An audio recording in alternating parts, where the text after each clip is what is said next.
Welcome to the Nomad Network, your first stop for complete and comprehensive Chicago Bears football coverage. Dive deep into analyses, updates, and all things Bears. Subscribe to our YouTube channel today and never miss a beat. Thank you in advance for your support. We promise to bring you the best because together we're unstoppable. Go Bears!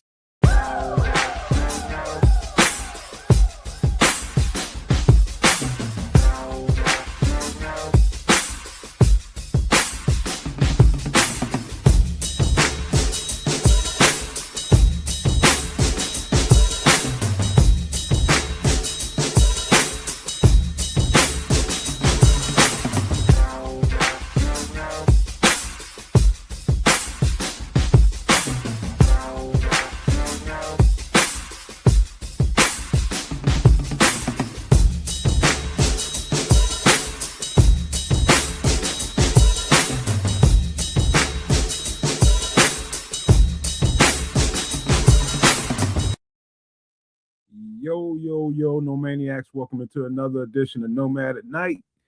As you can see, I'm rocking by myself. Fellas ain't here yet. We'll see what happens when they get here. If they get here, who knows, man. But welcome in.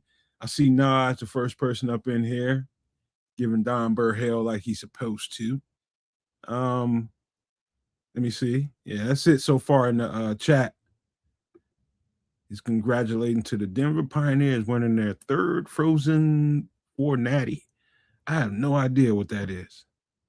I don't know who the Denver Pioneers are, but y'all welcome in, man. Hey, listen, while we wait for the guys to pop in here and really get going, I just want to talk about what I've been up to this week. And truthfully, just waiting for the Bears to I've gone past the point of waiting for the Bears to make another move. I think unless something pops up just special that they have to move on it real fast, which I'm sure they're ready to do. It's been a lot of talk about I'm hearing a lot about Dexter Lawrence. I'm hearing a lot about who else was that just somebody else asked for a trade or somebody that got released, something. I don't know, but either way, I'm watching stuff. What's going on, Trip? What up? Chilling. But I was just telling everybody about, just me standing pat and not worrying about what the Bears are really doing, because I think they're trying to, just kind of hold tight into this draft, and then some stuff will start shaking loose afterwards. But yeah, really, I've just been digging in for the most part, just digging in real tough this week in the studying department, man. I saw some dudes this week, and you're gonna see some of them on the show tonight before we get into this mock draft stuff. There's some dudes on here tonight, man, that I really think highly of.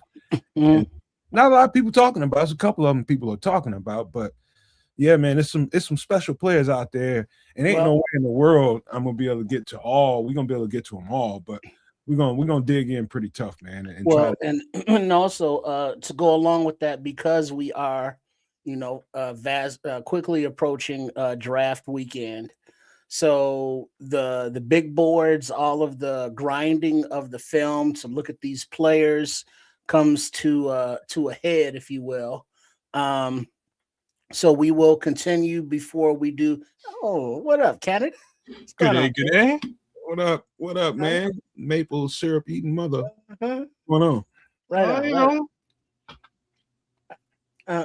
Well, before he gets kids, he gets settled and let him swallow so he don't choke himself. But we're gonna continue to with Nomad's big board and see how that's put together. And then we're gonna do the mock draft. So if you are tuning in on the Nomad Network or Kids Conduct or Sports Chicago style, hit us up in the chat. And if you want to be the GM or participate, let us know. Now, welcome back there, Mr. Man, how was your trip? Dripping with maple syrup. How was your trip, man? It was all right, man. It was welcome back. I'm glad to be back.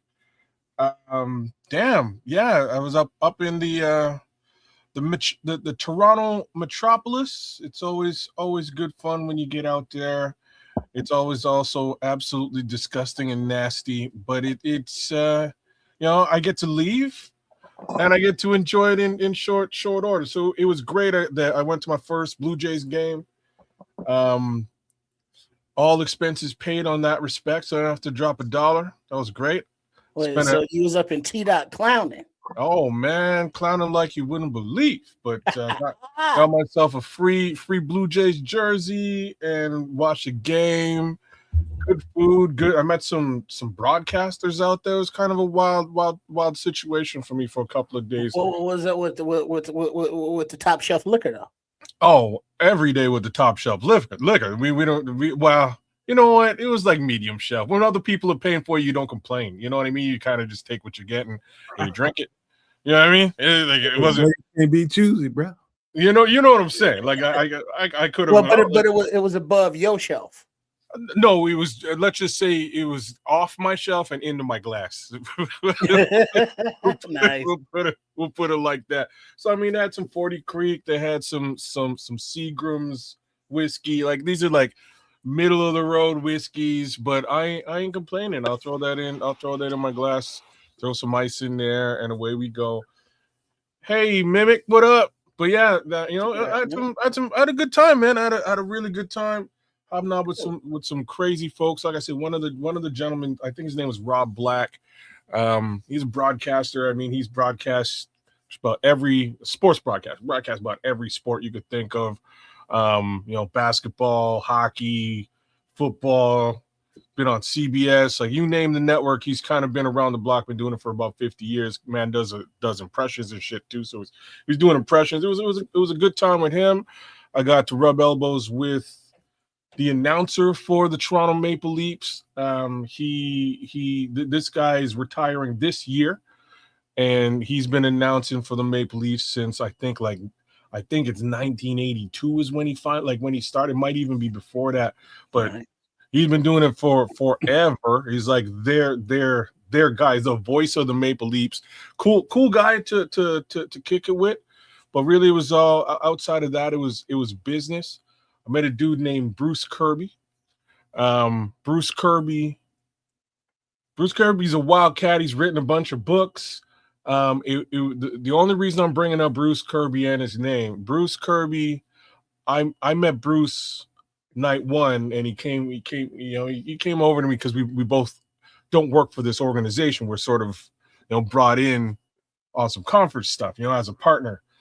And me and Bruce says, "Oh yeah, I'm from BC. I'm from BC." And I'm like, "Cool." So I assume this guy's from the BC branch of this company. It was just what like everybody else who said, "Hey, I'm from Winnipeg." Like you're from the Winnipeg branch, or you're from, you know what I mean? You're from a branch. I'm from the Rochester, New York branch. Okay, cool. But this guy says he's from BC, and I wouldn't put it past him because he's got that outdoorsy surfer skier haircut. You know what I mean? Just like that. This is the type of dude that he is. Kind of like, bro. I never thought about. I started thinking about British Columbia. I don't think that. Huh? I started thinking about. What do you think about BC? Nothing really. Exactly. There's your problem. So BC's like California, but in Canada. And when I say that, it's like dude outside. We're going skiing this week, dude. Let's go skiing. Got some hippies out there. Hippies, like marijuana been legal. It's been illegal, but like they just don't give a shit. You know what I mean? Like it's California. It's as close to. It's quite literally. It's pretty close to California, but it's close to California in demeanor. They're just outdoors people. They like to go. So is water out there? It's in comparison to the rest of Canada. Yeah, BC's got really good weather. It rains all. It's like Seattle weather. It rains all the time. It's warm, but it ain't like freezing cold, dead of winter Canada. It's a little bit different. And no humidity. Virtually no humidity, right? Like it's a different. BC's a different thing. But this guy just looked like a regular BC dude to me. So I'm like, okay, cool, man. Hey, Bruce. And we next day we're at lunch, we're kicking it, and Bruce says, "Hey man, what's up? It's me, Bruce from BC." I was like, "Oh, hey Bruce, what's going on? You like the food?" He's like, "Yeah, the food's great, breakfast is great." We're just chopping it up. I assume Bruce is from the BC branch because he keeps introducing himself as Bruce from BC. And he's at all these activities with everybody from these offices.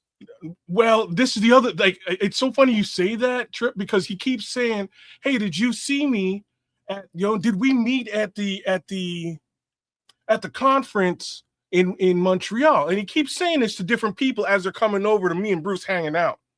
Right? Like, hey, I'm Bruce from BC. Did you meet me at the conference in Montreal? Was that the Montreal conference? Maybe we. So I'm assuming. And Bruce planting seeds. Bruce is from the BC branch. Bruce ain't from the BC branch at all, y'all. He's not. Bruce is from. Okay, Bruce is an Olympic. Bruce is an Olympic rower. He's climbed Mount Everest. He's hunted crocodiles. Bruce is nuts. You all right? Like, he out of his goddamn mind. Bruce is crazy, yo. Like they give this guy this introduction. I'm like, who's this guy? I look over and Bruce is kind of chilling on the side, waiting to go up. I'm like, nah, it ain't Bruce from BC, from the BC office. You know what I'm saying? Like the whole time. And up Bruce goes, man. He's like, oh yeah, hey guys, what's up? Yeah, I climbed Mount Everest.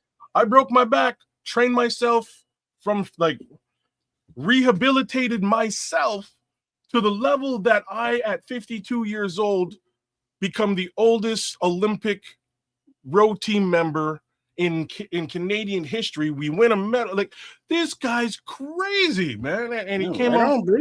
Bruce is a G, bro. Bruce came off the stage after, and I was like, dude, the whole time I thought you were from the friggin' BC office. You know what I'm saying? Like, He's just from BC. I had to tell him. You brought up climbing Mount Everest. What's his name? Bruce what? Bruce Kirby, man. He's written books. He's like a motivational speaker. He's a really cool dude. And his speech was like a legit speech. Like I had to take notes and take some stuff away from his speech. He's a really interesting guy. Super cool. Kids, I watched a documentary recently. Me and my girlfriend. I don't know if she was here. I don't know, but watched one, man. And it was about people that climb Mount Everest. That shit is insanity, man. Really? I'm telling you right now, it's just pure insanity. You got to be insane. You got to be insane to even the thought passing your mind. You need to be questioned in the first place. But to actually follow through with that, do you realize what happens once you start climbing in elevation? Your head explodes. Yeah, no, well, don't explode, but you get lightheaded for sure. The perspective of death rises dramatically, and they let you know. Okay. It's people that have died on that mountain, that people that want to go climb that thing pass up every single time they go. Like people that guide those people up the mountains. I forget what they call them, but they call them. There you go.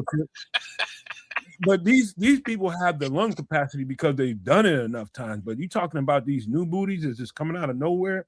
I just want to climb Mount Everest. What the fuck for? And those bodies are still there.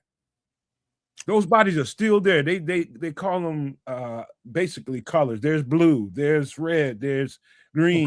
Road They're just there. They ain't nobody gonna take them. They on that mountain forever. Yeah, they frozen into the scenery. Yeah, they're popsicles. Like, you insane if you want to climb that mountain, man. And there's nothing up there, to eat.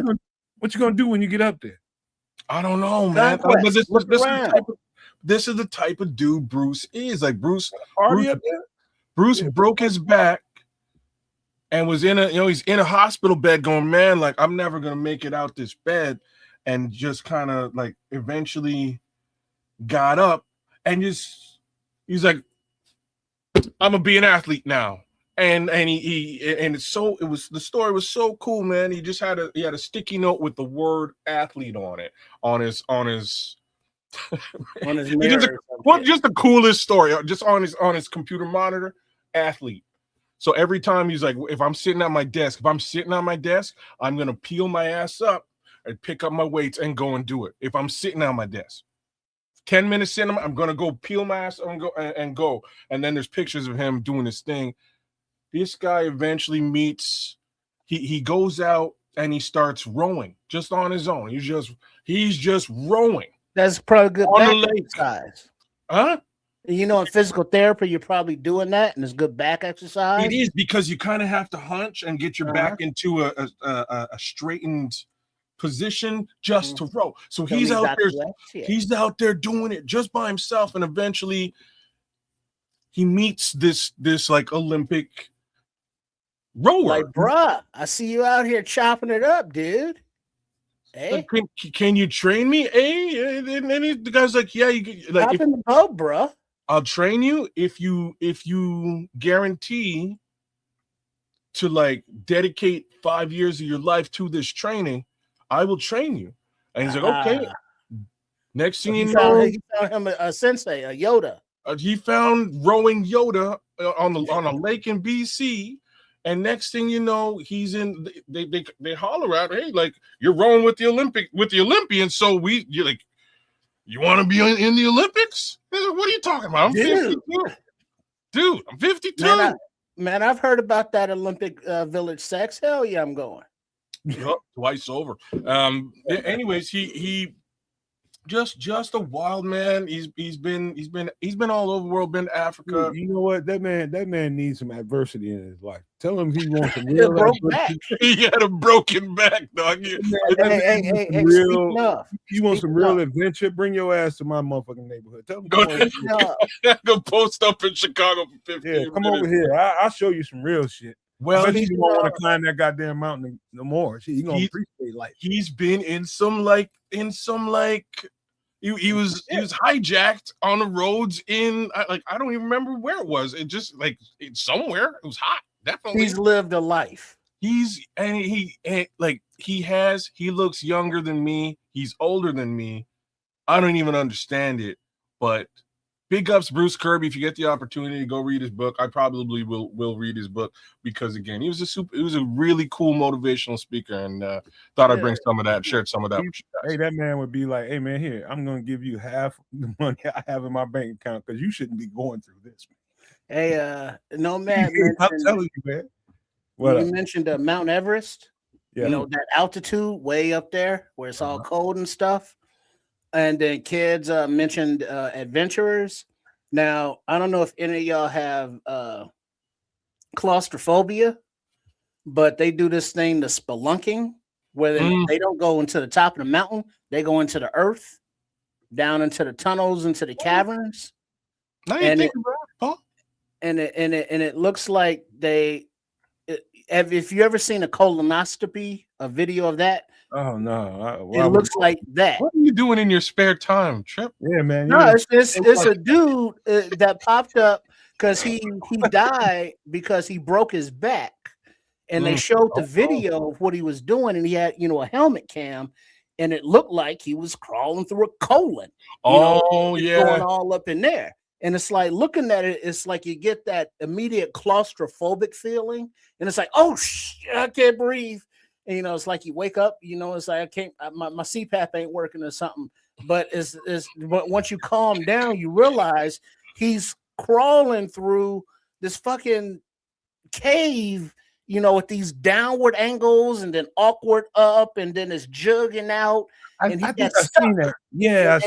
Yeah. And they couldn't pull him out, and they said because if they pulled him out, they would have broken his back because he was wedged in, through one of them angles. So what did he fall? Like they left his ass. They left his ass. No, they stayed with him until he passed, but they couldn't get him out. And there was nobody to rescue him because they're down in the fucking asshole of the earth. So it's like they're barely getting, out themselves backwards now, and they can't get him out. So it's like they just stayed with him until, he couldn't, you know what I mean? It never ceases to amaze me what people will do to have some kind of feeling. Like that's what it is. I need some that kind adrenaline rush. There's something. They people like that to me don't have regular emotions. They just don't, man. And they look for things way outside the norm to get the endorphin rush or whatever it is that happens when you're doing something that is probably sketchy as fuck, but but dangerous. I mean, really, what the hell? What the hell? Why would I want to be crawling through that for? Nope. For what? Man, all I can tell you, this man looked like he was 30. It's the only thing that I can really impart to you. Was he turning up with you? Oh yeah. Oh, okay. Bruce was live all night long, having a great time, and again, he was lit, tall, youthful, and I was like, "Oh, Bruce, you got to be 33 max." So did no man, Bruce probably like 55, 56 years old, out there climbing friggin' mountains and shit. Whatever he's doing it. I'm just saying, no criticism from me, y'all. Whatever he's doing, it's working. He looks like $1 million bucks, man. But at the end of the night, was Bruce taking home like the district manager or something? I didn't follow. You know what I mean? I don't know how the night ended for Bruce. I don't know how the night ended for Bruce, but I'm sure it ended well because again, because especially if Diana Rossini was up there. Damn, shots fired. Oh, boy, here we go. Diana Rossini catching random strays on Nomad at night. I wouldn't even know. I wouldn't even know. Don't drag him through the mud. Don't drag him through the mud. 2 times, but hey, man. Thrill seeking, man. I'm telling you, bro. You ever heard of that? I guess it's a sport now. It's called parkour. Yeah. Parkour. You have to say it twice. People just run and jump in between structures to. Oh, snap! That goes left in any slight way. That's your ass, bro. Oh yeah, it is. But that's part of the rush, baby. Ain't no rush, man. You something wrong with you. Just because I've never been good at pull-ups, because of my shoulders and because I've always been heavy or husky. I'm thick, kids. Okay. But my fingers. I would never have guessed. I've never had that grip strength, to be hanging like by a ledge, by just your fingers, or like those mountain climbers be doing, and they be hanging off with one arm, and it's like, oh no, that's not happening for me. And so I just look at those people and it's like, huh. And then it's like parkour. And then they jump in the bridges and the roofs and they way up there and hell no. Stop it. I had parents. Hey man. That's all I got to say about that shit. Those kids have they don't have parents. My mom, my parents were, I would be interested in running around and leaping and landing on things too as a young man, as a child perhaps. And then I grew up, and because I had parents, they were smart enough to tell me, like, don't do that shit. You'll probably fall and bust. I gotta tell you, man. One time, I went. One of my white friends. He lived in a better part of the city. We was probably in about 5th grade. He invited me. His parents invited me to come stay the night over there the weekend or something. I think it was a weekend. His dude name was Eddie, and It was we were just getting into all kind of ridiculous shit. I was just like, dog, what you be thinking about, man? He's just thinking about all kinds of ridiculous shit to do. And I was just like, and so there was this pear tree. White people. There was this pear tree, down his block, bro. And in the yard was this goddamn on Akita. Big Akita too, man. Okay, all right. And the people were gone all day, and it's just we can climb that fence and we can get onto the tree. The dog will never be able to get to us. I was like, dude, if you fall, I said, if one of us fall, man, that kid is gonna tear their ass up. He's like, dude, that kid, if I fall, I'm good with dogs, dude. Dogs. Worth it, dude. I can go get a long ass stick, and that tree is big enough, and those pears are hanging over on this side of the fence. I can knock them down, bro. You ain't had to do all that. He's like, oh, dude, I want. You do it too much, man. He just had to get in there, and he was just sure if he was to fall off one of them branches, he would be good with that dog, and that dog wouldn't do nothing to him. That dog just waiting on somebody to fall in that yard. Tearing his motherfucking ass up, bro. So did Eddie survive this story? Barely. He was fucked up. I created the diversion. You had to create a diversion for I was wailing on that fence to get him up off of him, and I got close enough to the dog making enough noise where it got off on him for a minute, and he was able to get back up that tree barely. And he got grabbed by the shoe again. He lost the shoe, and the whole thing went crazy because the people knew who it was because of the shoe. This dude used to wear Vans. Oh. This dude, everybody in that come and return the shoe after. Man, the dog had the damn shoe, man. It was with crazy. slobber and tooth marks all chewed up. To this day, I tell that was his trophy. To this day, I tell Eddie, man, what is wrong with you, man? Something. To this day, he like you ain't right.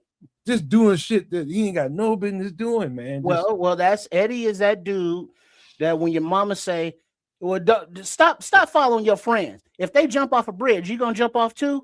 You thought I got in there? Those people that did parkour, they did. That's what I'm talking about. That tree, crazy as hell. I was way away from that shit. My parents stopped and said, "Hey, look, you don't follow them. Watch them. Let them go first, and then see if you still want to do that shit. If you still want to do it, that's one thing. You also reserve the right to laugh at their ass when all hell breaks loose. So I reserve the right to point and laugh, much like Nelson from The Simpsons. That's me as a kid. I'm looking around the corner to see what happened.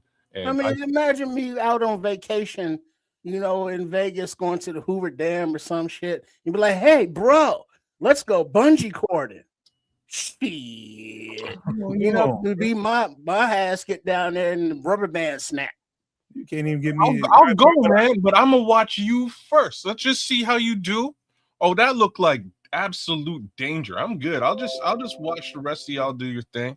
I'll take pictures if you'd like. We can look at the pictures after. Ain't no way I'm jumping off and no thing. That ain't happening with a rubber band. Like one of my Marine buddies told me. He said, "There's no way in the world any person on the planet should jump out of a perfectly good airplane. I don't care if you do have a parachute. Don't fucking do it, brother. I'm fighting the instructor. That's it for the thrill, man. Why? Me and the instructor are fighting, bro. That's what I'm trying to say. That you can't. I'm not voluntarily launching myself out of the door. That's not happening. We're fighting." Or I'm staying on the fucking plane with the parachute. That's just how this thing works. I'm sorry. Like I told y'all, when I went to Jamaica, it taught me a lesson of primal fear. That's when I understood what primal fear meant. What happened to you in Jamaica? Down there, swim with them stingrays. Be a man. Down there in about 60 feet of water. Ain't nothing down there gonna eat you. Don't worry about it. About 60 feet of water will teach you what primal fear means. When you descend that far into the water, ain't nothing around you, and that's when you realize you're the king on earth, above ground. That's when you learn, like, you ain't in your domain no more, homeboy. Hurry up and get your ass up out of here, real quick. Like, make matters worse, you're on an island where nobody knows how to swim. So take that for what it's worth, man. I don't know how you got back to the shore, but good for you. Well done. Damn boat shit. It's I don't know, man. I'm from Jamaica. I can swim a little bit. I ain't like a great swimmer. I'm no Michael Phelps. My dad can't swim. My mom can't swim. My uncles can't swim. My aunties can't swim. I don't know. You know what I'm saying? Like the list of Jamaicans who can't. Jamaica don't have a swimming team, y'all. Well, let's just think about that for a second. They ain't going out there in that water. They know I'm for sure a fish. I can really swim, and that wasn't an issue. It's about being in an environment like I don't think people can really fathom. If you hear me explain this to you. When you down there in big blue, in deep blue, and once you're down there a certain amount of feet, hey, bro, it's lonely down there, bro, and scary. Very scary. Very, very scary. And I just, you can't imagine what 60 feet of water looks like above you until you look up. Like a lot. And you realize how far you down there, and whoa, bro. It's like everything that you ever did wrong, you want to apologize for in that moment, and I need to get to the surface. You know that expression when you at the buffet that your eyes is bigger than your stomach? When Nomad was out there in the ocean, he was swimming down. He was like, "Oh, this is easy. Let me go down here and see what's going on." And then he was like, "Oh shit, I got to breathe up there though." I've had a trip. I've had a 38 right in my face, like point blank in my face, and I wasn't as terrified as I was when I went that far down. It's funny you say that because I know exactly how you feel. Yeah, I've had the exact same thing happen in both scenarios, and the water was, what you have to deal with the guy who's on the other side of the 38, and that guy's reasonable. There ain't no reasoning. There ain't no reasoning with water, bro. I'm just saying, there's no reasoning with water. Shit, you ain't thinking that motherfucker wasn't reasonable. He just so happened to look at me, and I threw my hands up, and I was just like, "Bro, you got it." And I just started backing away, and he kept it on me for about another 3 seconds, and he just put it down. And I was just fortunate that night, and like the ancestors must have been over me, because what was going down that night, clearly I could have lost it that night. But even that wasn't as scary as going that far down in the water. Nomad was literally coming up for air when he goes, "Oh!" and gasping and shit. That's why I went scuba diving down there. So I'm like, I'm crawling the ground. I'm crawling, the bottom of the ocean. I'm crawling it, and that shit goes out. And then at some point you got to sort of turn up and see what's cracking. And when you can see the sky from like, I don't know, 30, 40 feet underneath the water, a little bit of a different perspective, man. Just a different perspective altogether. Like, thank goodness I had had the whole scuba diving situation going on. But anyways. Hey kids, that guy told me, he said, "I gotta give it to you, man. You got balls, man." He said, "Nobody else go this deep with me." Really? He said, "You went that far." I was just like, okay, but I ain't never doing it no more, ever. Yeah, he do that shit every day, twice on Sunday. All the time. He was spearfishing down there. You want to eat, you got to get your ass down there deep where the fishies is. Those guys is crazy though. Like, then this is what I'm trying to say. Like, it's an island. There are people who swim like what you're talking about. They get down. They get down in that water and they're wild with it. But for the most part, like, it's an island full of these people are some of the fastest runners in the world. Nobody can swim. It is crazy. Those some bitches got bobsled team. You know what I'm saying? They got a bobsled. We got Michael Phelps. Nobody can swim, y'all. It's just wild and crazy fair if you really think about it. Anyways, God love black people. You want to hear something else interesting that just happened? What? So my next door neighbor, there's a bunch of young rookies over there that be doing wild, crazy shit. These motherfuckers literally came over here, probably last night or something. I got a lot of grills. I got about like 5 or 6 different grills around here, and got my little bitty Weber, the smallest one I have. I never really use it, and so it's kind of insignificant. I was gonna give it to my mother as she's redoing her house to feed some of the people over there, but now they came over here and grabbed it, I guess overnight or a couple of nights before, and literally right behind my man cave, fired up the grill today. Not only that, took my little fire stick that I use. I broke off a broom handle or a mop handle or something. I used that to move my coals and wood around and all that kind of. Took that too. And so I'm watching these motherfuckers all day. Well, they not all day. For the last 4 hours, they've been back there. I'm looking at these motherfuckers like, and you know what? I'm gonna teach them a lesson. I'm gonna teach them a lesson without any harm coming to them. I'm gonna teach them a lesson. I'm gonna let them know, man. Let me tell you something. You ever want something from me? You need something that I have. You just ask. I would have gladly handed you that thing, and probably gave you some charcoal and lighter fluid to go with it. Man, enjoy it. I don't really use it. You know what I mean? But since you did that, let me explain something to you. Don't you ever violate another man like that in your life. Ever in your life, don't you ever do that. You know, you think because I'm cool, calm all the time, I'm just absolutely passive. You're gonna find out. I'll Wait till eat your I holler children. at him. Wait till I holler at him. I'm gonna wait. I'm gonna wait till they fire that motherfucker up again. Wait till you smell some charred meat. So they did. So they fired it up like right in front of your crib. Right outside my man cave, like right outside the door of my man.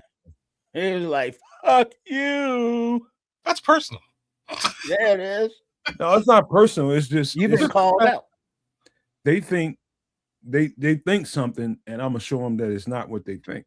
They said we gonna take your shit and use it in front of you, and you ain't gonna do nothing about it. You know what I would have did? Took the fire stick and everything.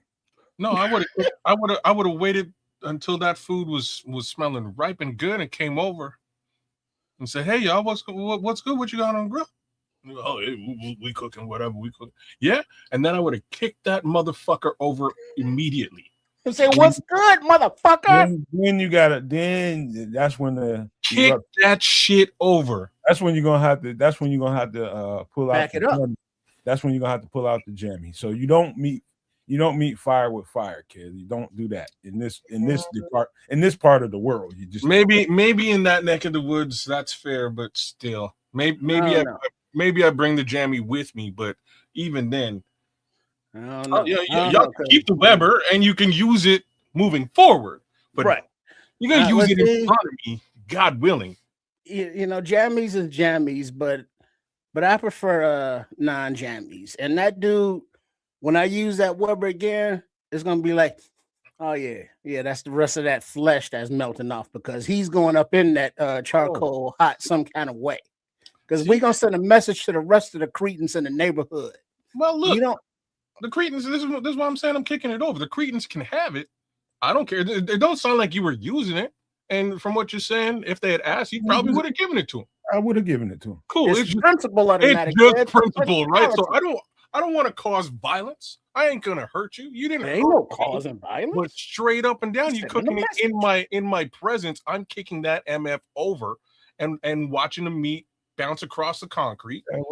You can't do that. You can't do that around here. I'm just saying that's my. That would have been probably the worst mistake you ever made. The worst mistake ever. But maybe possibly a mistake. Possibly. Number one, people around in this part of the world, you know, people don't have very much, and you just kick over a whole goddamn thing. There's kids running around wanting them hot dogs and that chicken, and you just kick that shit on the ground. Somebody gonna up one on you, bro. Well, and you might Weber. No, huh? They probably should have thought about all of them things before they stole your Weber. I'm gonna just see. I'm a number one. I'll get You're real. A good guy, man. You're a good man, though, man. Let me tell you something about I don't know these people, but I know these people. You know what I mean? In a deep way, and I know the kind of shit that they've likely gone through their whole lives, and what they're probably still going through. And I understand. Number one, number two, that violation part of it is the lesson to teach you. I'm gonna teach you about that. So wait now. Did you at least get a plate? Oh, I don't want none of that shit.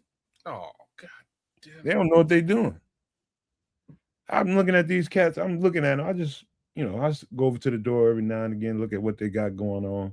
I'm just like, hold on.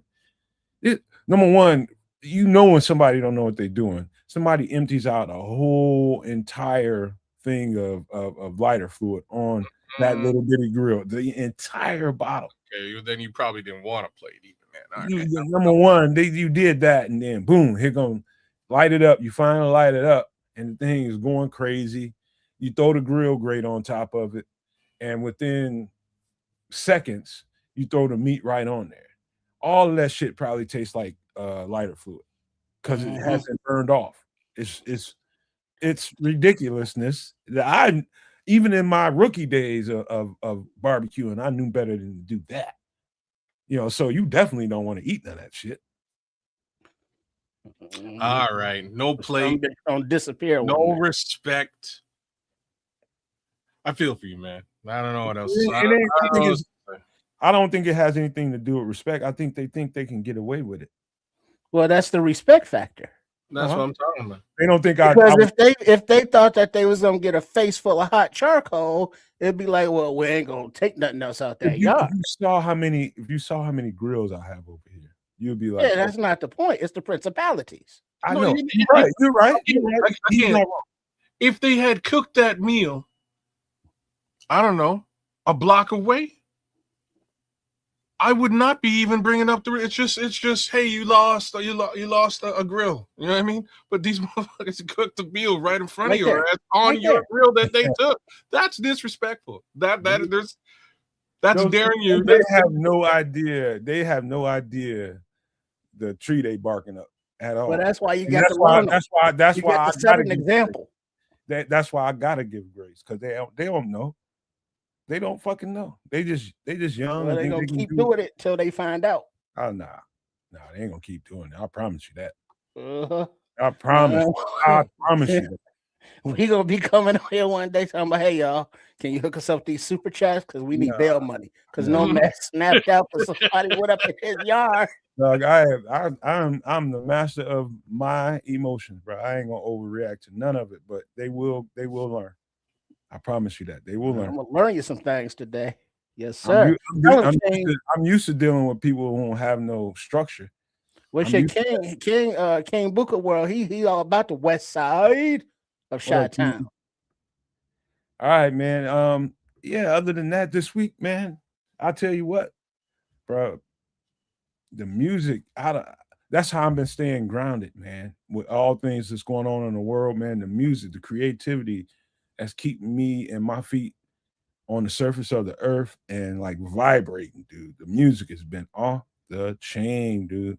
I've been putting it out on social media, you know, some of the older stuff and some of the newer stuff, mixing it all up, and people been loving it, bro.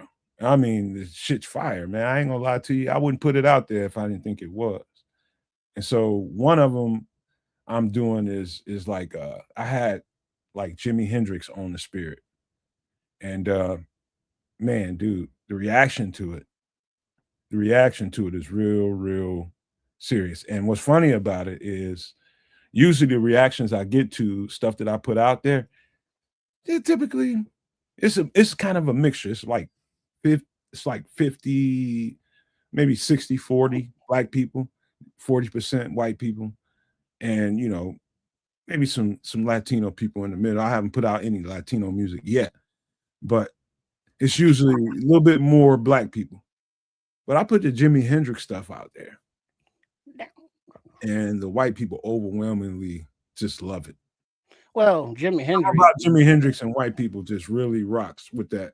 I guess that was his fan base. Yeah. I mean, the baby boomer generation is a bunch of older people that really love Jimi Hendrix. Mm-hmm. Back in what was that Woodstock? And you know, in that Vietnam era, you know, when he was preaching peace and love, and you go to all the festivals and the concerts, and it was all those hippie dippies with no bra and you know, just bouncing around talking about Jimmy, and he'd be up there purple hazing, you know, with the drugs and such, and he was just out there doing his thing, and he was a musical genius, as the saying goes, you know, but he was a flawed human being and left us too soon because of the indulgences, you know, and the weaknesses of the human body and soul and psyches. Hey, what's funny about that? I'm not a particular fan of Jimi Hendrix. I was just gonna ask, like, do y'all mess with Jimmy? I vibe with it. I vibe with it, and that's how I was able to produce what I produced. And I can be where Jimi Hendrix is. I can kind of, I don't know what you call that, but transference. I can get into Jimi Hendrix and kind of be Jimi Hendrix, and people fucking love this shit, man.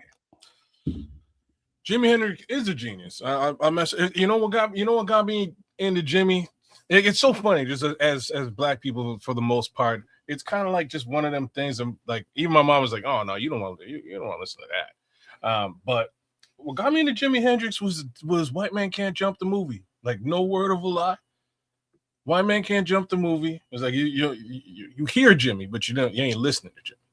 Right. Like, oh, okay. Well, all right. Let me go give Jimmy. Let me give Jimmy a shot. And holy cow, man, Jimi Hendrix. He's a left-handed guitarist that recorded an entire song in reverse and then played it back. Like, some of the shit he's done, it'll.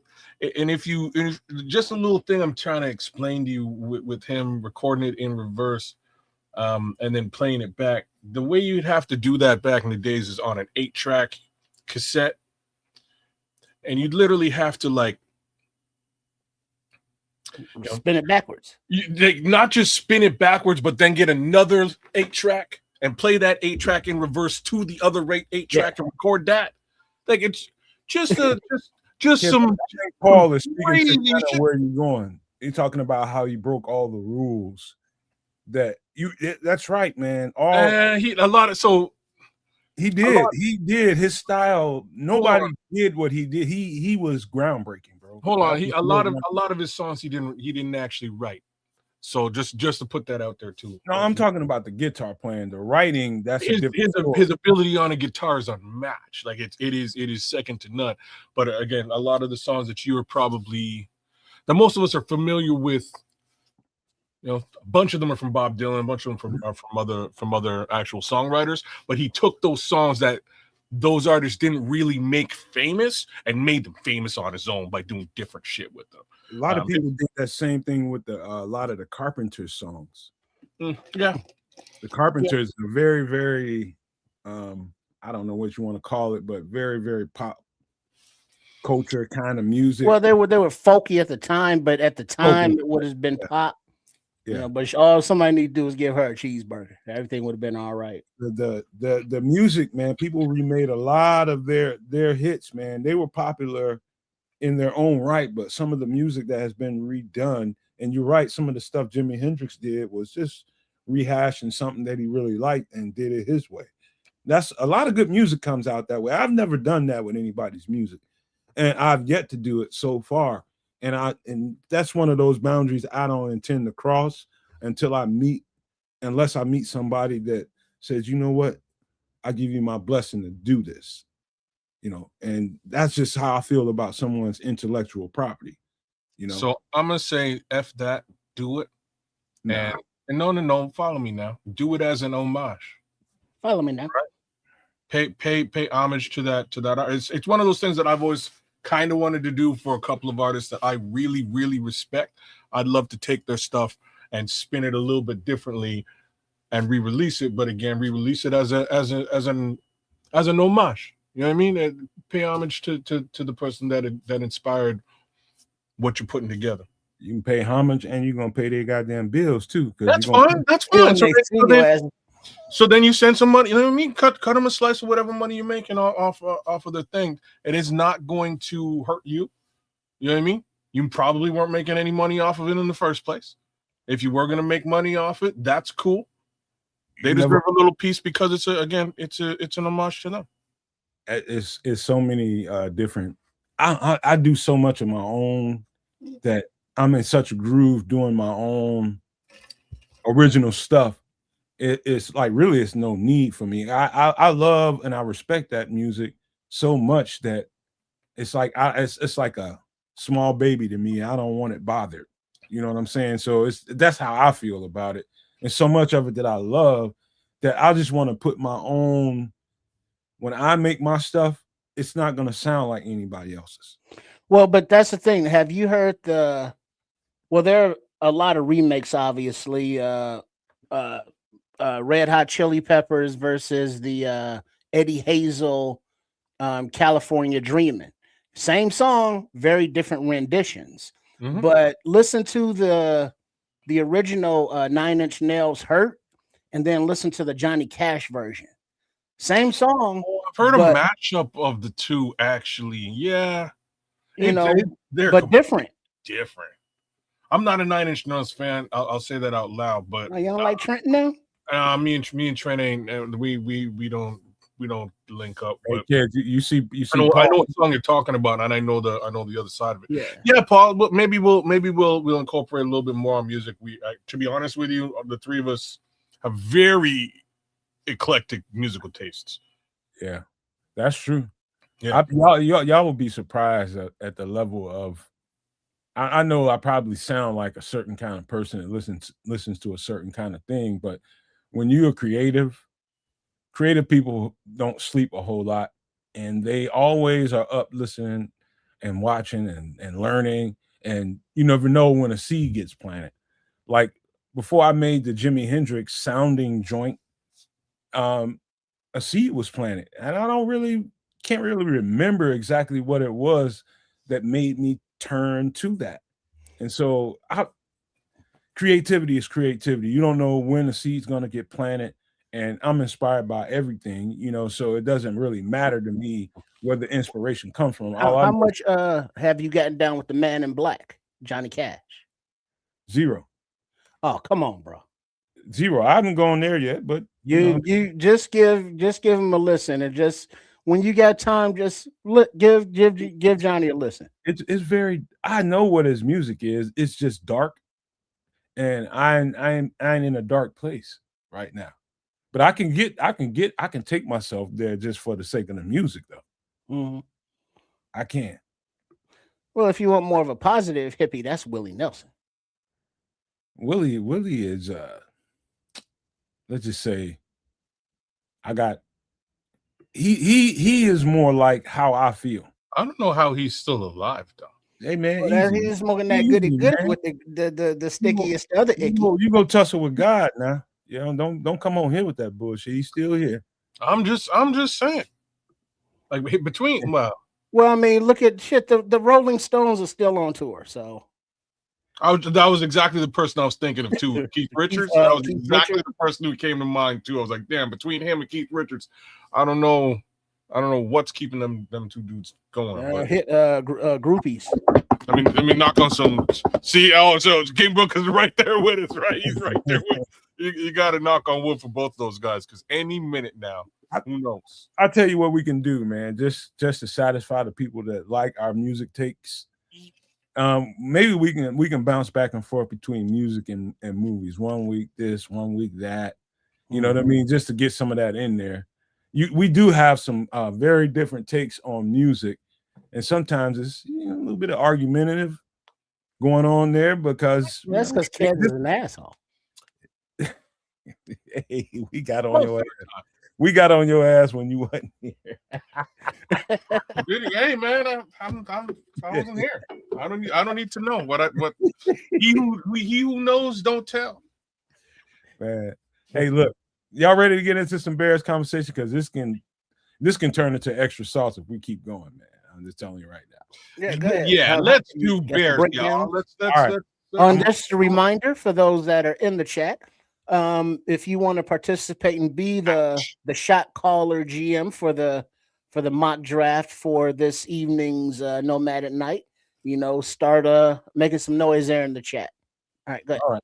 I'm gonna put the banner and the ticker up, and there's a couple of new names down at the very end of it that we definitely covered here within the last few weeks. On the end of the banner, if one of y'all feel like reading it, go ahead. If you don't, no matter. All right, I got it. Top 30 visits confirmed. Wide receiver Dejon Stribling, Ole Miss. Defensive tackle Grayson Halton, Oklahoma. Defensive tackle Caden McDonald, Ohio State. Center Yager Burton, Kentucky. Quarterback Ethan Kalamakas, Rutgers. Interior offensive lineman Brian Parker, Duke. Tight end Dan Villari, Syracuse. Running back Seth McGowan, Kentucky. Linebacker Jimmy Rolder, Michigan. Defensive tackle Ontario Thompson, Washington. Defensive back Keontae Scott, Miami. Tackle Max Alcantara, Arizona. Center James Brockmeyer, Miami. Defensive end Zion Young, Missouri. Tackle Caleb Lomu, Utah. And defensive tackle Dominique Big Citrus Orange, Iowa State. There we go. All right. And there we have it. I don't know what these 30 visits mean. They haven't meant a whole lot in the last several years, but they could mean something this year. You know, never know. From year to year, you just never know. The players that we have on the screen, most of them we've covered, most if not all. There's only one player that we haven't covered here That's that I can think of, and that's Brian Parker out of Duke, the center. We did the quarterback. Yeah, we did him. Mhm. That's Ethan Kaliak Manis out of Rutgers. Oh, that's right. Yeah, that last name I couldn't pronounce. We did all these guys, man. We did some of these guys. A lot of these guys we did them before the Bears brought them in. That's good. That means we're definitely connected to what they're thinking. James Brockermeyer, I hadn't done his Patrick Higgins. Yeah, we just did Caleb Lomu 2 or 3 weeks ago. Dominique Orange, I did last year. That short's out there. And so maybe I need to re-up his information and do it again, but I don't think so, man. If you want to know about Dominique Orange and our breakdown, go to the Nomad Network channel and just type in Dominique Orange, and you'll pull it up. Mm-hmm. But any thoughts here, kids?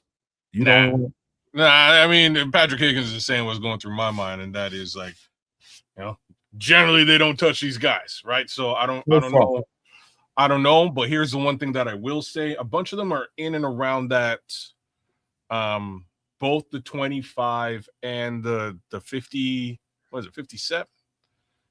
Those two selections. A lot of these players fall sort of in and around. So I still wouldn't be extremely surprised if, you know, one or two of them don't wind up being selected by the Bears. I just have a strange feeling that the person that they're aiming at 25 is not in this list.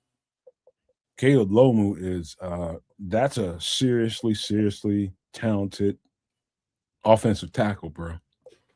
I mean, on another level talented. His athleticism is all the meat rack, bro. I mean, it's off the meat rack. It is. He is. If he somehow falls in this draft, which I seriously doubt, there's no way wherever they're projecting him, he's probably gonna go, and maybe earlier. And so, if you want a Caleb Lomu, you definitely gonna have to trade up to get him. That's how good he can be. I mean, just an athlete, bro. Oh man, yeah, he's projected top 15 in this draft. That's what I said, man. You know, if you really like that cat and you covered him as a Chicago Bears front office, bro, you finna make a move or two to get up there to get him. But it hurts not to get that interview done and make sure you see what kind of guy he really is. But who knows? Maybe it could be. I think a lot of these 30 visits are information gathering processes to find out about other people.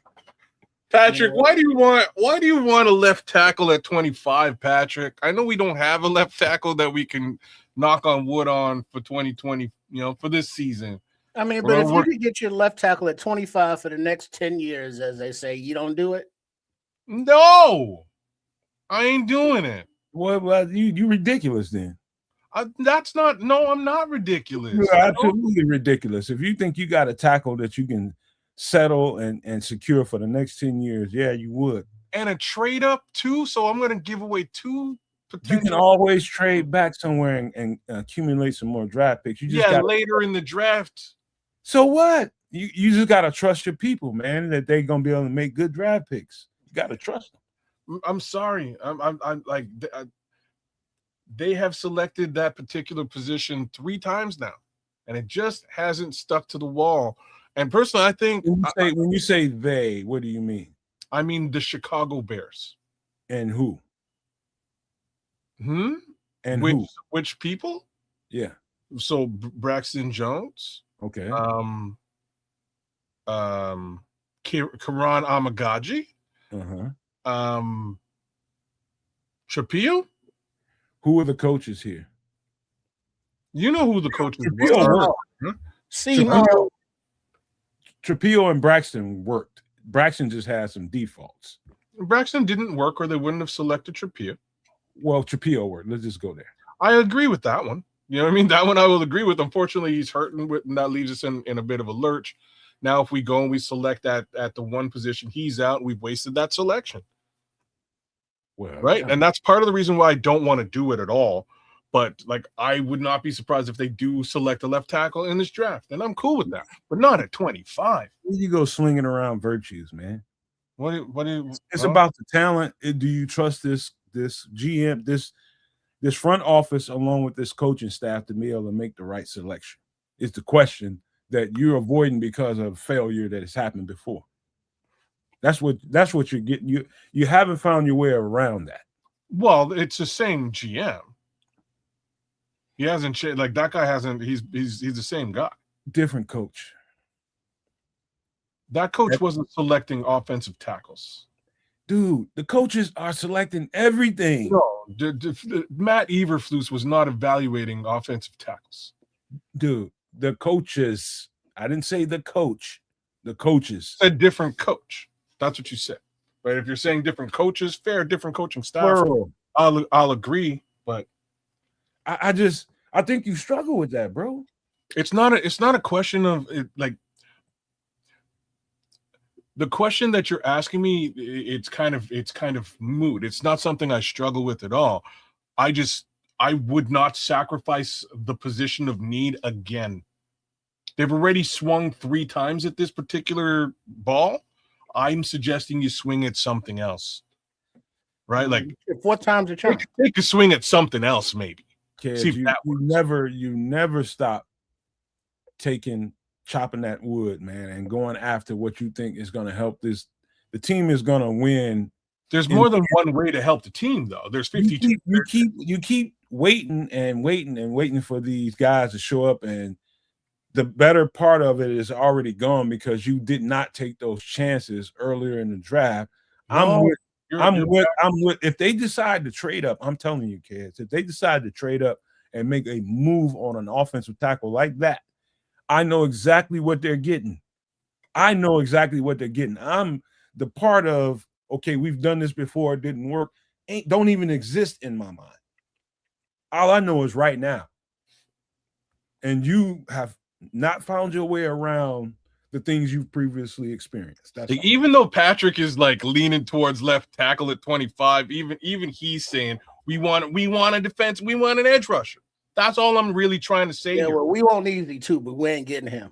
Oh, I mean, you know, he ain't with us no more. That's cool. Well, that's why we ain't getting him.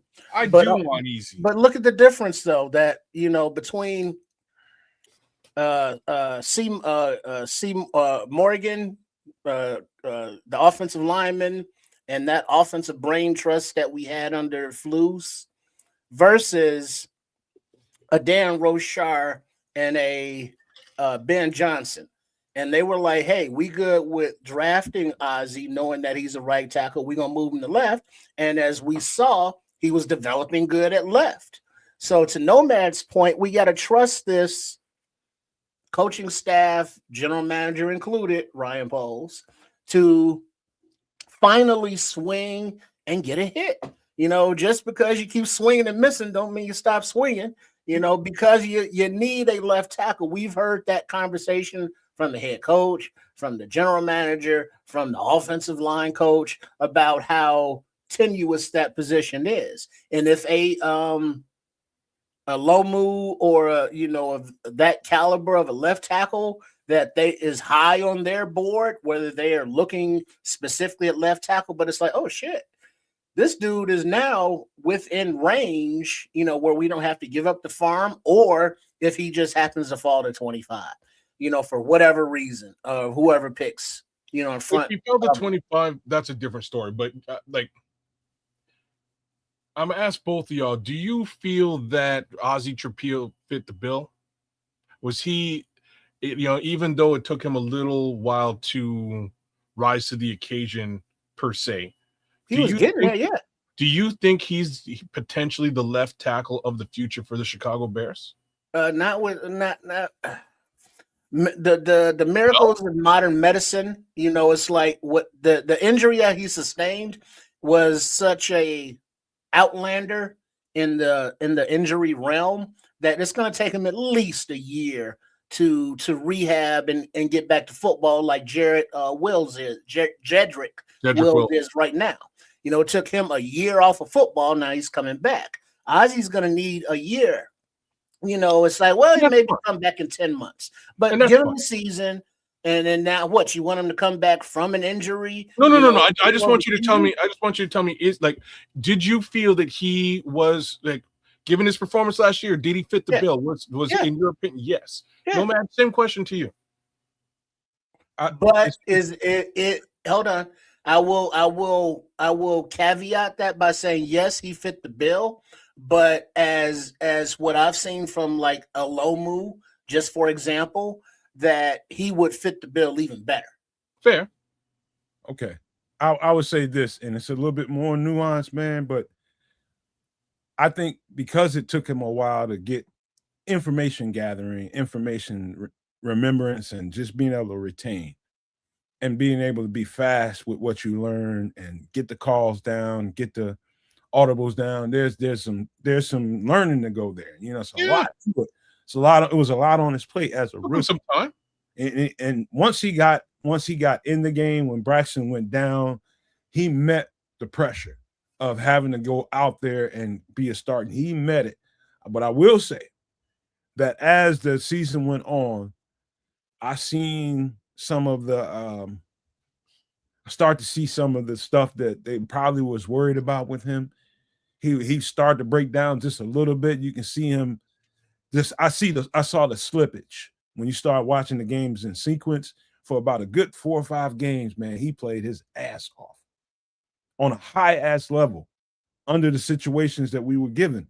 But towards the end, when you start seeing a player kind of break down, a rookie like that, he kind of hit a rookie wall. Oh, he's a rookie though. Yeah.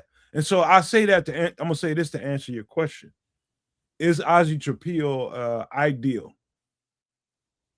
I'd say not necessarily inside Hallis Hall. Do I think he's the left tackle of the future? I don't. But I think he can suffice. You don't? No. I think he can suffice for now. Interesting take. That's just my personal opinion after watching the game. And you're more than entitled to it. I wanted your personal opinion. So I didn't think he was going to translate. I'll tell you that straight up. Once they decided to sort of move on from him and do different things at that position for the better part of the season, I didn't think he was going to show up and show out, and he did. And when he did, my opinion changed. And watching him throughout the season, yeah, you're right. He did kind of plateau. I wouldn't say that he hit the rookie wall, but I'd say that he plateaued. There's definitely room for growth there, and I'm excited about that too. I think Ozzy's the left tackle of the future, and I don't want to jeopardize that at all. And that's part and parcel as to why I'm not really zeroed in, focused on this left tackle position this season. If he comes back, or if there's setbacks between now and next, then definitely next draft we should be getting another left tackle to replace him or to provide competition thereof. This season, I think we're okay with what we have. If we get a left tackle a bit later in the draft, I would be okay with that too. I wouldn't want to bump out the second round selection I just made and make it so that it was a worthless pick. The question you didn't ask that you probably should have, I'm telling you, I watched these games in sequence, is where do you think his flaws were? And this is what I can tell you. He started to really struggle with speed and quickness. Speed and quickness started to really be kind of a hamstring for him. The quicker guys, the faster guys, it really, because Ozzy's a big guy. So the opposite of Braxton Jones. It's kind of an interesting, interesting take, right? So Braxton Jones has trouble with power, right? He doesn't have the anchor, and you're saying Ozzy does have the anchor, but foot quickness and speed of a defensive edge rusher. I'm watching kids. I'm watching. That's interesting. I'm watching play sequences where Ben is over there watching, and Dan Roshar, of course, is watching, and I can see them kind of lean some of the protections that way. You know, whether they did it through motion, whether they did it through, Well, putting the tight end as a fullback and him just going over there and kind of helping Ozzie out, making sure he was kind of settled in and secure. They kept doing things towards the end before Ozzie got hurt to kind of help him out because they started to see him breaking down a little bit on speed. It was the speed, the quickness that was kind of his Achilles heel. And, you know, he's not going to have a problem with power guys. He's big and he can hold it down on that. But when the quicker guys start coming in waves, he starts struggling a little bit. That's interesting. And again, like that's where those defenses should be aimed at. You've got like Darnell's holding it down on the other side, so they should be looking at that rookie and taking him on as the weak side of that offensive line. So, yeah, I expect that those things will become second nature to him over time. But again, it's going to take snaps. It's going to take time on task. Look at what Patrick is saying. He gets beat by guys who can dip and bend, and that's a secret sauce for rushing on the edge, right? So I'm not extremely surprised by that. I don't know which one I would rather. Would I rather you be able to anchor versus be fleet of foot? I don't know which one. Long story short, he's a rookie. It's going to take him a little while to really get acclimated to either and or. At least he wasn't getting bowled over. So, you know, I'll give him that. I'm just saying I definitely wouldn't trade up for a left tackle. That to me, that's crazy. I would not be really trying to select one at the 25 position. But again, a little bit later, second, third round, fourth round, fifth round, I would be looking at pulling somebody in for that position just to again have a little bit more competition in the room, but not really as well as swing and backup case scenario down the road. But I would not be looking to take Ozzie's job from him when he comes back. And that's the real problem that I have with the idea of selecting a left tackle at 25. It has nothing to do with whether I trust Poles or Ben Johnson or you know what I mean, or Dan Rashad. Has nothing to do with any of that. It has to do with me actually believing that the kid played pretty well at the position, and I think he deserves the opportunity to own it when he gets back. Depending on what happens this season, right? Depending on whoever steps into the position this season and how well they perform, there should be a viable competition come the 2026 offseason between Ozzie Trapillo and whoever holds it down in 2026. Well, look at it this way. Look at it through this lens here. And in the sequence of when it happened. They had no expectation of Ozzie Trapillo going out there. So what happened was Theo ended up being out there. Theo had 2 or 3 good games, and he started to break down. His flaws started to show. And the next thing you know, Ozzie is thrust into the competition. And Ozzie, given the circumstances, you got to give a lot of respect to Dan Roshar for getting him ready to play. You're talking about a rookie who must have a good he must be a pretty good sponge to be able to receive all the information, disseminate it, and be able to get Dan Roshar some assurance that I can go out here and I can do this. We're going to run with Ozzie this week. Like, I don't understand. Like, we see what we see on Sunday, but the preparation that has to happen for him to end up being the starter on Sunday has to make Dan Roshar feel good. So cerebrally, he's doing what he needs to do, and he's doing everything that he needed to do at a high enough level to where we can run with it. And it was okay for a little bit. It wasn't ideal, I don't think, kids. It's not. If it was ideal, we'd have never saw Theo. It'd have been Ozzie right away. Well, ideal is probably the wrong word to use, but it is the absolute. You know what I mean? You got a rookie, and you want to. That's the job you want to give him. You want him to have it, but is he prepared to have that job? But he wasn't. You know who was prepared for the job? Theo Bennett. But the little aside that I'll give me, with you sort of just saying, trust these guys, is they believed that they could transition this kid from the right to the left.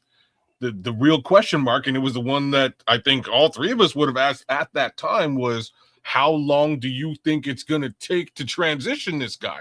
I didn't think he'd be ready to rock and roll coming out of training camp. Like I didn't see that happening, and that didn't happen. What I also didn't see happening was the young Canadian rookie overstepping everybody. I didn't see that happening either. I don't think any of us did. Kids, and to me, now that just goes to show how poorly either Braxton Jones had been playing, B, how his injury really affected him, or C, the growth of Theo Benedict at that present time. Like those three things combined with each other just bumped Braxton right out for Theo. In the meantime, it actually bought Ozzy the time that he needed to grow into the position. I want to say this, kids. I do remember a particular part of the season where the fans were out there and people were able to kind of watch practice. And when they ran the fans off and it was just the reporters, I can remember the reporters for a couple of days going on and on about Ozzy Trapillo struggling at left tackle. And to the point where somebody...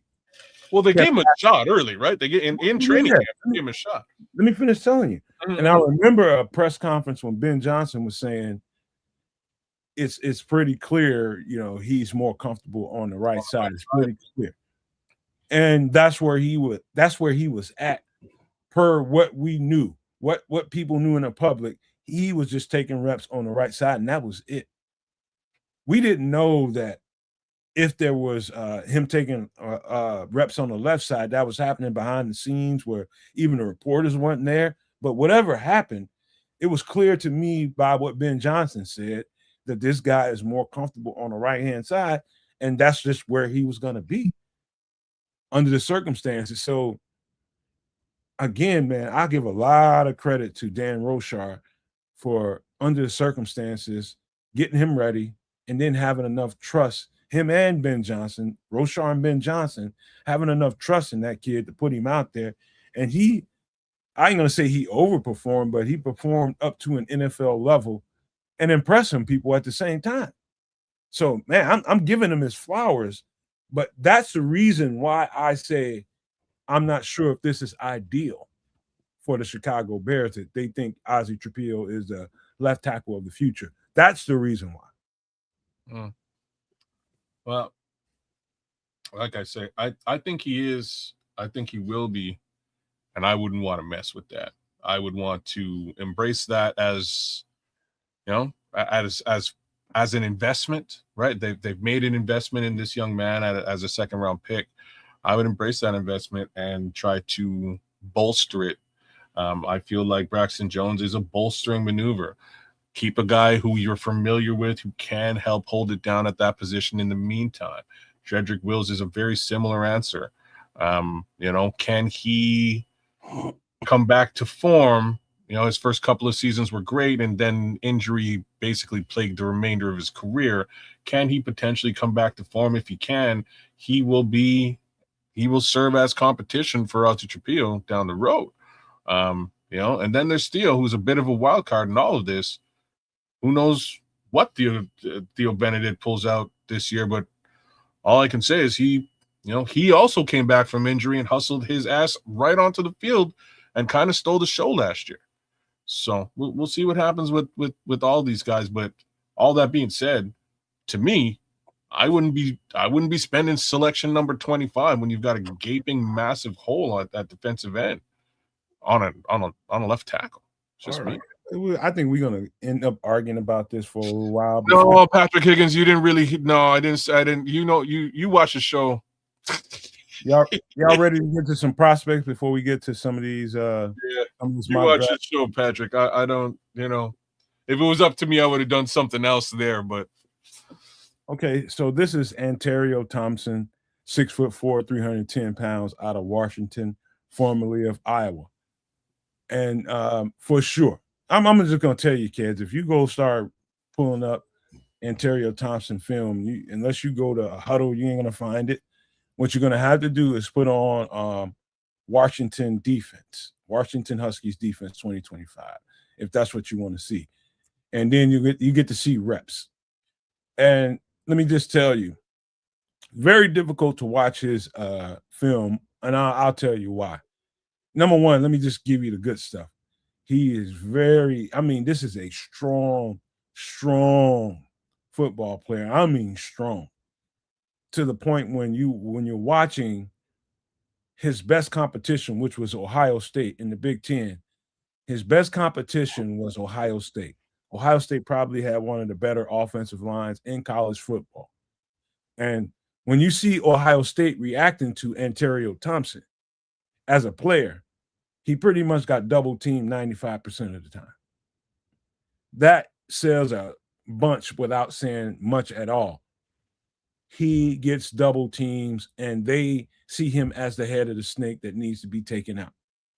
And so he gets a lot of double teams. What is Antonio Thompson? Antonio Thompson is out of a sometimes there's a 3-man front, there's a 2-man front a lot of times as well. And he's also, which is good, he doesn't play a whole hell of a lot of reps. And I love that. That means he's got meat on the tires. That means he's not getting overly used up in college, and he's got a lot of flesh on the tires. That's really good for us who intends on maybe drafting this guy. But as a D tackle, I see him as a guy that can be the tip, which is the nose, a guy that can be under, which is the 3 technique, and anything else you need him to be along that defensive front on the interior. He's lean as a big man, very, very lean. You can look at this picture and you can tell, like, you looking at his stomach, that ain't fat, bro. I'm just telling you that right now. This cat is super lean, super duper lean, strong, and 2-gapping in college and trying to translate that to what it looks like in a 4-3. It's you got to take your time and sort through the film. I had his stuff done probably. I felt like it was done probably. Is he an edge or a DT? He's a D tackle. Antonio Thompson is a defensive tackle. I've been doing his stuff for quite some time, been jumping back and forth with different players, and I know this guy, they're gonna want to use him as a nose in Chicago if we draft this guy. Because he's right there at that weight where and he's strong enough to hold a double team pretty well. But they'll use him at times to supplement and have him play some under and 3 technique stuff. But this guy is a piece, dude, a real piece. And it's hard to find big dudes this big that have lean muscle mass. Most of them are just overweight and fat. This guy is all muscle, dude. If you can't tell through this picture, then you can't tell. But this dude is all muscle. No, he's got an interesting build. He's just solid, from shoulders to knees. Solid. He's not a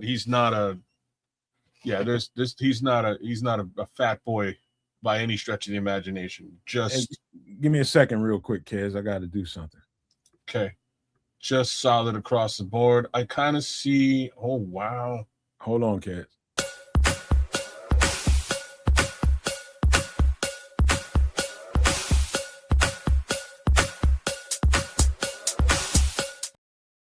Go ahead and read it off if you want. Later round sleeper, Sean Barham. That's from Alex, the Bears fan, 1989. Thanks for the $2 super chat, brother. Appreciate that. Hey, Alex, I was just doing some of his stuff, some continued stuff on Sean Barham earlier before the show, as a matter of fact. But I ain't done this stuff yet. What position? Linebacker, I do believe. Okay.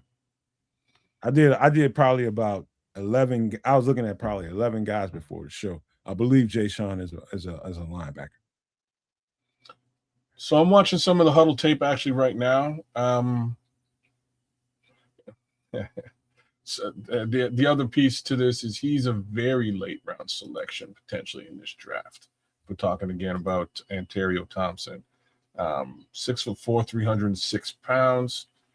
You know, like 306 lean muscle. You know what I'm saying? At 6'4", that's exactly what you're getting there. Yeah, he's kind of all the stuff that they wish that Javon Dexter was. You know, he's got a really nice get off. I can see these double teams, but he still kind of finds a way to get in and around and through them regardless. But he jumps them, man. He jumps off of those double teams into running lanes and shuts them down. You know what's really, if you keep watching film of him, what you'll start to notice is his push and pull technique. That means when you engage with the offensive lineman, you push him up and then you snatch him underneath you to get past him. Push and pull. He does that, and he also he kind of uses that to launch off the offensive lineman into the running lane. Know what I'm saying? Very strong upper body and to play into his strength. And to be honest with you, he's powerful all the way down to his feet. I mean, his lower body is as powerful as his upper body. His upper body is really strong, but his lower body is as strong. And so it wouldn't surprise you if the offensive coordinator for Ohio State and a lot of other teams that had to play this guy, when Ontario Thompson is on the field, immediately the double team goes to him. Too many times, and it's kind of boring watching his tape. He's already two gapping to start with. And now he's going to get double teams every time he go. They know he's stronger than everybody on their offensive line, so they're going to neutralize him. And so that's what made his tape kind of boring. But there was games when he flashed.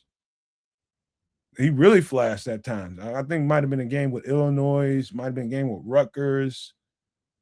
A couple of times I've seen him really, really flash when they asked him to get up the field a little bit more, and he was on more one-on-ones. There's a couple of teams that were brave enough not to double team this strong-ass dude. But he's extremely strong, bro. Extremely strong. I like what I see here. Again, the very simple downside is he's very Big Sam. Sam. You're saying AT's a beast. Yeah, man, he is a beast. He's a very late selection as far as what they're projecting.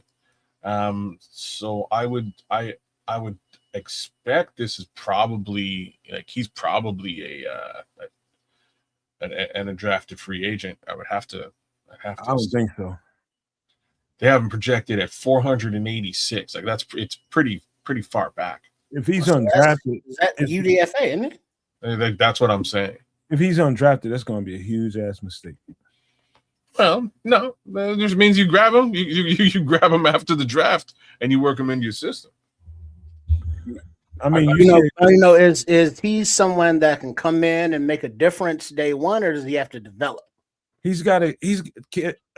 glad you asked that, Trip. That's a good question. Because and Samuel, I wish he was on the show right now, because as a defensive tackle, which he is, it's a muscle memory that needs to go with some people that do the two gapping. And that system requires you to not come off the ball in the way that you and me, Trips, are used to a defensive tackle coming off the ball.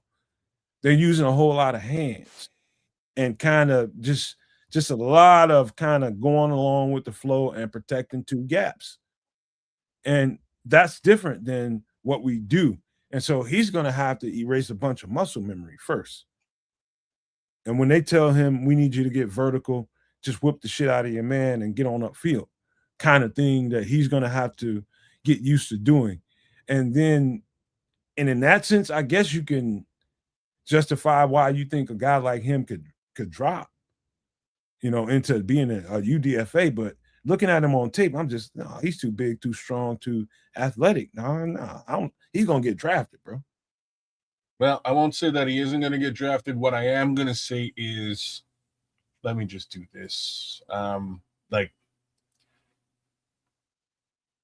There's a lot of defensive tackles in this here draft this year, man. That's all.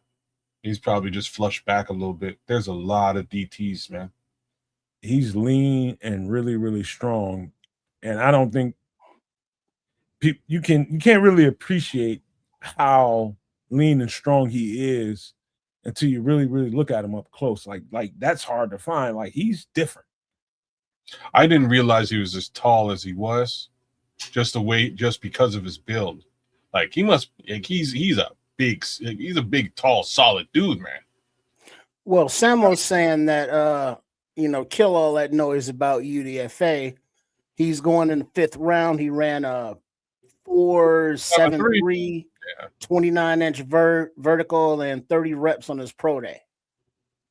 Oh, wow, 30. Okay. I'm telling you, dude, this just because people are projecting somebody to go there, here, or there, or not get drafted, man, I keep trying to tell y'all, leave that shit alone. And you watch him on tape, and you look at this dude, and you just know, better than that. No, he's real good.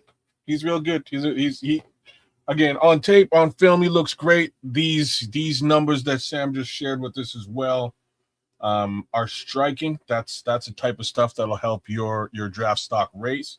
So we'll see what he does in a week or so. How far are we from draft night, man? We're getting real close. He's got fairly long arms too, and when he engages at the point of attack, how he can extend out and create opportunities for himself because he can keep guys up off him. The strength of his upper body and the long arms help the process in the long run for him to excel at the line of scrimmage because he can bench press most people. He can bench press. I've seen him bench press double teams. 2 guys, a guy on each arm, just push him off and get himself ready to engage in the runner. I mean, the strength is outstanding, bro. And does he play to the whistle, high motor? Oh yeah, he plays well. The thing is, Trips, I don't know whether it was he probably had an agent quietly before he was playing this season. And how many reps you're getting in college might make a difference in where you're drafted, how people see your ceiling. Like the people that's getting all these different reps, never getting off the field. You hear people, oh, he never comes off the field. You know what? His tires are getting bald too. His tires are getting bald. There's only so many reps you should take in college. And I appreciate the fact that Washington had a pretty good amount of depth and he didn't have to be on the field all the time. So he's splitting reps with guys. And I like that. I think that you're gonna get much more out of a player that's coming from a system like that. If you're a Chicago Bears fan, you're gonna get a guy that's got a lot of meat on the tires, bro. That's what Ontario Thompson can bring to the table. Nice. Any last? No. I think it'd be a great selection and great look at DT. Let's get to another guy. This is Mason Rager, defensive end out of Wisconsin. 6'5", 250 pounds, right there at the edge. And so I'm really lately, fellas, I've been paying attention to a lot of lean guys. Big guys with a lot of lean and minimal body fat, man. And this guy right here is jacked. Mason Rager is jacked. That 250 pounds is all muscle, bro. And when he's probably about between 21 and 23 years old, he's going to get bigger. He's going to get faster. His pass rushing skills are, let's just say, above average, but not peak yet. He's going to get better and better and better. But this guy's relentless, man. Absolutely relentless. In the run game, he sets the edge well. I mean, he's a big kid, really big kid that has an upside in pass rushing ability. He's already pretty much where he needs to be as an edge setter and defending the run. He's already there. And he's just going to enhance that. But as a pass rusher, there's a lot of meat on the bone, bro. I see a skill set there that you can really, really work with. Mason Rager is slept on. He's probably going to be somebody you look him up as a late rounder, UDFA, whatever people might say about him. But this cat is going to be something. He's going to make some money, man. Whether it's this year, 4 years from now, whatever, this dude, his engine is next level stuff, man. He plays with his hair on fire all the time. Kids is looking at him. I don't know what you're thinking while you're looking at him, but what you thinking so far? Urgency. That's the Hair word. on fire, ain't it? Yeah, that's the word that comes to mind. He's urgent, man. He's trying to get there. Look at Shad on Sports and Sophisticated Thoughts. Austin Booker. Oh, that's a good comp right now. I just need a little bit. I need to watch a little bit more. Just give me a couple minutes, but I need to see what he's got in the bag. I'm not sure if he's got any tools. He's got instinct though, and motor. Instinct and hustle is what I'm seeing right now. Instincts, motor, edge rush. Edge setting, and just being a force in run defense. You see that jump off right away. It don't take you long watching him. No. Yeah, he's got the edge too. Oh, he got a little bend. Oh, he got a little bit. He's fast. Watch out now. He's got some good speed too. That dude's got a lot of meat on the bone, does he not? So 6'5", I think he's running just about a 4.7, 4.78, maybe 4.75, 4.78. 250. Just thoughts, Nomad. Do you think he's a little small for Dennis Allen? No, I think he's right there at the edge. And I think because he's so lean, that 250 pounds is extremely lean. Like, you have to see him out of pads to understand what I mean. I had to go there. And he's not a fat, bloated 250 pounds where there's a lot of guys that want to get that weight up. And so when they, getting evaluated and all this, oh, he's got the right weight and this that's all meat, bro. All meat. And so that's why I say it'll be an easy 10 or 15 pounds if somebody asks him to put it on. Won't be hard for him at all. He's 6'5". So with a long frame. So you can put plenty on that. So kids, talk for a second. I'll be right back. Yeah, what you seeing over there, kids?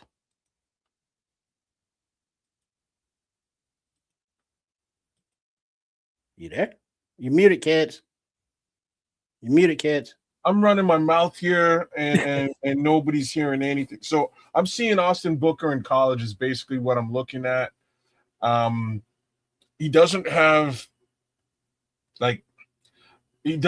the tool. He's not as tools.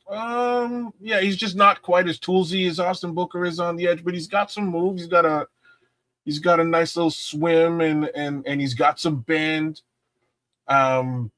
He can hand fight. These are the little things that I'll give him. He's very sudden, very fast. I don't mind this cat. Man. I don't mind him at all. Like, he's another quick and easy comparison might be, and maybe it's because he's a white kid, but maybe Aiden Hutchinson might be another viable comp here. But again, he looks like more like a mulatto. I think no, he's white people. Okay. At least he's got a tan in his thumbnail. That's all that is. It's not just the tan; it's that he wears those black stripes or whatever. The turf elbow guard things. So skinned up. Somebody's putting kids to bed and trying to type. All right, Sam, man. If you got to do your thing, do your thing. But like he's like Sam's nailing. He says he's explosive too. 40 vert. Oh wow, 10-3 broad jump. That's cool. 7.8. So I was right with 4.78. But yeah, he mentioned it too in one of his previous posts here. he needs to develop. He needs to develop a counter move, and this is sort of what I'm saying. Like he's got some moves that he does. I'd say if I'm comparing him to Booker, Booker's got more tools in the bag that he's been able to develop over time. This guy's just very sudden, and I wouldn't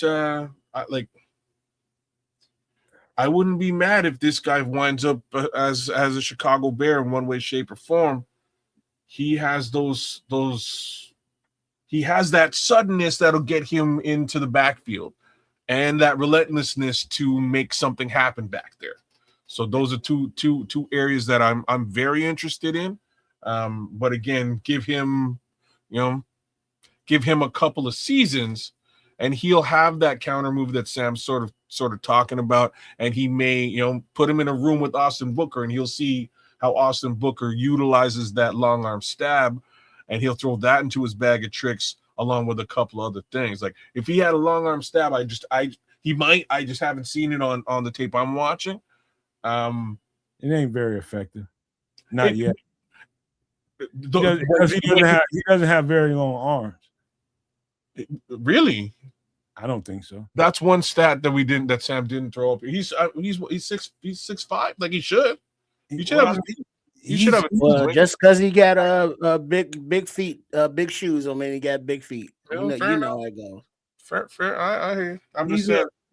One of the things I don't get tired of looking at when I've been on Mason Rager's tape at least 3 times at this point. And the thing I don't get tired of watching, and I know teams and GMs and coaches and scouts get excited about, is he's not a different guy from first to the fourth quarter. He's the same absolute guy. Same absolute guy. Nothing about him changes. And that's a trait that you can't buy at Walmart for $19.99. They just don't, that's just hard to find. He's just, man, the effort is relentless. And again, I say this one more time. When you see him out of pads and you see how strong and physically built he is from top to bottom, you 250 pounds, you drafting a guy at 250 pounds, you ain't got no problem with this thought. He's going to be, if he was a skinny 250 or a bloated 250, I'd tell you. But this guy is built. And I mean built. And so he's going to be something. I ain't saying he's going to be a difference maker year one, but I'm telling you, people going to talk about Mason Rager. No, I think he will be. I'm not going to sit here and say that he's going to be 10, 11, 12. He is from Illinois. He's from something Hills. Excuse me, kids. I didn't mean to interrupt. Lake in the Hills? No. Something Hills. I can't think of it. Hoffman Estates. You're right. I thought it was Hills, but Hoffman Estates. But yeah, no, I think he's going to have a great career. It's just going to take him a couple of years to really get well-rounded, and it's got everything to do with his ability, his speed, his ability to set that edge, and that motor that you see, that suddenness, man. So we'll see what happens over time. But I think I like this prospect as well. They're saying he's just south of 200 projection. Those stats that Sam sort of threw up there as well. I think he may wind up a little bit higher than that 180, 200-ish position. Look at Scrolls, your big money ass. He lived in Hoffman Estates. Oh, he's well to do. He must be. He got something going on. Living in Hoffman Estates. Damn. Up in Lake Forest, man, people got money up there. Okay. Yeah, he papered up. They got money up there. That's for sure. I know that. Shit. But yeah, that's Mason Rager, man. This is a true sleeper in this draft. True blue sleeper. Let's get to another guy. Oh, he lived on Dover Lane. Really like him. They're gonna really like this guy, kids. Oh yeah. Who we got? This is Brennan Thompson out of Mississippi State. This guy is a dinky dude, man. He's 5'9", 170 pounds. But boy, You talking about taking the top off of defense? That's all he does. That's like a business model for Brendan Thompson. Hey, Brendan, what do you do? What do you think your strength is? Ain't got to second guess that. I take the top off of all defenses. That's what I do. This dude is fast. I mean, like cat. I mean, he's extremely gazelle fast. This guy can roll, bro. This guy can roll. And what I really like about him is he's not a timid little guy. You know, you get a lot of guys like him that, you know, will short arm a route or short arm a catch because he's about to run into a little contact. I kept looking at his tape enough to know that he's got heart. He's got the heart of a lion. But, you know, to Mississippi State's credit, they didn't run him into traffic too much because guess what? Pinto's running into Mack trucks. Guess who's going to lose? The Pinto. You know, it's just you see them use him to his strengths. And that's what I respect Mississippi State's coaches about. They didn't do this pissing contest where, hey, some of our guys have to go into the middle and you got to take some collisions. No, they didn't do that to him. They just used him and opened up their offense. And that's what you do with a guy like him. You put him into your offense, you inject him into your system, and you let him rip stuff apart. He's great in the short area too. He's good in the short area too. But you're talking about somebody that can break your offense open and create opportunities for everybody underneath him. You got to respect the speed of this kid right here. You got to. You have no other choice. Samuel says he's a 4th-round pick. Word? Oh, so that's he's talking about Tyler somebody. Scott neighborhood. He's talking about somebody else. He's probably talking about Mason Reagan. But this guy is the speed. I mean, I you know what really impressed me about him, Triple R kids, is the amount of time it took for him to get on top of a corner and get over top of him and get past him. Like the amount of time it took him to close the space between him and somebody that's kind of giving him space, a 5 to 7 yard cushion. The amount of time it took him to close the space in between him and the corner is elite. Immediately closed the space and ran right on past everybody. Yeah, I know it's in college, but Mississippi State don't play like a whole lot of bums. They play high-level competition. So it's not like he's at Cornell doing this shit. No, he's playing against top-notch competition, leaving him. And you got to respect the speed. And so, you know, anybody that drafts him, if you're Chicago, you want to make Luther Burden, you want to make Colston Loveland, Cole Kmet, and everybody else that we have even more legitimate, put this kind of speed around. Somebody that takes the safety completely out the game. A corner and a safety. Because you got to respect him that way. Kids, what you thinking? I see you looking. I'd love to see this guy in the slot, bro. He's gonna be a slot receiver. You know what I'm saying? Like he'd be a danger. Oh, no. He'd be a dangerous slot receiver. Like I would just love to see it. They have him on the playing in perimeter a lot, but he's gonna be a slot receiver in NFL. This is what I'm trying to say. Like I could see I could see Ben Johnson using him as the you know exactly what I'm about to say, right? Like I can see him using him as I'm on Ross St. Brown. The thing here is he's got very oily hips. Man, the way he burns corners and safeties is a little different. Kind of. You know what I'm saying? Like you're saying, you're saying he takes the top off. He does, but it's just oily hip, man. And he's he's got crazy separation and nobody's catching him. So he could, come in and be somebody that could take a year to learn under a Khalif Raymond, let's say. I think him and Khalif Raymond's games could they're kind of similar now, but he's like I'd say he'd be an upgrade over Khalif Raymond. Just experience in the NFL is a difference. Kids, turn if you got to rewind whatever you're looking at, but pay close attention to the guys that's giving him separation and how fast he closes the distance between them. It's like the speed is so sudden. It's like the cornerbacks are, even though they already seen film of him, he's closing the space on them, and they're like so surprised that he's done it that fast. And next thing you know, he's right there on top of him and then past him. And he's got like 3 steps on them, and this is why I'm saying oily hips, because it's not. There's one snap.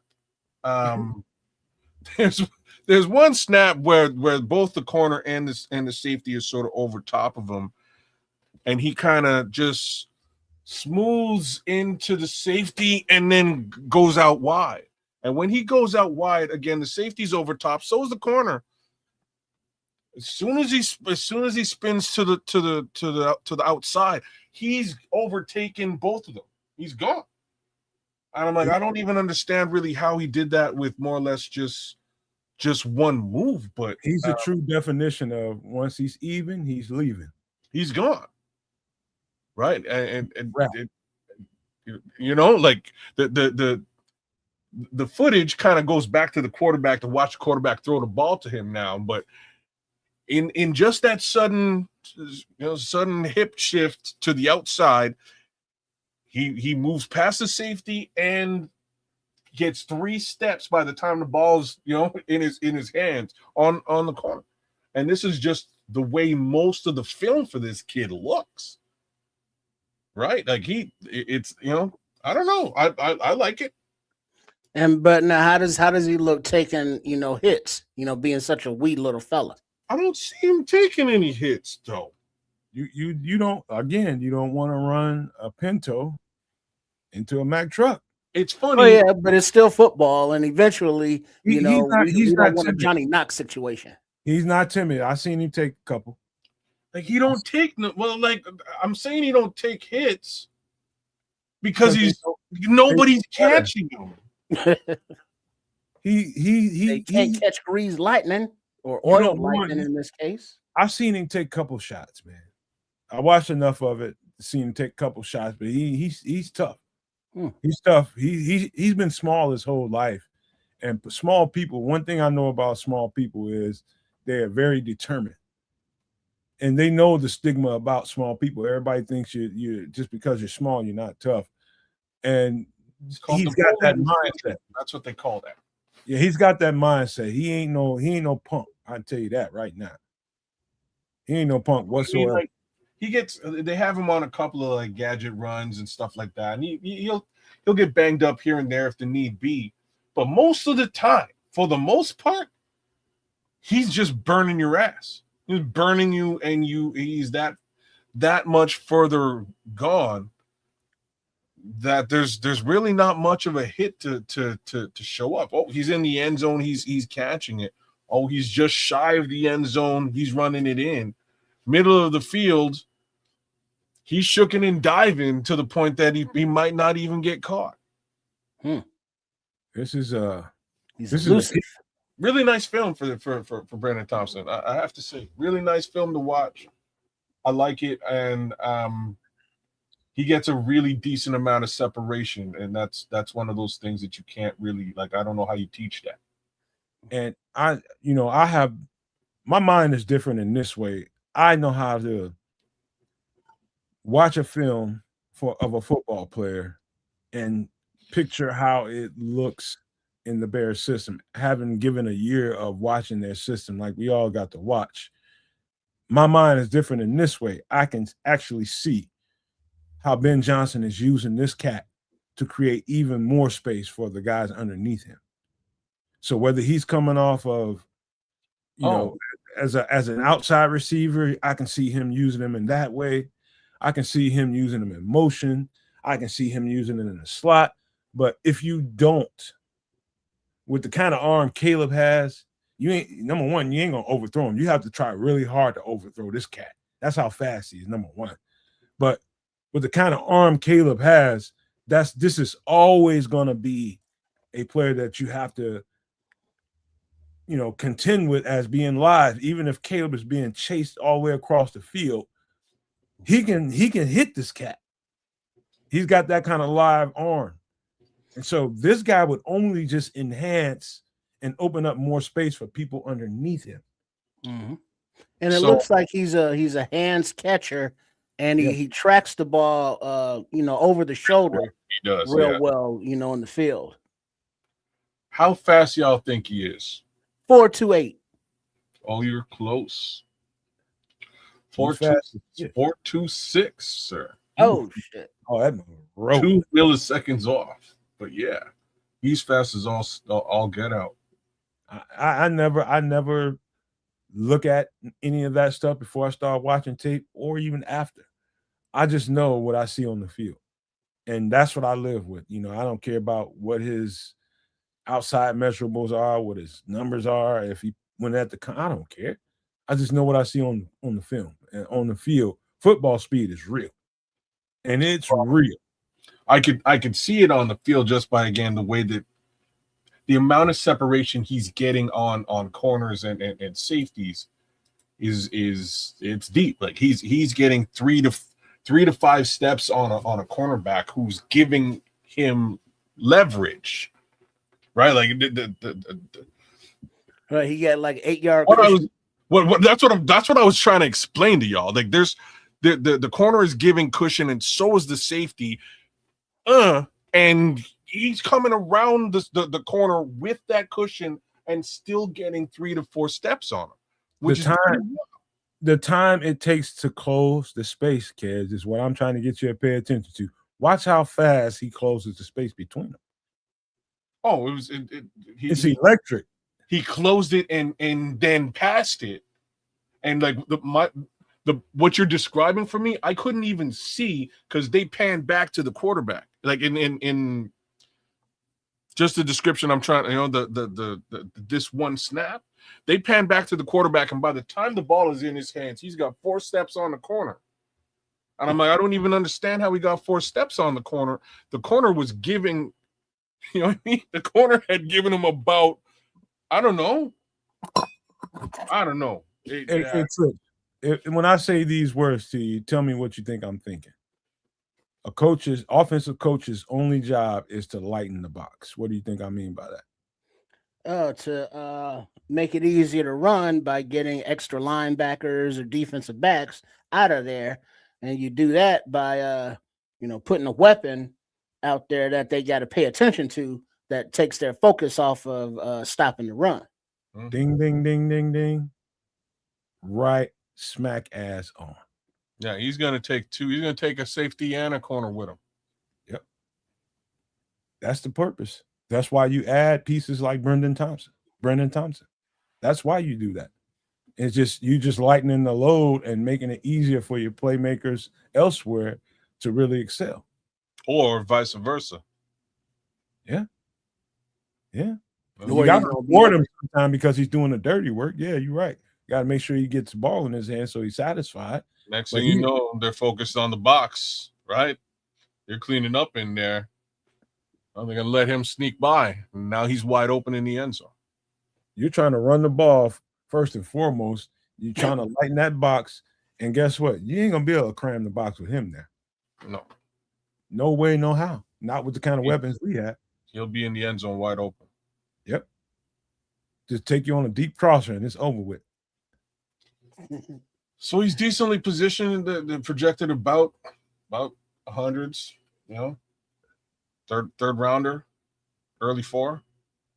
Give me 1 second. I'll pop out real fast again. I'll be right back. I was looking at this one rep against Texas, and the defensive back played press on him from like the 30. And by the time the quarterback got the ball and just kind of chucked it to the end zone, my man caught it. Brendan Thompson caught it. He was like 4 yards deep in the end zone, and the defensive back was like at the 3.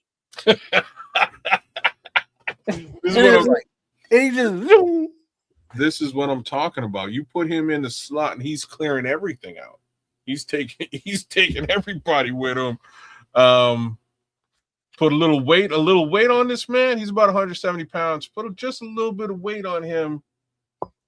Sonic the Hedgehog kind of speed. And that's what Red Baron's talking about with Caleb's ability to extend plays, plus a speed demon like this who's gonna, actually follow the scrambling quarterback and help him out.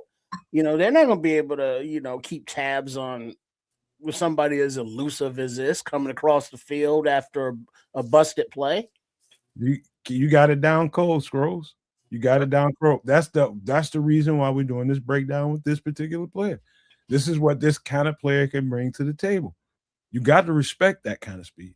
You have no other choice. The coach's one job is to lighten the box, get the box lighter so everybody else can do their job. So everybody's job is not freaking, moving pianos all day, because that's what heavy boxes, people that load up boxes do. They make it difficult for your offense to function.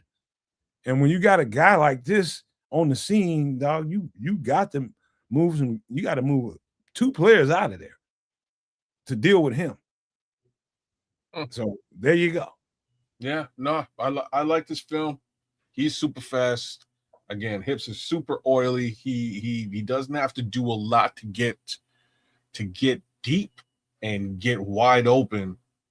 And you nailed it, man. If they want to run the ball and work the ball in the middle, love to have a player like this just to clear things out for you.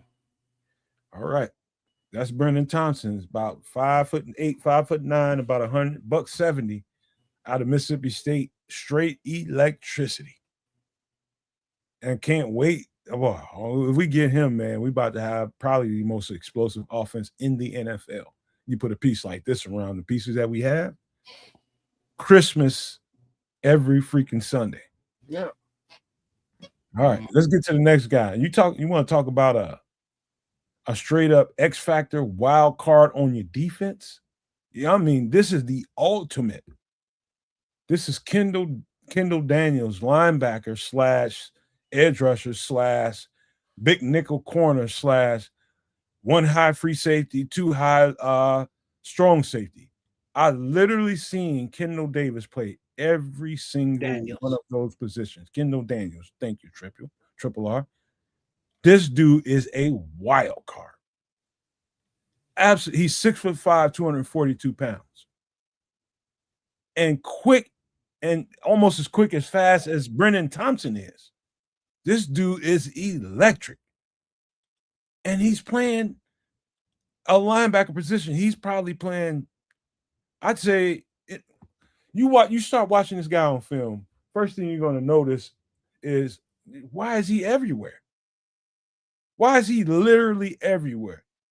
Wheel linebacker, edge rusher, big nickel corner, 1 high safety. How is one player able to do all of that? That's what you're getting when you got a Kendall Daniels. He is definitely what we called in the defense that I was playing in, a joker. And so you don't know what he is. He's a wild card. This dude is straight up at that size and length. That's already a problem, number one. And then he's quick and fast. Equally. He's as quick as he is fast. He's got range. He can play pretty much anywhere that's not defensive tackle. Anywhere else he can play. If he's not D tackle, he can play anywhere on this defense. That's rare. Kendall Daniels is in rare air. He's a different species. Different. When you got a guy that big that you can move in that many places, me and Oklahoma did him such a favor. And I know that teams are, I guess these people that run these websites are projecting him as a UDFA or late round selection. Man, please. No, he's mid Middle to late round. Samo said you know about him. Someone don't know shit.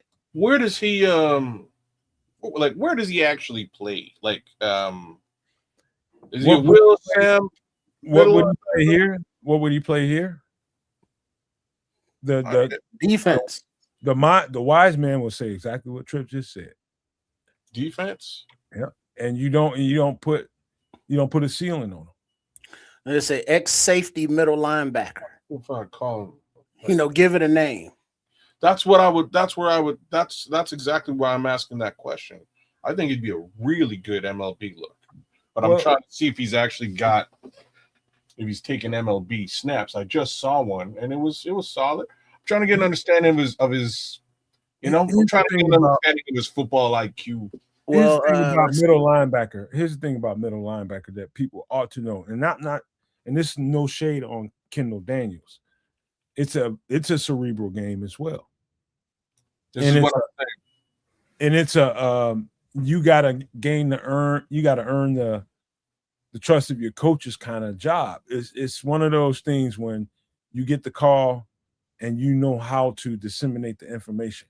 And so you got to know as soon as you get the call, okay, we slide here. You got to communicate with the safeties behind you, making sure they know what's going on, but you definitely got to communicate with the big boys up front. Got to make sure they're slid to where they need to be at, and so that you can support them. Middle linebacker he's got a lot to think about, depending on how strong the verbiage is. Oh, Jesus. You got a lot of verbiage in your call. He's got to think that much more. And so I think a guy like him, you would love to have him play middle linebacker, and with that kind of athleticism and that kind of length, you would love to keep him at a middle linebacker. But right now, I can't tell you that I saw reps for him at middle linebacker. There's a couple of reps, man. There's a couple Yeah, of reps. yeah. I don't remember. Let me throw this in here real quick.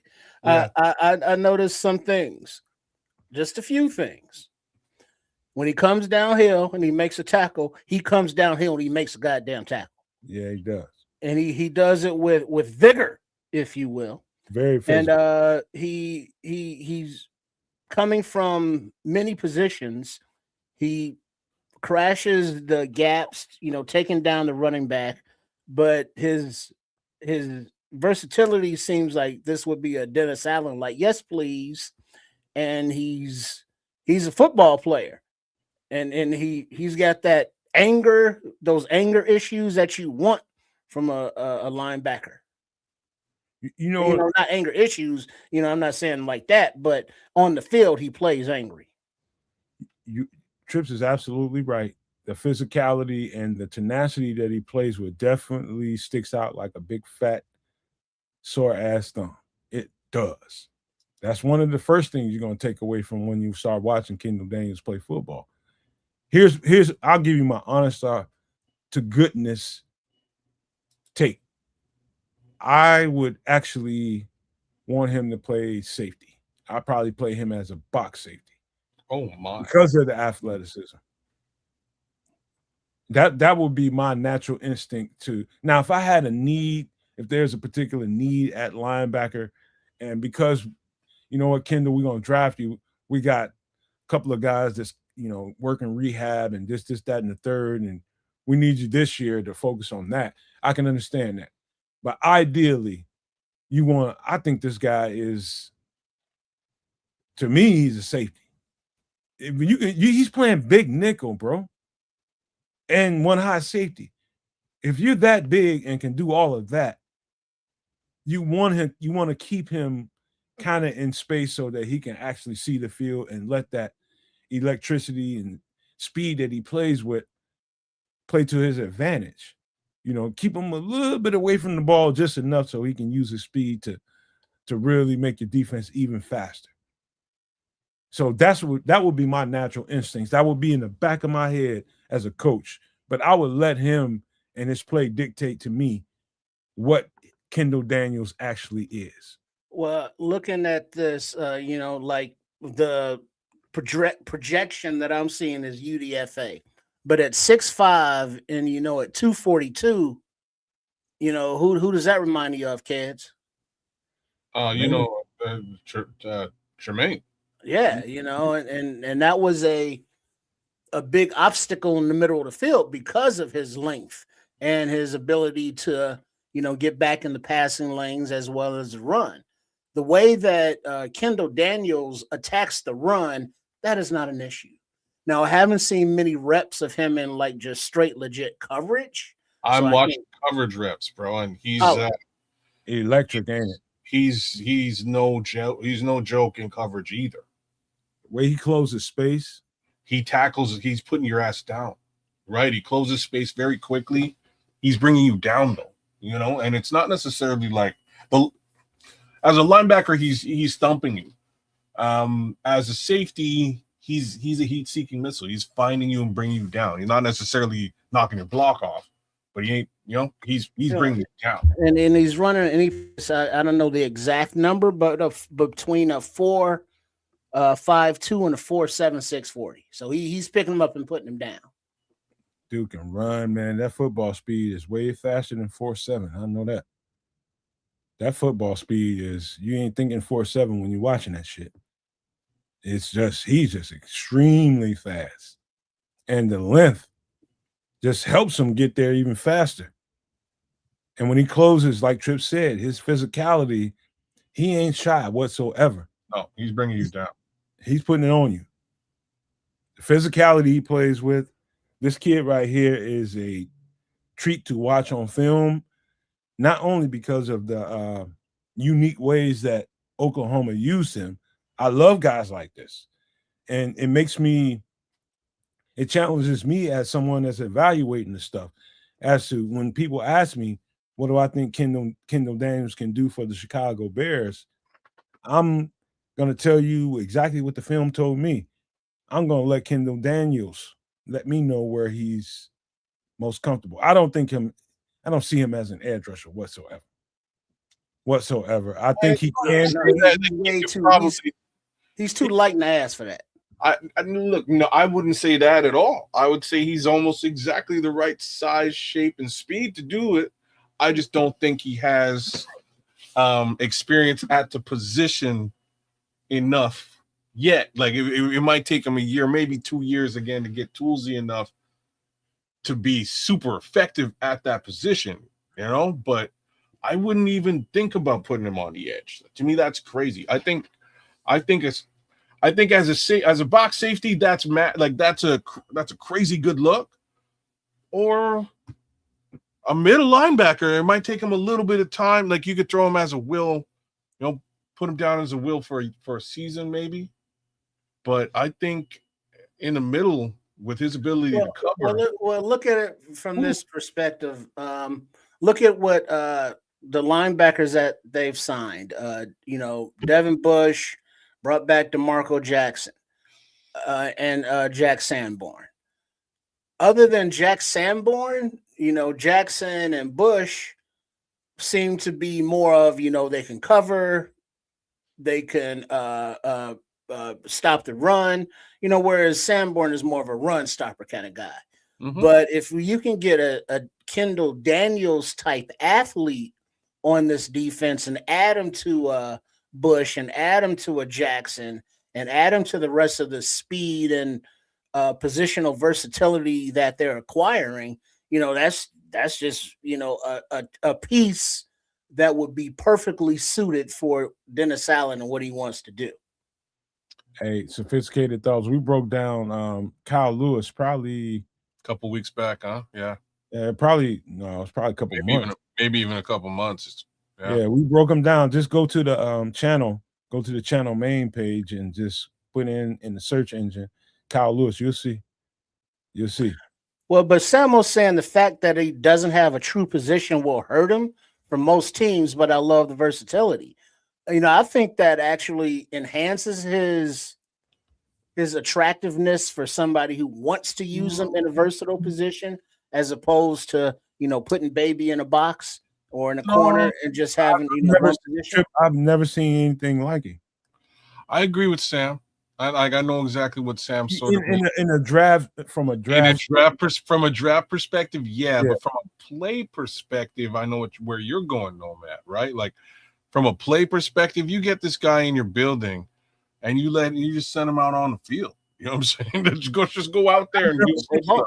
Kids, I've never seen a player take edge rusher reps, real deal edge rusher reps, and then go out there and play high one high safety. Yeah, Never. well, Ever. again, at 6'5", that is again just okay. So he's built like a prototypical edge rusher, like just to put that out there, right? So he's built like a prototypical edge rusher. You put him way back where, and now you got a 6'5" monster in who can actually cover you deep. That's pretty crazy. You know, or you put him in the middle of the field and he's eating up passing lanes. He's different, man. I'm telling you, I've never seen anything like this. And like you get to thinking about, how, I mean, I can think of some stuff, man, but it doesn't match what I've seen Oklahoma be so unique at doing. And this guy being such a physical and such a just prolific athlete that they thought that much of him that they were willing to go from that low in the defense to that high all the way at the top of the defense, at the back of the defense. You don't see that shit. I think of the world of a lot of athletes that's played in the NFL, but never have I ever seen one of them go from that to all the way to that extreme. They were that sure in what he can do. They play him at edge and they put him out as a one high safety. That should tell you a lot. That should tell you a whole freaking lot. Kendall Daniels is a unique athlete in that regard. He really lacks for nothing other than the experience playing one position or the other and taking more reps, like Samo said, that can hurt you in a draft because he hasn't taken enough reps here or there. But at the same time, I think, in my opinion, it's an enhancement because they had the balls to play him around like that. And that gives a broader range of view for the scouts and the GMs that's looking at this cat. Like, what can I do with this guy? Can I completely make my defense unique by having this kid on the field? Yes, you can. Just got to have the means and the way to look outside the box. This is a different athlete. I agree. And that's what you have to call him. He's an athlete, man. He's an athlete, and I think that's the respect that he'll get in the draft. With that being said, hopefully they can figure out where to play him. Because again, like as a look at safety, box safety, I think he's a fantastic look, y'all. Just got to say that.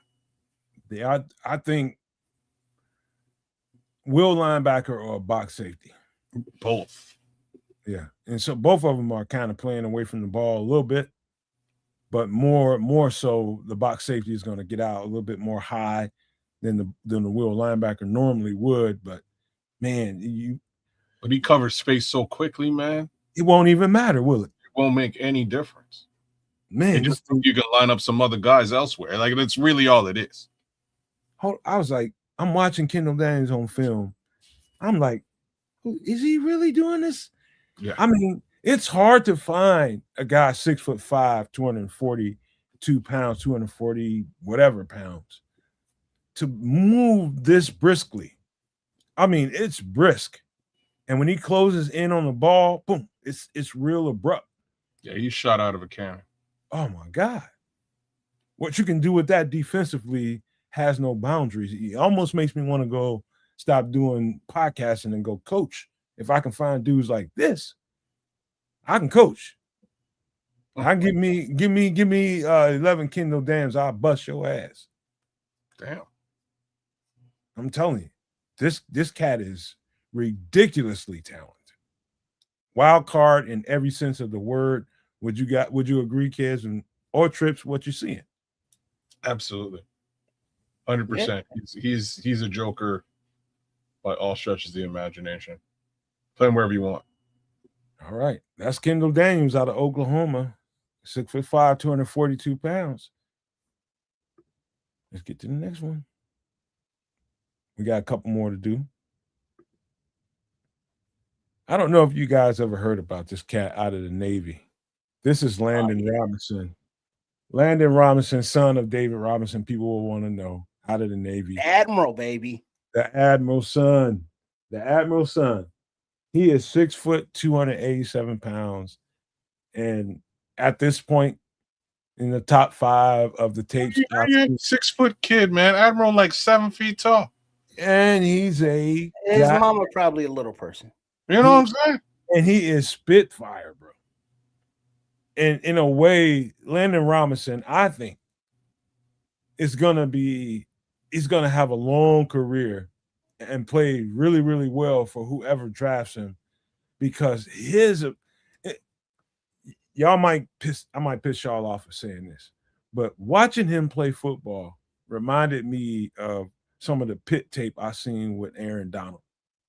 And he's not Aaron Donald. I'm not saying that. I'm just talking about the quickness from the point of attack and being able to defeat your blocker and win is Aaron Donald like. You're not the only person who's out there saying that either. Just to back you up. I hate, you know what I mean? Normally I'd be the guy to clown you for making that comp, but I'm just taking a look out there. There's other folks who are making that comp. It is special to watch, bro. It is special to watch. He will whip your ass at the line of scrimmage. And he's so quick. That's what made Aaron Donald different and widely regarded as the best 3 technique that ever lived, ever put on a pair of pants and shoulder pads. I mean, this guy will win. And he's so low to the ground at 6 foot and plays at his pad level and beneath it. And what do I mean by that? You're already 6 foot tall playing amongst a bunch of guys that's 6'2", 6'3", and better, right? You already know the best chance for you to win is to keep your pad level as low as you can get it and play with your speed and abruptness. Oh, he gets that like you're yelling at him with a bullhorn right in his ear. He gets that. He gets it, and you see him play with it. I'm telling you right now, Landon Robinson, if given the opportunity, can be special. It ain't got nothing to do with who his father is. Nothing whatsoever. But the way he plays football, I wish David Robinson played basketball like that. Hey, what are you trying to say? I think he did. David Robinson was a little soft. Wow. Hey, settle down. Being honest now, he was a little soft, but his son ain't. Hey, just because him and Tim Duncan, wasn't the most butch of, let's say, 7 footers. We're talking the Twin Towers, bro. The Twin Towers was a serious thing. Yeah, but Tim Duncan, he was kind of soft too. He was soft.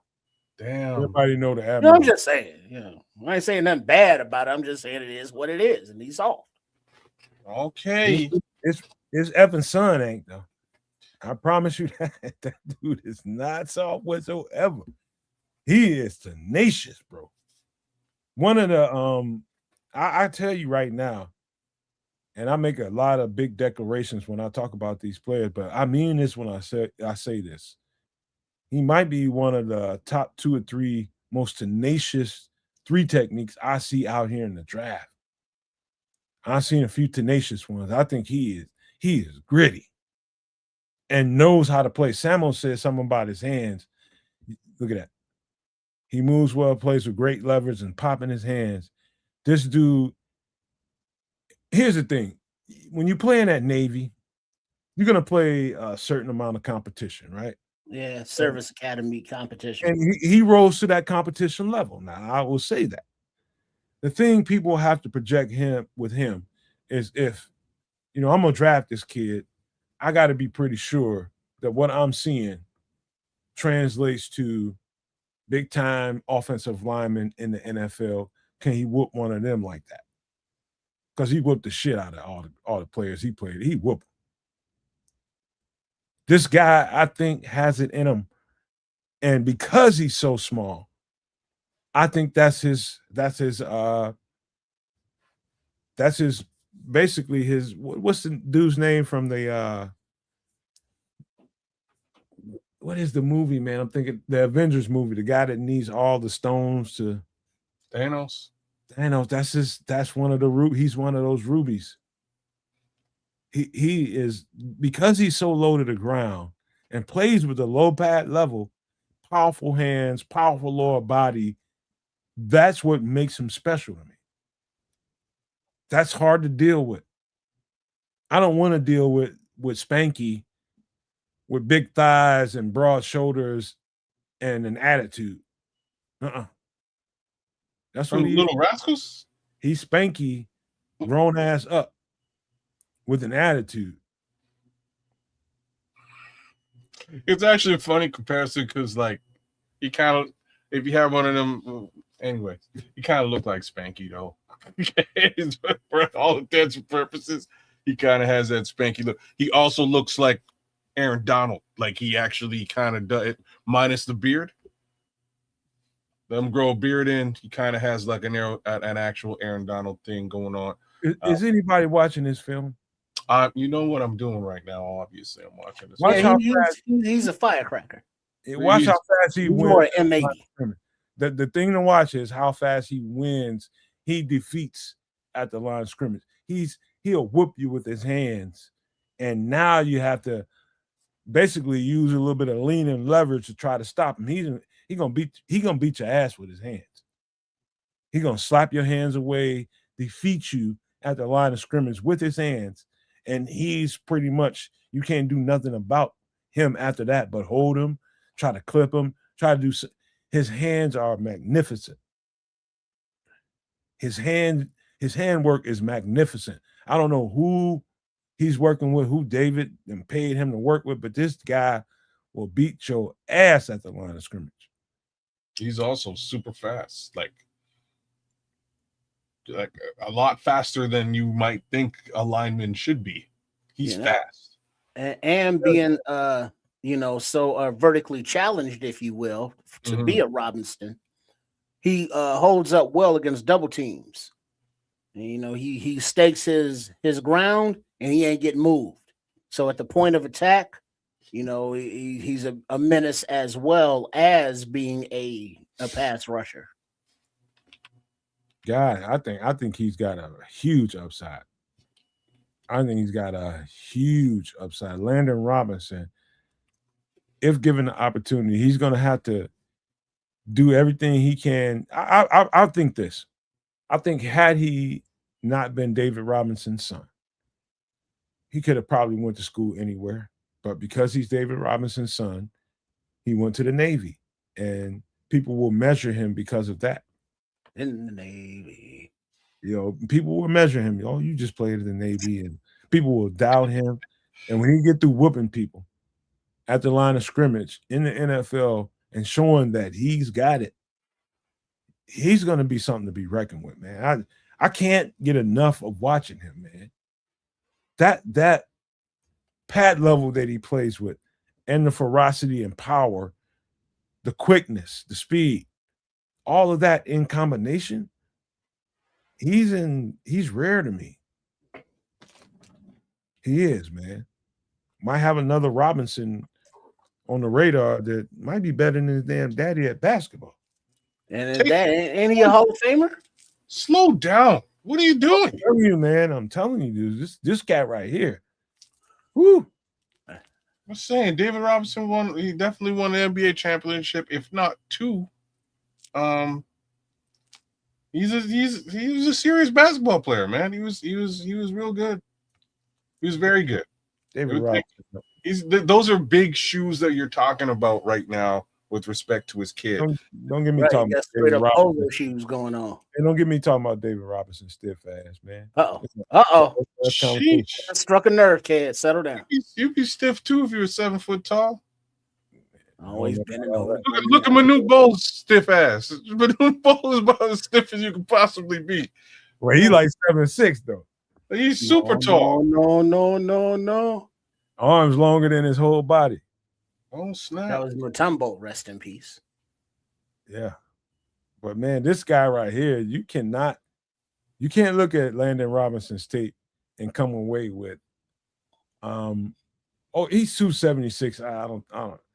It don't matter. Well, but looking at that height, that weight, that activity, isn't that another Dennis Allen, favorite type? Undersized guys. Yeah, he's like a Grady Jarrett kind of. Man, it's Grady Jarrett. I think Aaron Donald. I think of all those guys like that. To me, are especially when people just look at those measurables and think they know what this player is and what he's gonna be. The dude's lower body is powerful. It's shit at 276 pounds. How he can hold up double teams is remarkable. That means the base of his body, that means his lower body is extremely strong. When you can hold up to double teams at 276, think about what I'm saying to you. We got 300-pound plus guys that can't hold up to a double team to get moved out of traffic. Consistently, Landon Robinson holds it down that way. He gets his feet firmly planted, digs in, and uses that power in his lower body to be exceptional. And it's what he is, man. I don't care if he's at the Navy. I don't care if he was at the Air Force, Marines. This guy I think is a piece. And if given an opportunity to excel, I think you got you something here. Yeah, I'm with it. All right. I think that does it. Oh, we got a special one. We got something a little bit special. One last thing before we get out of here. I just want to know if you guys have heard about this cat. Have you heard about this cat? This is Uar Bernard, 6'4", 306 pounds with 6% body fat. Let me tell you something, bruh. Last time I weighed in at my best shape at 185, bro. I had 7, maybe 8. I can't remember 7 or 8 percent body fat. Now, I just want to start there. I'm a much smaller athlete, much smaller athlete, carrying, and that's my perfect size and where I performed at my peak. I was $185, and I carried 7 to 8% body fat. This cat is 6'4", 306 pounds with 6% body fat. Do you understand that? Do you understand what that means? It's exactly what I just said in him doing that vertical test down at the right corner. He's a metahuman. He is different. He's from somewhere in Africa. He's with the international. We was just talking about that a couple of weeks ago. International program, and he's learning how to play football. And so whoever snatches him up is going to be teaching him football fundamentals one-on-one.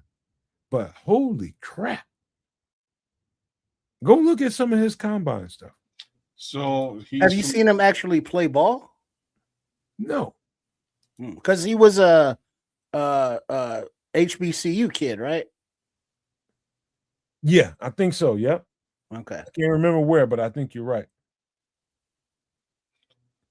Well, well, I'm sorry to cut you off, Kez, but seeing somebody this physically specimenized, if you will, it's like, man, if he could actually play ball, you could have something here. But it's just kind of a buzzkill for me, remembering the Nigerian Nightmare.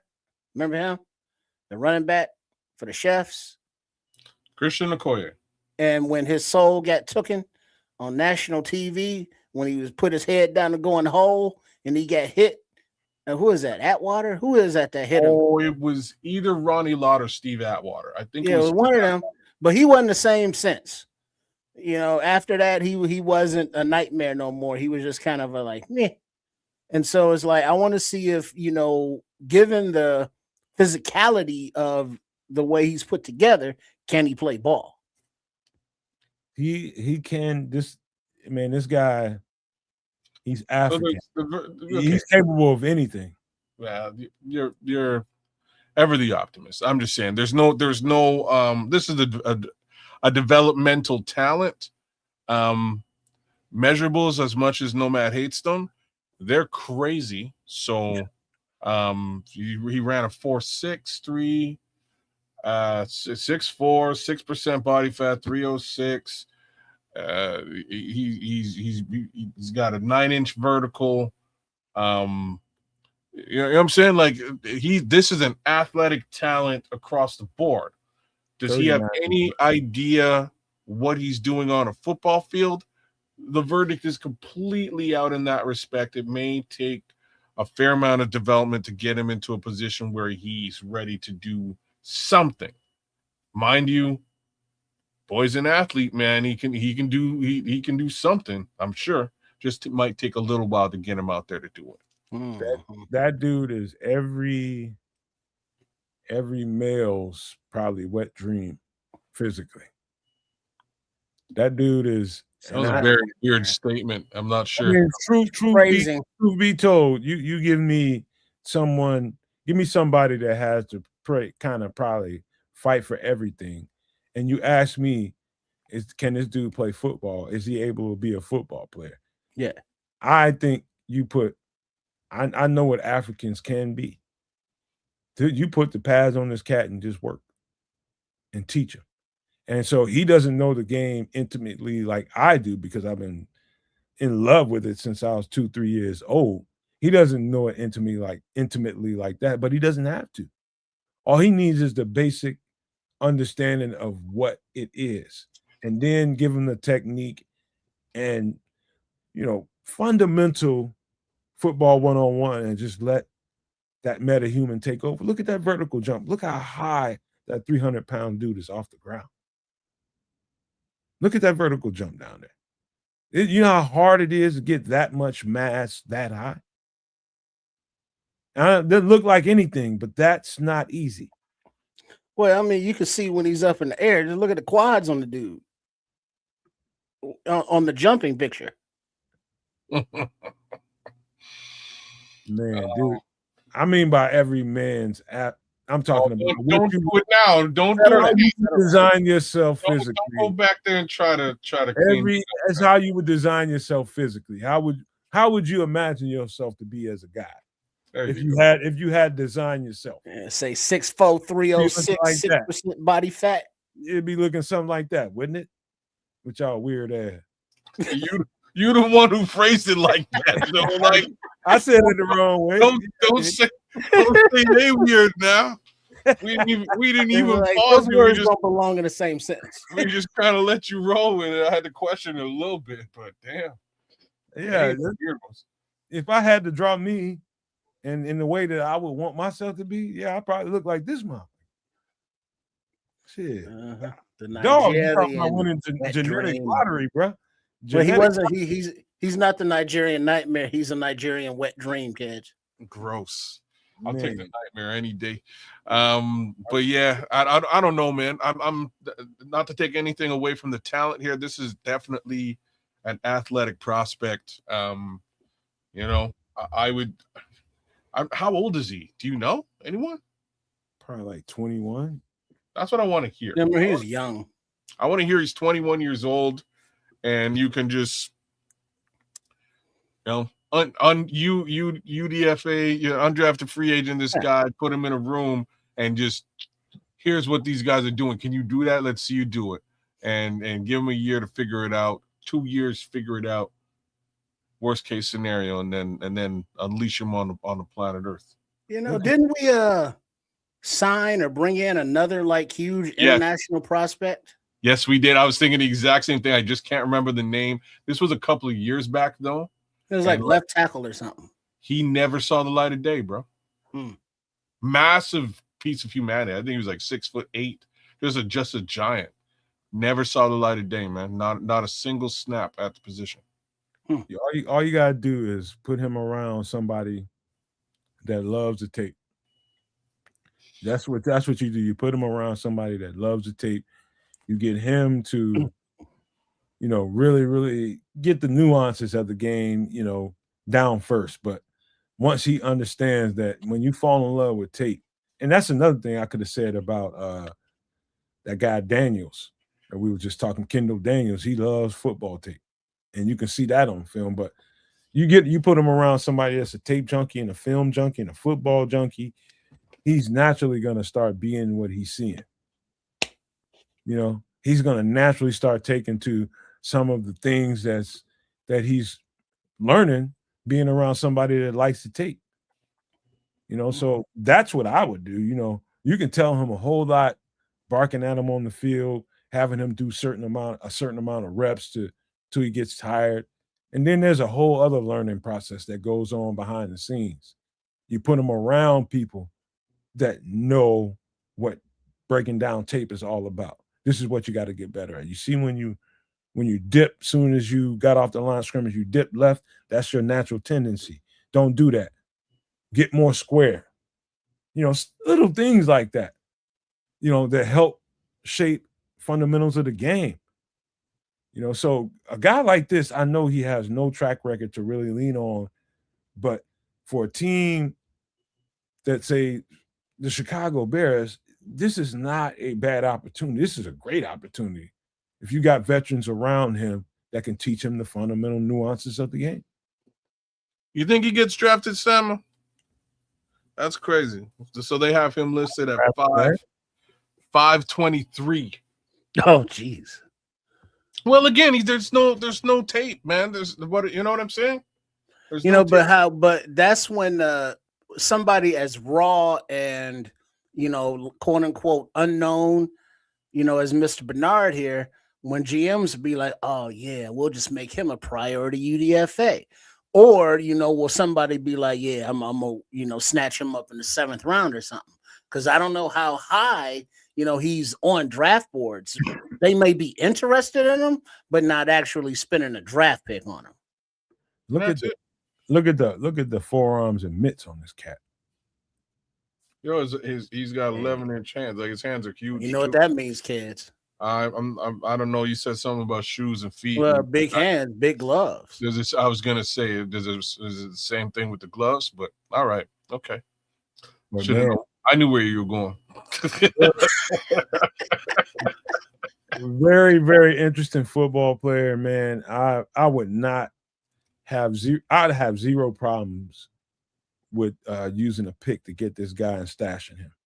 I had zero reservations with it whatsoever, because the guy needs to be in an environment where he can grow and be around people where he can grow. And that's the goal, is to get him to grow, not just physically. I'm talking about in the nuances of the game. And so that when you put him on the field, when he's ready, he can use that meta-human ability he has to him to absolutely dominate at the line of scrimmage. And so if I'm in the Bears front office, I'm getting them somewhere. All right. Well, let's get to y'all's let me shut up and let y'all cook y'all's mock draft shit going on, man. I'll shut up.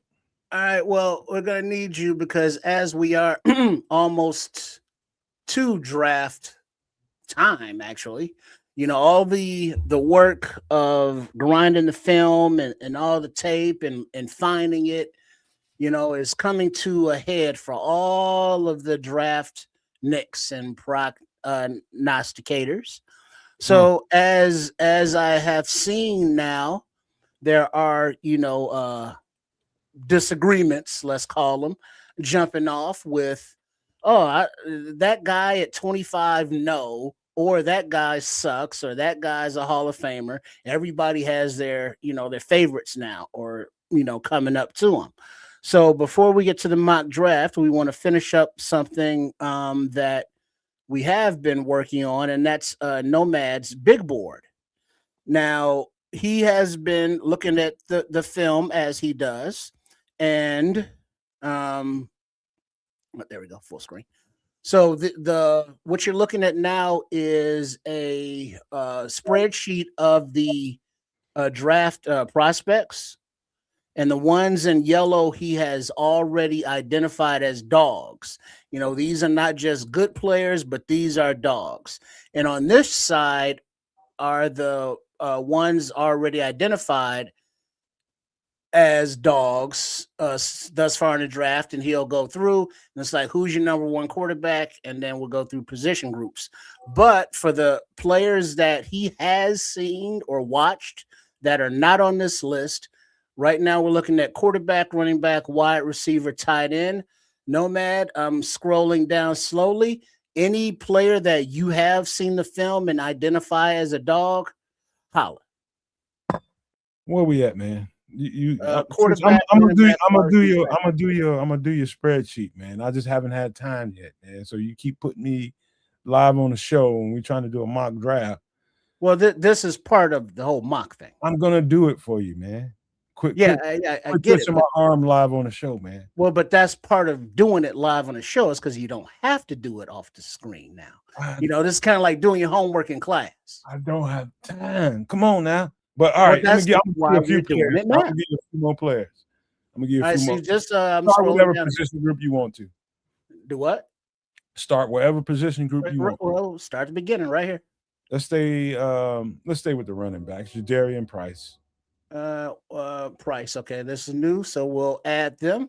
All right, so the new people we're gonna add into the green, different color. Nick Singleton. Singleton, Penn State. Scroll down with the running backs. Slow down. Don't go no further. Rasul Faison. Rasul Faison. Scroll down. All right. Let's go Jaden Ott here. Let's scroll to the next one. I'm gonna give you a few in every position if you want. Well, we're at the bottom here, so let's keep going. Let's go to the next position. All right, so we're running back, receiver, wide receiver. Zachariah Branch for sure. Keep scrolling down a little bit. I ain't done a whole hell of a lot of these dudes.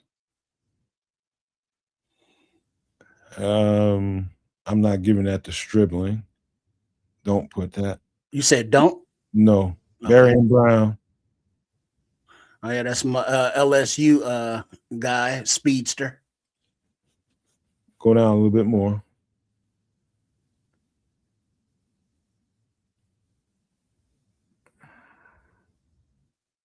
I'm gonna give you one more. Keep scrolling. So scroll one more time.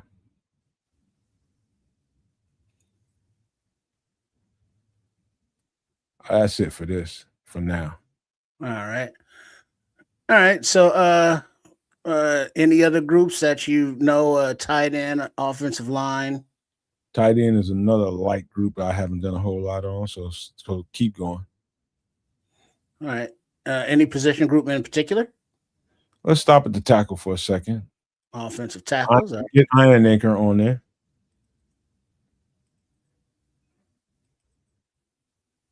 Scroll. Markel Bell. Drew Bowery.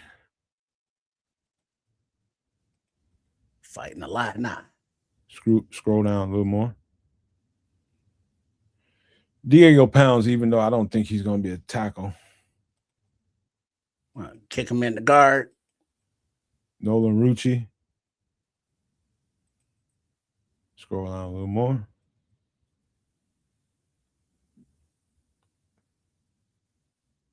A little more. Just one more. let's stop there because I don't want to over because I still working on some of these cats. Oh, go back down there. Ruben Fathery, which I did his breakdown last year. So y'all can go to the Nomad Network homepage and you can see that breakdown I did last year. Right, and this is the end of the list here for offensive tackles. Okay. It's a hell of a job having to do all this shit. Mm-hmm.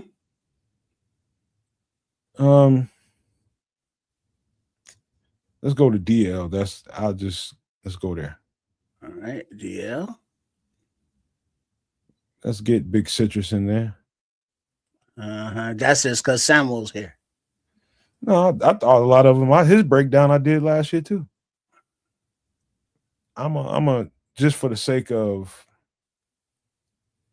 let's get Benny in there, man. I think he can. He's a big D tackle, but I think Sean Benny. Okay. I think in a 3-4 where he has to be the centerpiece, I think he can really excel. All right, keep going down. Xavier Harris, don't do that yet. I'm still on his shit. Mm-hmm. Skylar Gill Howard, I'm still on his shit. Don't do it yet. Nick Barrett.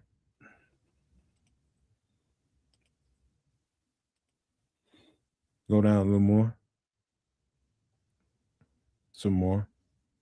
Brandon Cleveland, NC State. Jackie Marshall. Jackie.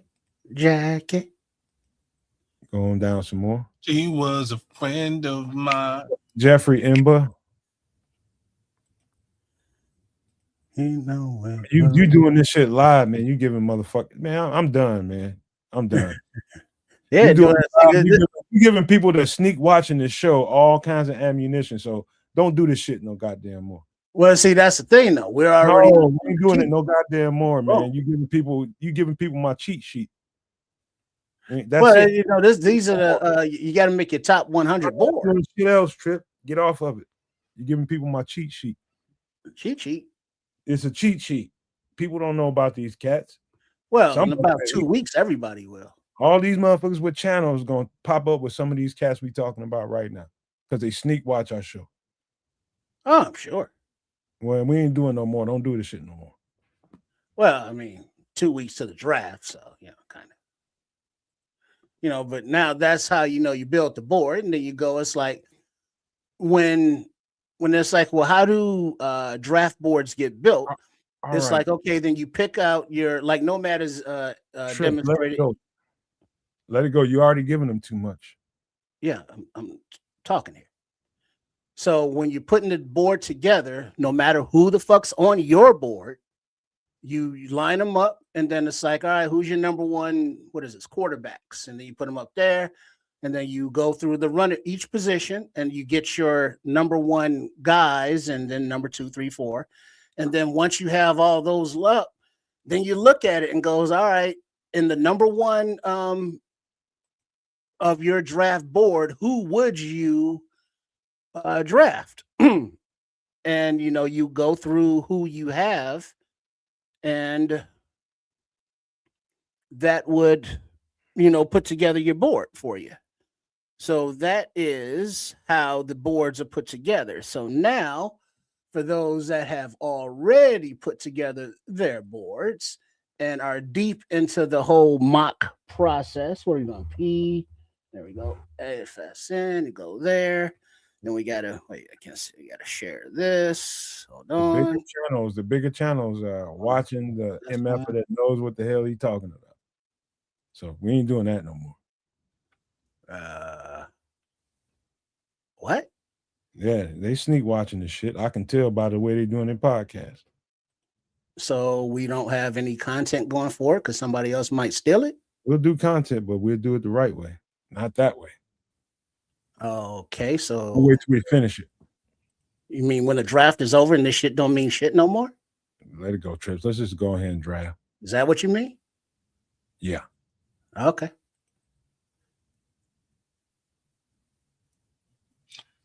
And they keep saying I'm the asshole.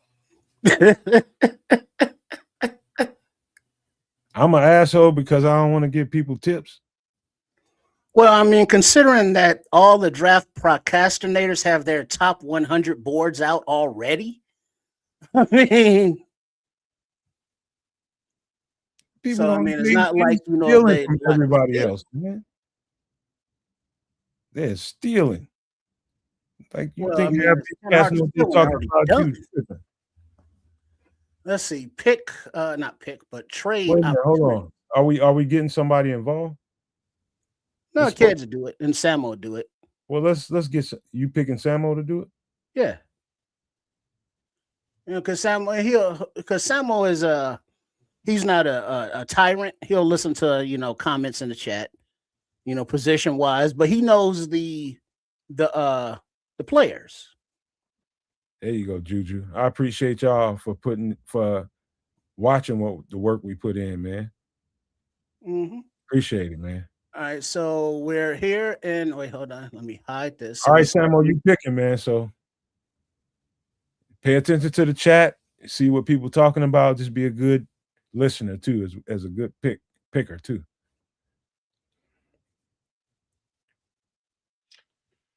All right. So let Sam Oh, figure ready? things out as he does, but go ahead and click on that trade offer just so we know what's popping. Trade offer. There we go. All right, Let's so see. you got 3 offers. The first What one am I is, doing? He says you drafting, Sam. You've been nominated. yeah, you're the GM, and you're making the calls with assistance of the chat and such. Draft. But now the offers here for pick 25 from Jacksonville, they will give pick 56, 81, 100, and a second rounder. The next offer is for 25 and 239 to go back to 32 and pick up 64. And the third offer is for pick 25 from Los Angeles, and they will trade with 55, 86, 123, damn, a 27 second and 27 third. Well, Samo says hell no, he ain't drafting. All right, but on the board, you got what is that? What is it? Tight end, K. McDaniel, Mesidor, the usual favorites. There's no random factor to this thing. He said, I like that Seahawks trade. Let's see. Seahawks is all right. So 32 and 64, 425 and 239. All right. And so that gives you the picks of 32, 57, 60, 64, 8. Stop it. 32, 57, 60, 64, 89, 129, and 241. Right now, we go back here. The offer that popped up. You have 3 offers. One from the Packers, F them. One from the Falcons for 48 for a second and a third, for 32 and a fourth. And then the Pittsburgh for 32 and a 2027 third. They give you 53, 76, and a second rounder next year. And who are they trading up for? Who's at the top of the board? At pick number 32, the last pick of the first round, Max Alcantor, offensive tackle, is the top of the board. All right, no trade. All right, so who would you like? Any particular, what do you call those? Position groups, or you just want to see the Scroll down a little bit on the board. On the main board, ball board.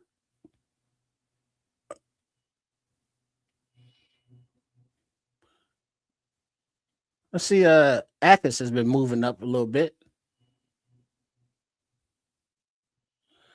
And you take Max. That's Big Max. That's the offensive tackle from Arizona State. Is selected with the first pick. I'm sorry, the last pick of the first round. Excuse me. All right. So you got left tackle. He should be able to come in and solidify that position, hopefully, right directly. And now the next pick is at 57. You are on the board. 2 trade offers for 57 and 241 for 110 and a 27 second rounder. Garbage. And 57 and a 6th rounder next year in 27 for Garbage. 80, 115 and a third. Garbage. I say both of those are garbage. All right. He's a big dancing bear. Not that kind, ladies. Nope. All right. At the top of the board, you have a cornerback in the name of Abney, and then the rest. The next pick is at 60, by the way. We're at 57 right now. What's at the top of the board here, Chip?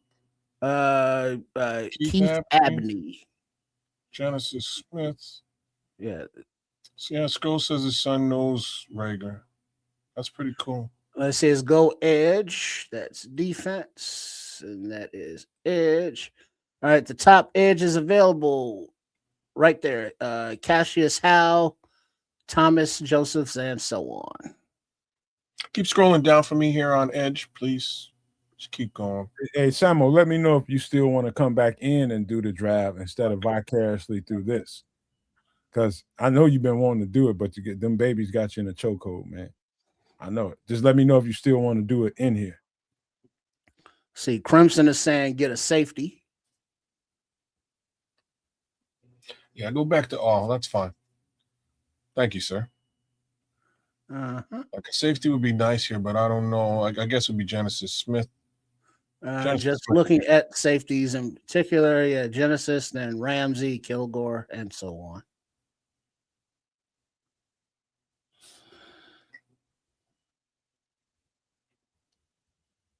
All right, is Stooks of Stooks? What position is that? Stooks probably just went. Take a look at yeah. Stooks, Trayden Stooks, Trayden cornerback, Stooks. went to the Kitties at Fucking 50. Lions, man. Anywhere but there. Well, but did you see who went at 49? Where? Let me see. Deontay Scott, 49 to we can rebound from that one. But Stooks is hard. Yeah, cornerbacks in general as well. We're back to he's trying to go corner. He's trying to go corner. What kind of corner, Samuel? You want slot or boundary corner? Or somebody that can play both?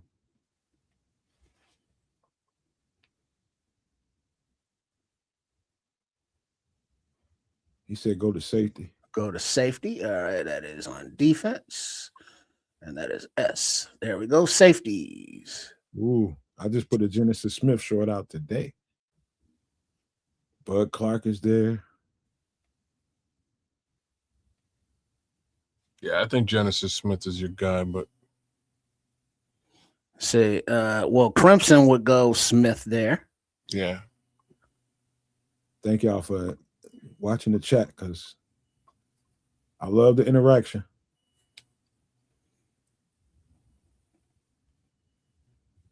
All right.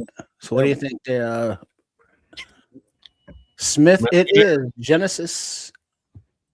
You're 6'2", 204-pound safety from Zona. Boom. And now you are right back on the board. What does that next trade look like? Let's see. Offer to go back from 60. Excuse me. And give up a 2027 third rounder to go to 79 and pick up a second rounder. And the second offer is to go from 60 and a fourth rounder next year for 92 and a second rounder next year. Okay, so hold that thought. Well, he wants to look at DT. DT is here. Top of the list right here is Caleb Banks. Oh, you see citrus down there. Look at it. There it is. Big arms. You are at 60 right now. Your next pick is at 64, then 89, 129, and 241. F the Cowboys. Okay, cool. F Ian Cunningham. Oh, Ian ain't do nothing but want to progress as a professional. There it is, Grayson Holton. There it is. All right. Ooh, love it. And now you're back on the board. And you have one trade offer from the Jaguars or Jaguars, if you will, to give them pick 64, and they will give you 81 and 100. And the top of the all board right there. Abney's still up there. And this is the last pick of the second round. Abney. Go edge. So that's defense. Edge. And all right, there you go. Edge is top of the board. Cassius Howe.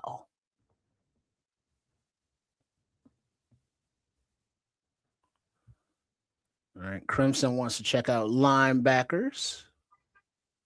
Let's look at them. Well, I'm just gonna give a few edges so you see what's happening down there. All right, now linebacker. And the top of the board is right here, Jake Galladay. Ooh, Kyle Lewis is tempting right here, in my opinion. Over Harold Perkins Jr. Yeah. Really? I think he's a more complete linebacker. All right, so these are, the linebackers. I want to trade, but I hate to miss on Dennis-Sutton. Dennis-Sutton is he's gone. I did that breakdown last year, so that's also at the Nomad Network. He's right here at 96. You are picking right now at 64. Your next pick is 89. You could trade back and get him. Roll those dice. Click on that trade again. You know what, Samo? Sometimes it's about just picking your conviction. No matter where they're sitting, and 100. No matter where they're sitting at. Or that's the only offer. So you can trade back to 81. And if you did trade back to 81, that would be your next pick, and then 89. All right, Scrolls said he want to look at the edges one more time.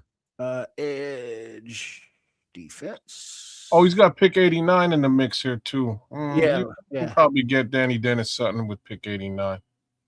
Right here are the edges. So just stay right there. Cassius Howe, R. Mason. Behind him at edge, Romello Height, Overton, Lucas, Max Llewellyn, and there's my guy, Nadame Tucker. And there's Rieger. Didn't we just do him? Personally, those would be the two edges that if I'm not getting Mesidor, those would be the two guys I'd be looking for. I remember doing Gums Jr. Kamara's all right too, but I really like the Nadame Tucker film, man. He was something else. He's saying Dennis-Sutton or bust for him. You want to take him now? You want to do it now, or you want to wait? 89? Yeah. What do you want to do, Sam? You want something now? Sammy said take him. Screw all that noise. He's took. All right. So you now are going to the board 89, 129, and 241. So 3 picks remaining. These are too risky of a trade. If you got a guy on your board and you want to take him, you better take him because somebody else will. Hey, kids, get ready to pick one more guy. We might run one more quick. All right. We got one offer here to give up 89 and a 6th rounder to pick up 92 and 152. And that's from the Cowgirls. And now, just so you know, your picks, you got 3 remaining as aforementioned. And the top of the board is Julian Neal, cornerback, right here. Any position you would like to accept. So that trade from the Cowgirls is accepted. Yeah, for sure. You take that. And so now you're back on the board and you have one trade offer from the Vikings. Who did the Cowboys take? 1 second. The Vikes are offering 97 and 196 for 92. That is the only offer. And the Cowgirls took Julian Neal, cornerback. Real talk, you take that trade offer too. The one that's on the table currently. Yeah. You said wow. Well, that was the first accept. That was for the previous one. What do you think of this, Sam? Now, do you want to help your division rival, or are you hurting your division rival? Now on the board, top of the board of all is here. So Emmett Johnson, Parker Brailsford, who we just did.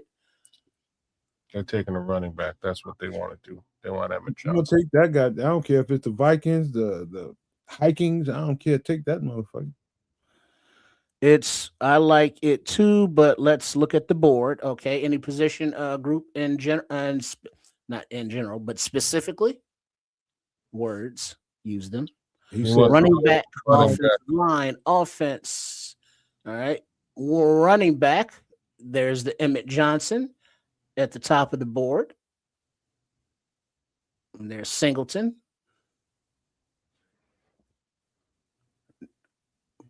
Le'Veon Moss, it's a lot of money down here in this part of the draft. Faison Rasul.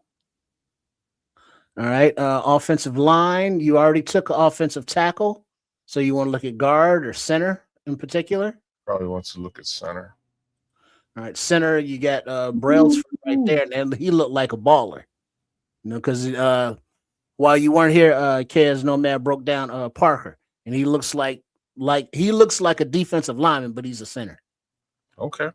Nice. Click on it. Click on his name, please. He says he wanted to see center too. 6'2", 290. Okay. Crimson said he go Parker. He's different, man. I think he's the best, even though he's undersized. I think he's the best one in the draft. So even Samuel's saying Parker's a dog. So do you take this dog at 92? He is ranked at 82. He is the top center on the board. I think he's top player on the board. Click on I think it's perfectly situated. No, Emmett Johnson's the top player. He's right behind him. And then Brailsford. I think it's perfectly situated. I mean, because if you got Max, you got him, and then you got Brailsford, so you got your offensive line solidified for the next how many years, kids? 10, 5, 3, decade. What? Well, we would hope decade. Cat so where he's so athletic. That trade is almost too good to pass. All right. Well, say the word. Let him think about it. Lord Crimson 2. To what? You got to drop a deuce. Thanks for sharing. Golly. Where we get that from? The number 2. Somebody got to go poopy, and I'm not saying no names. That's what you thought? Hey, you never know. Oh, maybe he got it. He want to see the wideouts right quick. Wide receivers, all right. Offense is right there. Yeah, no. Wide receiver. You want to take that trade. Right at the top. How many picks we got left? Right at the top, though, Brendan Thompson. We just broke down. Not a lot. I think you got 3 picks left. 92, 129, 152, and 241. So that would be 4. I guarantee you, Brailsford won't be there. You know, so you got some decisions to make. Any other position groups you want to see?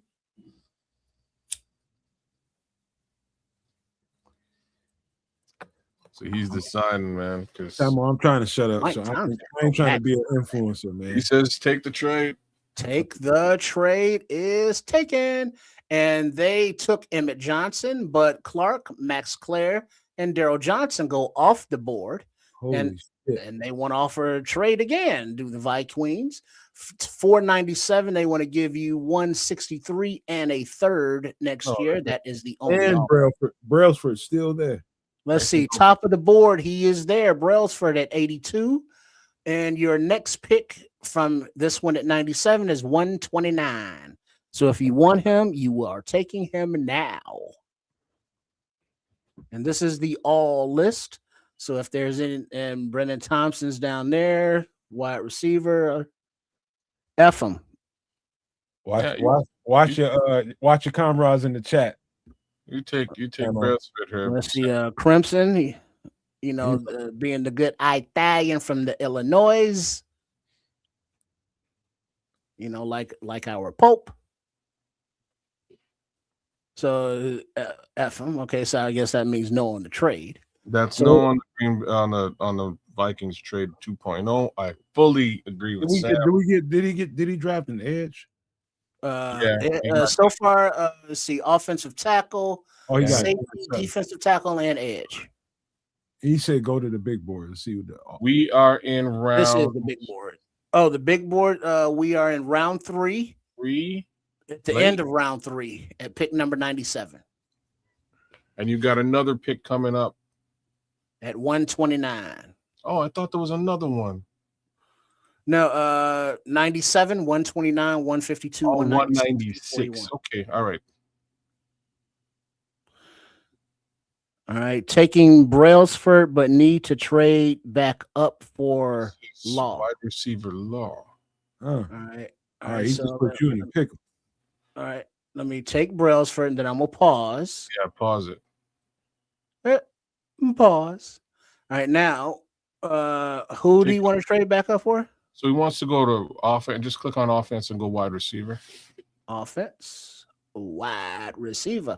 Kendrick Law, the 6 foot, 205 Kentucky senior. All right. So your next pick is obviously at 129. Law is ranked at 115. So we want to propose a trade.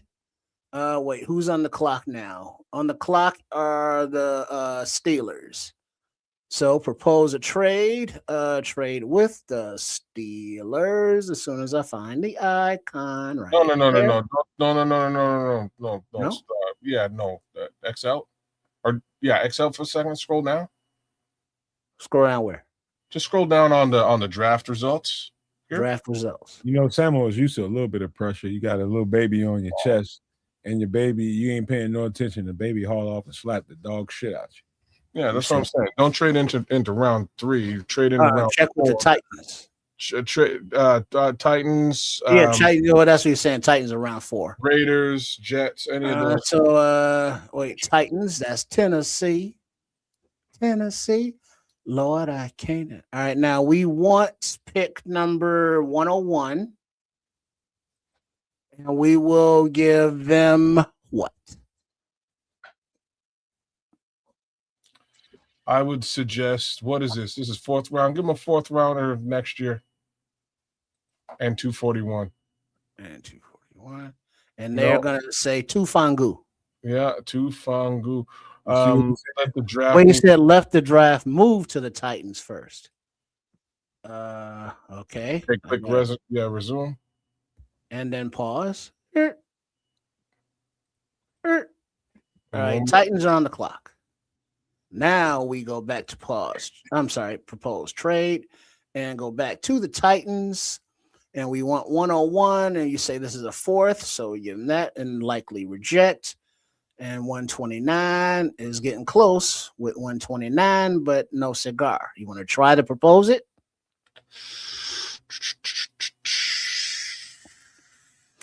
Say 129. Let's just try. Do it. Confirm. Yes, confirm. Accept it. They took it. All right, cool. All right, so we want Law, correct? Kendrick Law? Yeah, pick the homie Law.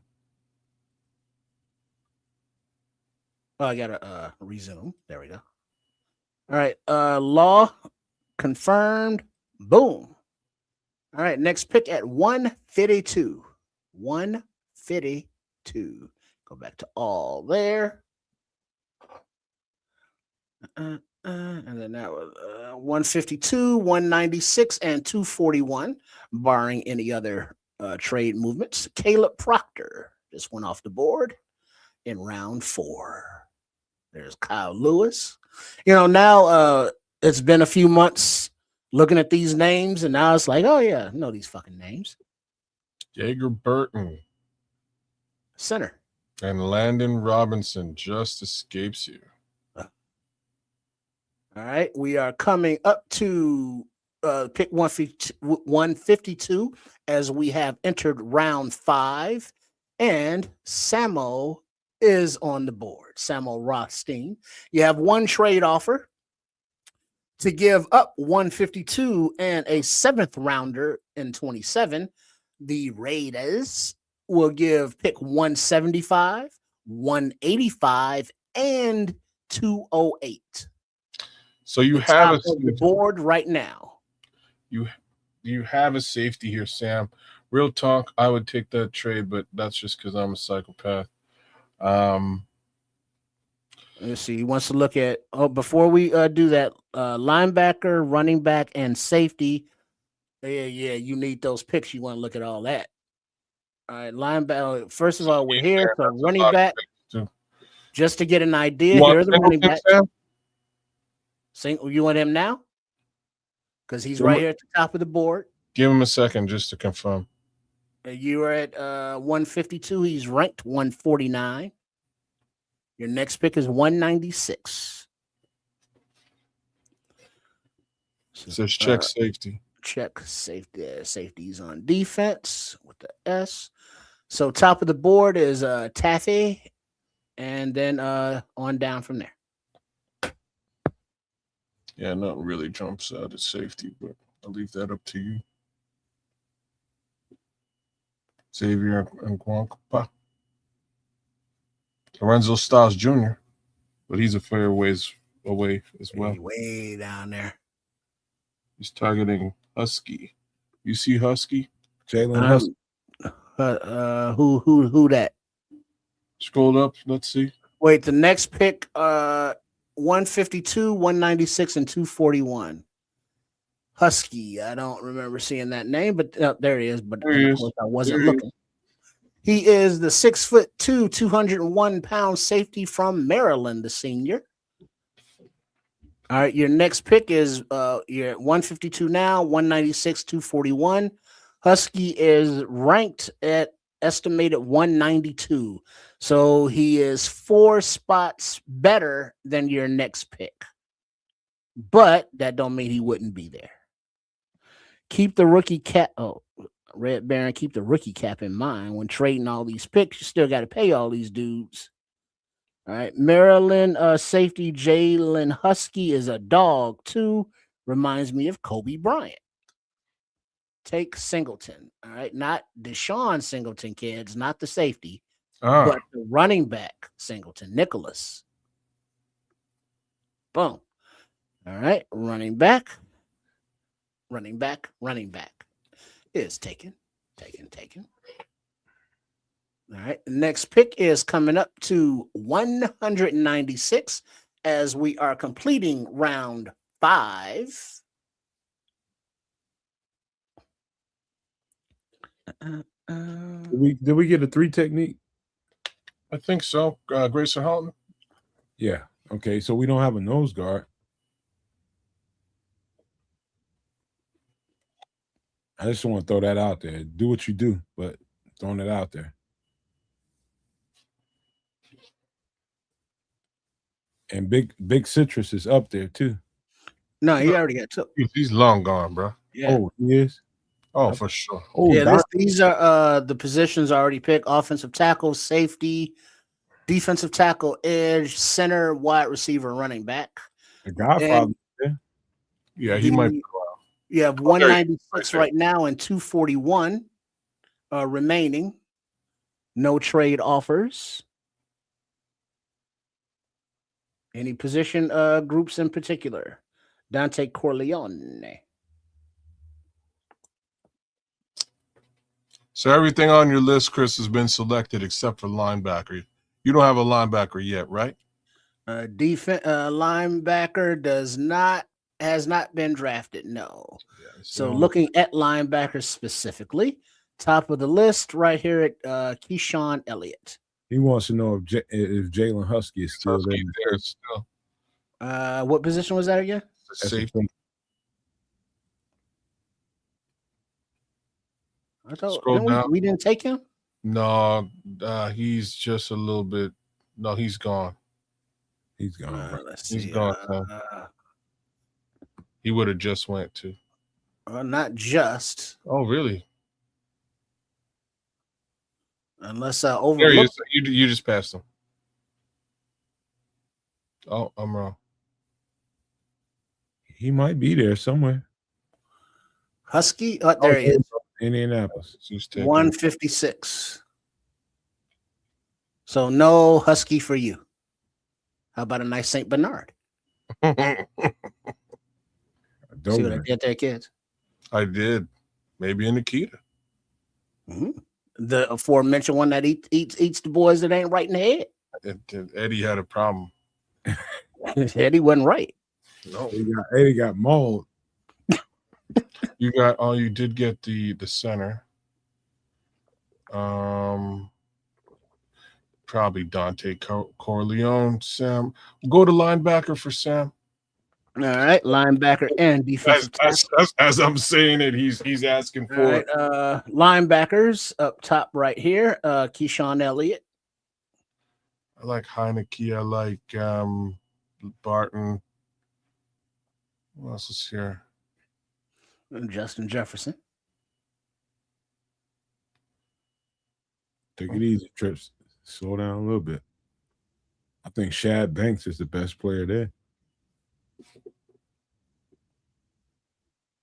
What was I guess he's not here. Godfather is still there. Take him. If God that's He's Corleone. there. He's there. Dante Corleone's there. Yeah, he's right at the top of the board at 193, and he's took at 196. And so that will get us through the 6th round. The next and I believe final pick is at 241. So you can go ahead over and click on linebacker for Sam. Linebacker. There we go. Top of the board, Red Murdoch currently. Scrolls is standing on the table for Red Murdoch. Red is that 6'1", 240-pound senior out of Buffalo.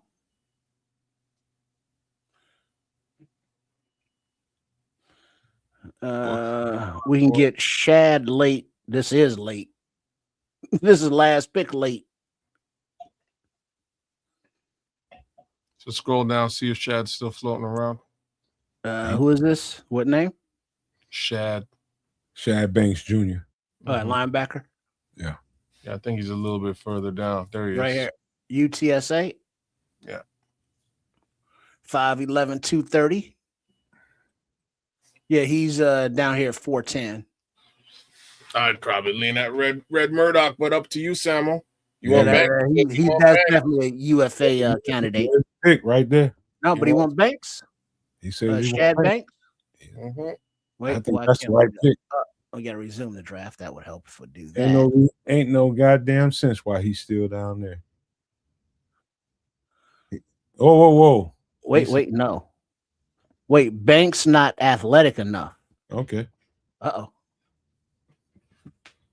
All right, let's go back to the top of the linebacker board right here as you are on the clock in the 7th round with your final pick at 241.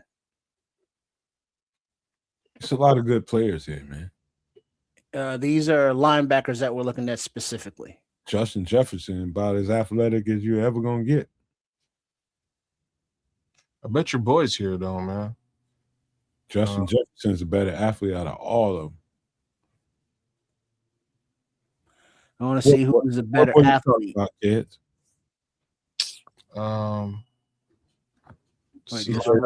Let's check out Jefferson. Linebacker safety we looked at before. We looked at today. The one we looked at today. He wants to check out Justin Jefferson. What's his name again, Nomad? The guy we talked about today? Mm-hmm. Linebacker. Oh, that's the jack of all trades. Last name Daniels. I'm having a brain fart right now. Kendall Daniels. Kendall Daniels. All right. Justin Jefferson, 6'1", 227. He's gone, Sam. Kendall Daniels. He should check JJ. Which JJ? Justin Jefferson's right here. That's the most athletic guy. 6'1", 227. You can't beat that athleticism. You said look at Kendrick. Kendrick. Slow down. Who's Kendrick? A little bit. Go back up a little bit. Go keep going. That's top. Okay. Just scroll slowly. Kendrick is gone. Okay.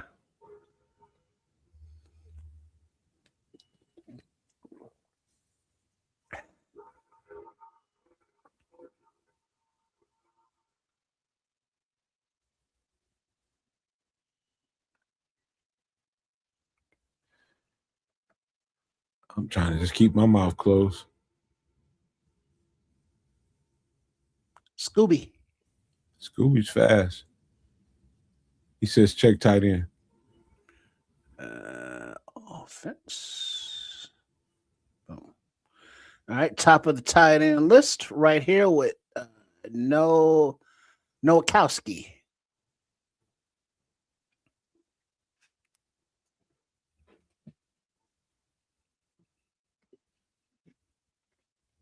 Ain't none of these. Let me shut up. He says he's probably taking Justin Jefferson, JJ. RJ Maryland is interesting.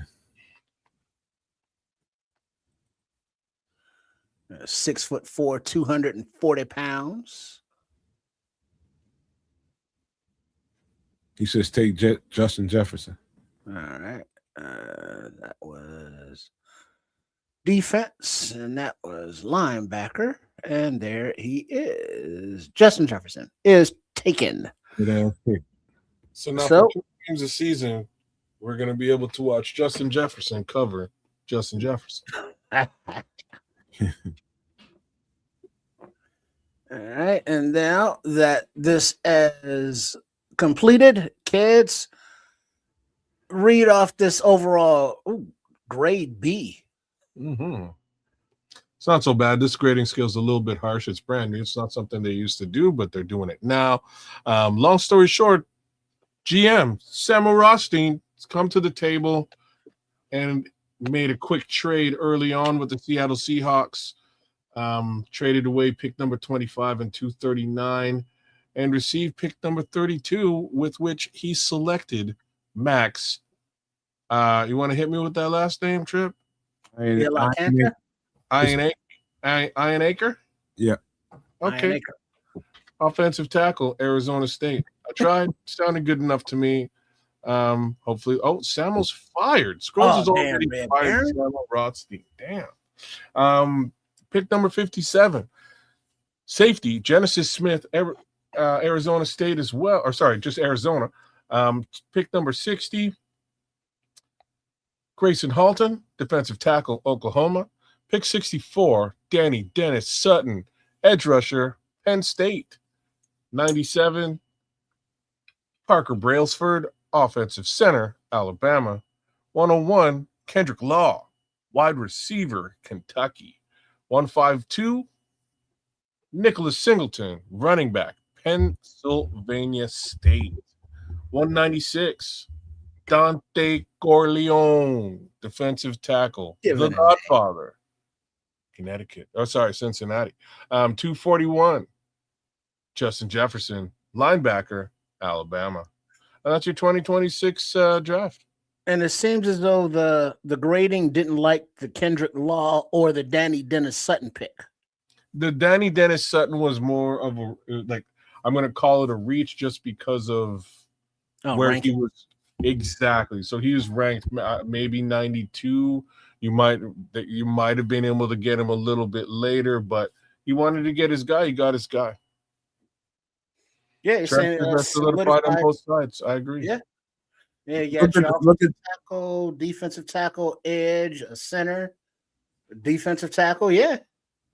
Look at the short on Danny Dennis-Sutton. Just go to the channel and look at the short on Danny Dennis-Sutton.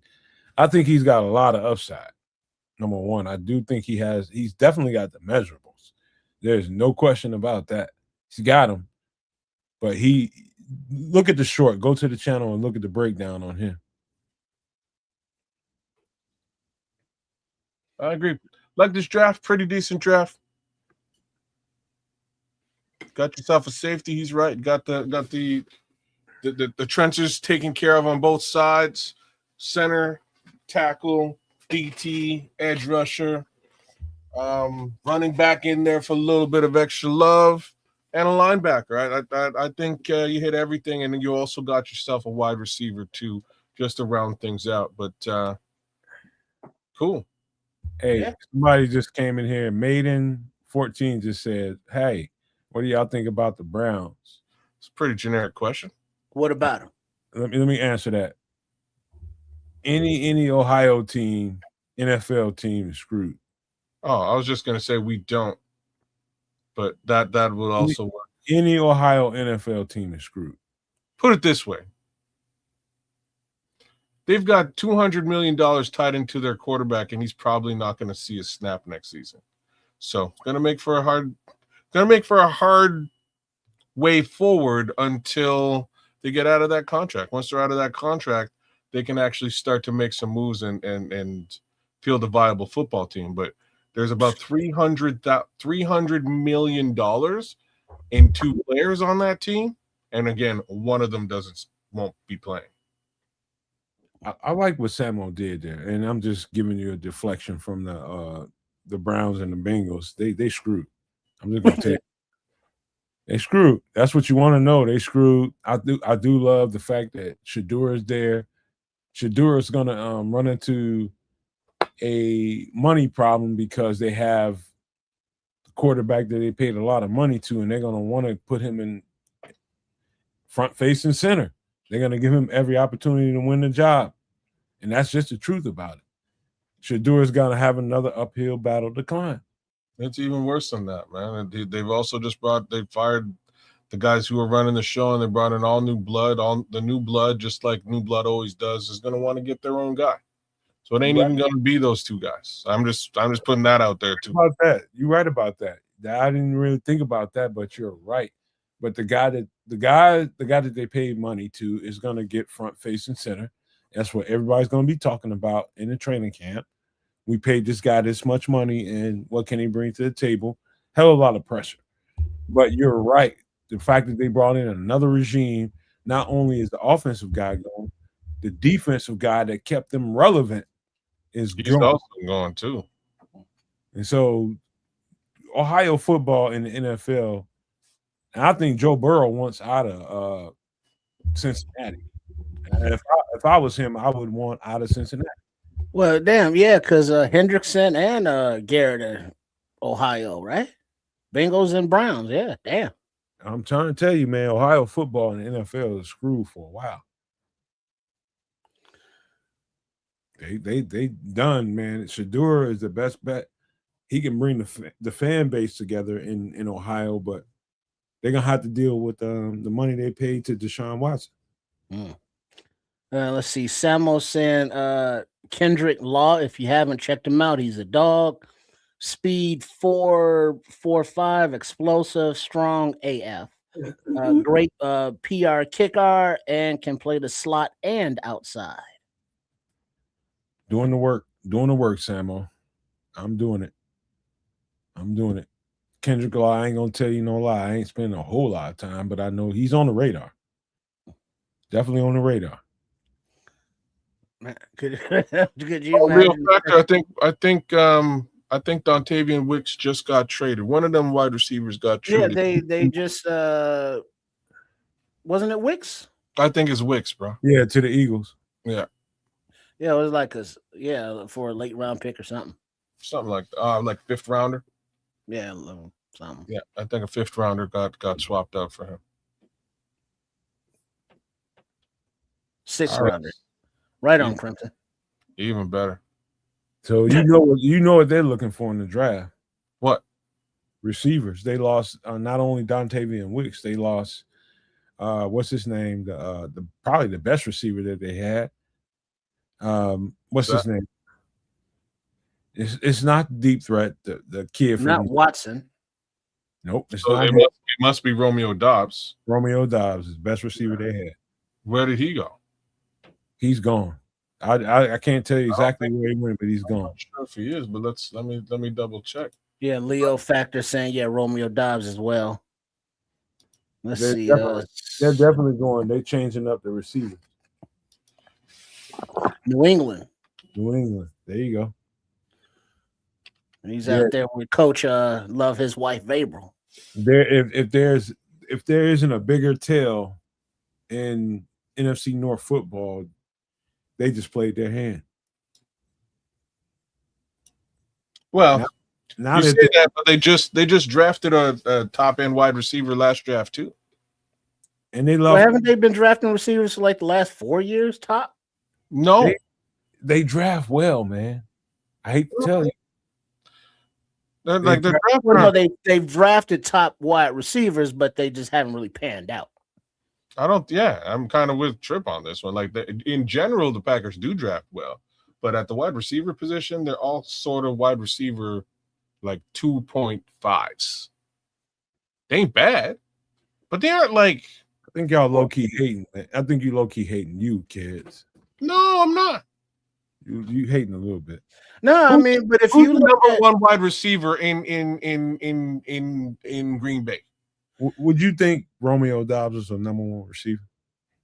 But I'm asking you, who's the number one wide receiver in Green Bay? I thought that'd be Watson, right? Romeo Doubs. Well, he's gone. Who's the number one wide receiver in Green Bay? Golden just started making catches at the end of this season. He made 2 catches, got in the end zone in the final game of the year. Like that's basically Matthew Golden.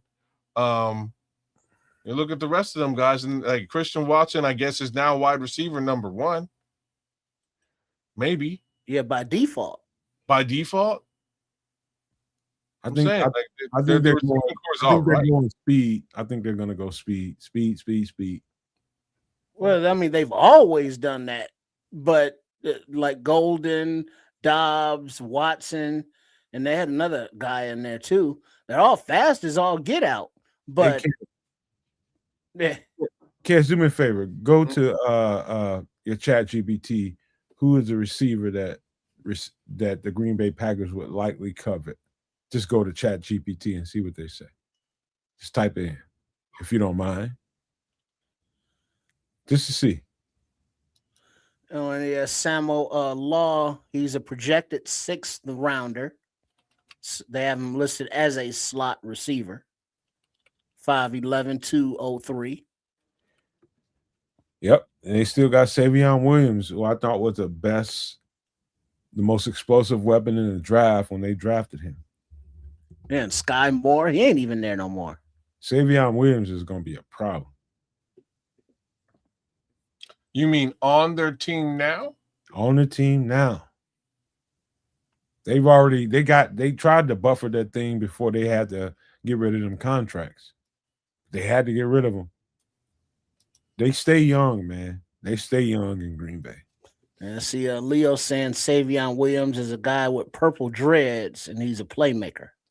Brother, we looked at him last season. He's dope. I was hoping he'd be around for the Bears, and unfortunately, he went to the one place I didn't want to effing see him go. That cat is explosive, bro. But we wound up getting All Day Walker, and All Day Walker kind of panned out a little bit, no? Mm-hmm, mm-hmm. So, and a shout out to All Day Walker, a shout out to Rome Odunze, and a shout out to C Love, to Colston Loveland out there in California working out with Caleb Williams. Don't worry about kids. I'm gonna do it right now. I'm doing it. It's not giving me the answer that. He's not giving me like a viable answer. Well, Samuel's saying that Savion Williams is more athlete than wide receiver. He is. That's what makes him more dangerous. You can just put the ball in his hand any kind of way. Yeah, but being an athlete, he got to catch it or hold on to it. He's fine, man. I'm telling you, that dude's going to be something to deal with. I remember Christian Watson. People were saying similar stuff about him. I agree. Yeah, just inconsistent. So they say Jayden Reed is the guy. That's what they say. Jayden Reed. Who the hell's Jayden Reed? Find out who Jayden Reed is. What do you mean? You know who Jayden Reed is? Jayden Reed. He's a wide receiver. Wasn't that a Seahawk? And when I say he's a wide receiver for the Green Bay Packers, he's the one that actually took Romeo Dobbs' job last year because Romeo Dobbs was hurt for the better part of the season. And he showed up and showed out quite well. Well, there's my little Jadyn Reed speech. It's about as deep as it's gonna get. Say Watson can't stay healthy. Lord Crimson. Nope, he can't. I'm doing it right Well, but you say that they've showed their cards, but don't they being the Packers need like serious offensive line help? Hey, look, remember we did Jeremy Bernard? Yeah, was that Georgia, Alabama, one of them? Alabama. There you go. That's probably the guy they're looking at. And that's who I think is what a dumb. Like it's just funny to me that we're having this conversation because they had one of the greatest quarterbacks of all time and like all out refused to draft wide receivers. Now they just keep bringing them in and churning them out. It's moving like since he left, second round wide receiver Green Bay Packers. I think you could almost time it with a stopwatch. But I'm trying to tell you, Jeremy Bernard is who they're gonna target. Okay. I went to ChatGPT and I seen a couple names, and that's the name that's gonna stick out. So you meant in the draft? Yeah. Oh, see, you didn't clarify. What are you talking about? What I was thinking about? Yeah, Bro, I asked you. I said on the team right now, and you said yeah, on the team right now. I was like, okay, so that's you definitely had me misunderstood there. I meant who they covered in the draft. In the 20, I put that particularly in the. That's a different story.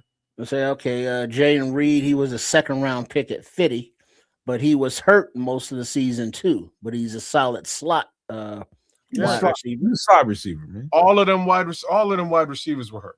They need a number one receiver who they paid number one money to. Except for Matthew Golden. Matthew Golden played like the whole season. And Who's gonna take the pressure off of Christian Watson, who they paid all that money to? Well, do they have any weapons at tight end or running back? I'm telling you, they're gonna draft Jeremy Bernard. No, yeah, they do. The Kraft is real good. Okay, yeah, Kraft, they leading receiver last year for the better part. Yeah. Telling you, man. And then you look at how the Lions and their needs and who's healthy, and they need a plethora of players at multiple positions. And I don't think they got enough picks for all that. They on the decline, bro. Big time. They are. I've been trying. That's why Don been absent. He know it's over. Punk ass. He know it's over. That era is over. They had 2 or 3 windows to get that chip, and they missed it. I told them. I not. I told us that. I was like, y'all had all opportunity in the world, and this was their last go at it. Window slam shut. I thought it was over after Ben Johnson, to be honest with you. Well, it was. It was. In hindsight, yeah. Yep. But then also, if we just want to, just round out the division, looking up north in Minnesota, they're going through a hiring process for a general manager. So who knows what the hell they're going to do? Shit, they still don't have a GM, and the draft is in 2 weeks. I know they paid the draft. They paid the defensive coordinator. I know that. Yeah, they gave Flores a lot of money. Yeah. But they fired Quezzy. I should send a resume over there, man. Yeah, and just systematically pick. I'll just pick UDFAs. Hey, kids! I will be your Ian Cunningham, dog. See, I got you. There we go. But we both getting fired in Minnesota. That's the plan. We both getting fired.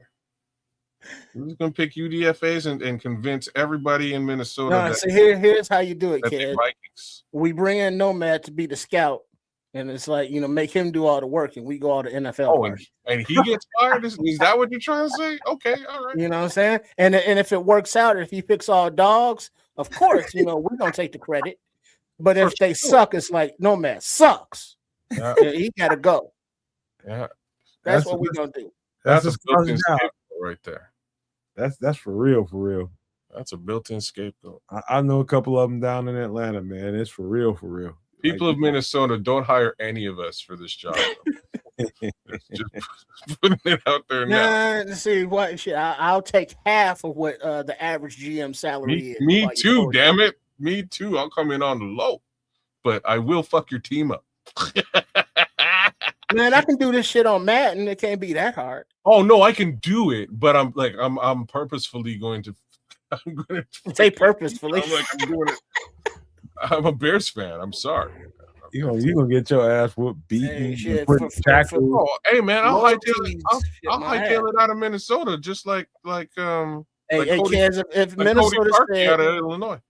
you can be a Bears fan all you want to, but we want you as our GM for $7 million a year. Your loyalties be damned. You're gonna be like, I love you, Bears, but I gotta beat you now. Oh shit! I'm selling out for $7 million. I think we You had. sell out for less than half that. Stop bullshit. Yeah. Okay. He sell out for 7,000. Shit. Yeah. Daddy need new shoes. Say $7 million, huh? Purple ain't that bad. It don't cost. It don't cost much. Whoa, motherfucker! It don't cost result. It don't cost much to get results in this economy, bro. Oh no, skull, bro. Man, but if you look at the just looking at the players that Nomad has broken down already in the different position groups, there's some talent, coming out, and the Bears can't get them all, so we gotta look for those ineptitudes with staffs and front offices, and we know that Big Johnson, Coach Football Psycho, is going to take advantage and exploit all of their asses. So I don't have I don't want to say dog in the fight, no Michael Vick, but I don't have a horse in the race, but I do because it's my team. But I don't have any draft crush in particular.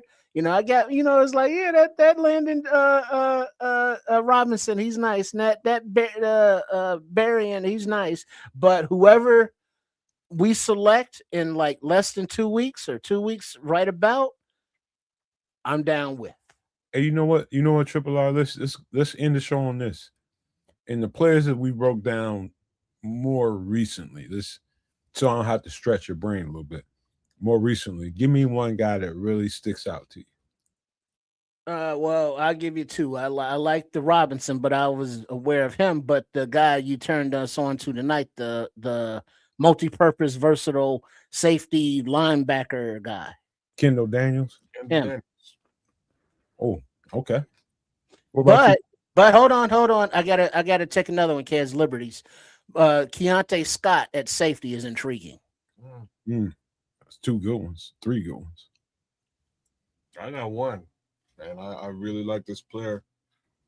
He's very very impressive to me because again, I'm of the mind that we go in at 25, and if Mesidor is on the take, you take that pick and you don't look back. Now, that's too easy, kids. Give me somebody else. Oh, I'm not talking about Akeem, bro. I'm talking about what happens when Akeem is gone. That's what I'm talking about. And now you got to sort of scramble and look around and go, okay, so who's the edge rusher of choice moving forward? I don't like any of the other guys besides the Dame Tucker. And that's the one that jumps out to me. Great. Watching that tape, bro, I'm looking at a player that's ready to go. He has all the tools he's coming to work with a tool kit and a lunchbox and then some. So if it's me, I'm going all right. I can trade back. I can accumulate some picks here, make some noise, and make sure that I get me some Nadame Tucker love a little bit later on in the draft, knowing that I don't have to work on this project here. This is something you can sort of put out there and go, okay, maybe you need to put on a little bit of weight, or maybe you need to, invest in a counter move and put a counter move into your bag of tricks. But there ain't much he's leaving that he doesn't bring to the table already. So that's my guy. Kid, you got a question that I want. Yes. I want to. Let me. He says, "Kid, do you think edge is our biggest need?" And I would say no. But go ahead, Kid. It's your I'd question. say absolutely it is. Yeah, I don't think so. that's fine. No, I if you look at it just in a numbers perspective, you know, we got plenty of numbers at left tackle. We got plenty of numbers on a defensive line. Numbers in the cornerback room are shaky, but they're there. We ain't got no numbers in the safety room. Well, numbers are no numbers. We had no pass rush. Safeties are kind of secondary when you have no pass rush. You need to have a pass rush in order for the secondary to be effective. Somehow this season, the secondary was extremely effective without a pass rush. Somehow, I don't think that's sustainable. And to make matters worse, we got rid of that entire secondary. So here we are. Well, but then we also not got rid of, but I think the changes along the defensive line, everybody that was replaced has a higher floor, you know, has more of an end motor and has more of a skill set that is conducive to what Dennis Allen wants to do with the defense. So I think that naturally, you know, just from the changes, there's going to be more pressure. And now that whole secondary, they were, come on, let's keep it real. They were ass, you know, most of the season because there was a lot of bend but don't break. You know, we sat and caught these games live, and it's like, damn, is this defense gonna stop anybody? Just right down the field, and then either Deshaun Wright or Kevin Byard will come up with a turnover. You know what I mean? That was the defense. You know, I don't think we have any idea what Dennis Allen. We have an idea. Rephrase that, but what he wanted to do, he couldn't do with what he had player wise. So the upgrades, and then we see the pattern of the players with the versatility. We you know, Nomad has said, and we know what he wants to do, and we see the pieces coming in. And so, yes, edge is a need. Yes, linebacker is probably still, you know, sus. You know, tackle, running back, wide receiver, but safety, we got one guy for sure, free agent, Kobe Bryant, and then maybe Hicks, and that's it. That's it. I'm not saying don't draft a safety. I think we should, and I think we should draft the safety high as well. But for all intents and purposes, man, I think that, so like to answer Crimson's inquiry in the chat, I think out of the list of guys you gave me, I have no faith in Deo Dangbo. I'm sorry. I don't know if I'm alone on this one. The other guys I want to have a rotation with. And you bring in some young blood into that rotation, because the other piece to all this is the stark reality nobody wants to talk about. And here it is. Here we go. Montez Sweat is commanding a very high salary. And at some point, we're going to have to pay Caleb Williams. And when I say that, we're also going to have to pay Romo Dunze at the same time. Well, and we're also going to have to look towards paying Colston Loveland, etc. So the potential for them to move off of Montez Sweat in the next 2.5 years because of the contract that he commands is high. So you need to get into that edge rusher market today and develop. Austin Booker is one side of it. You need another guy. You do. Well, the interesting part about the layout of what you're talking about in the future contract amounts is that in the stick to the model where they have, like, you do a sim season, and then you go into the next off season, and then you can actually see the layout of, it's like, okay, you know, Sweat has, I think, 1 year left on his deal. You can, you know, cut or trade him for pennies on the dollar as far as cap hits. And then you see Grady Jarrett, you know, falling off. And so there is that attrition of the higher contracts that are scheduled to drop off before, you know, Darnell Wright, before Caleb Williams. Forgot about that one too. You know what I mean? Yeah. So, I mean, you know, there's that that turnover that's going to naturally be here. So that's why I think, somebody, I think it was Red Baron brought up earlier. Yeah, if we make a lot of trades and get a lot of early talent, you got to pay those dudes. But if we're drafting in, 2, 3, 4, 5, they ain't making top dollar like that. And we're going to have to kind of be scrimping the pennies because of the extensions that you spoke of.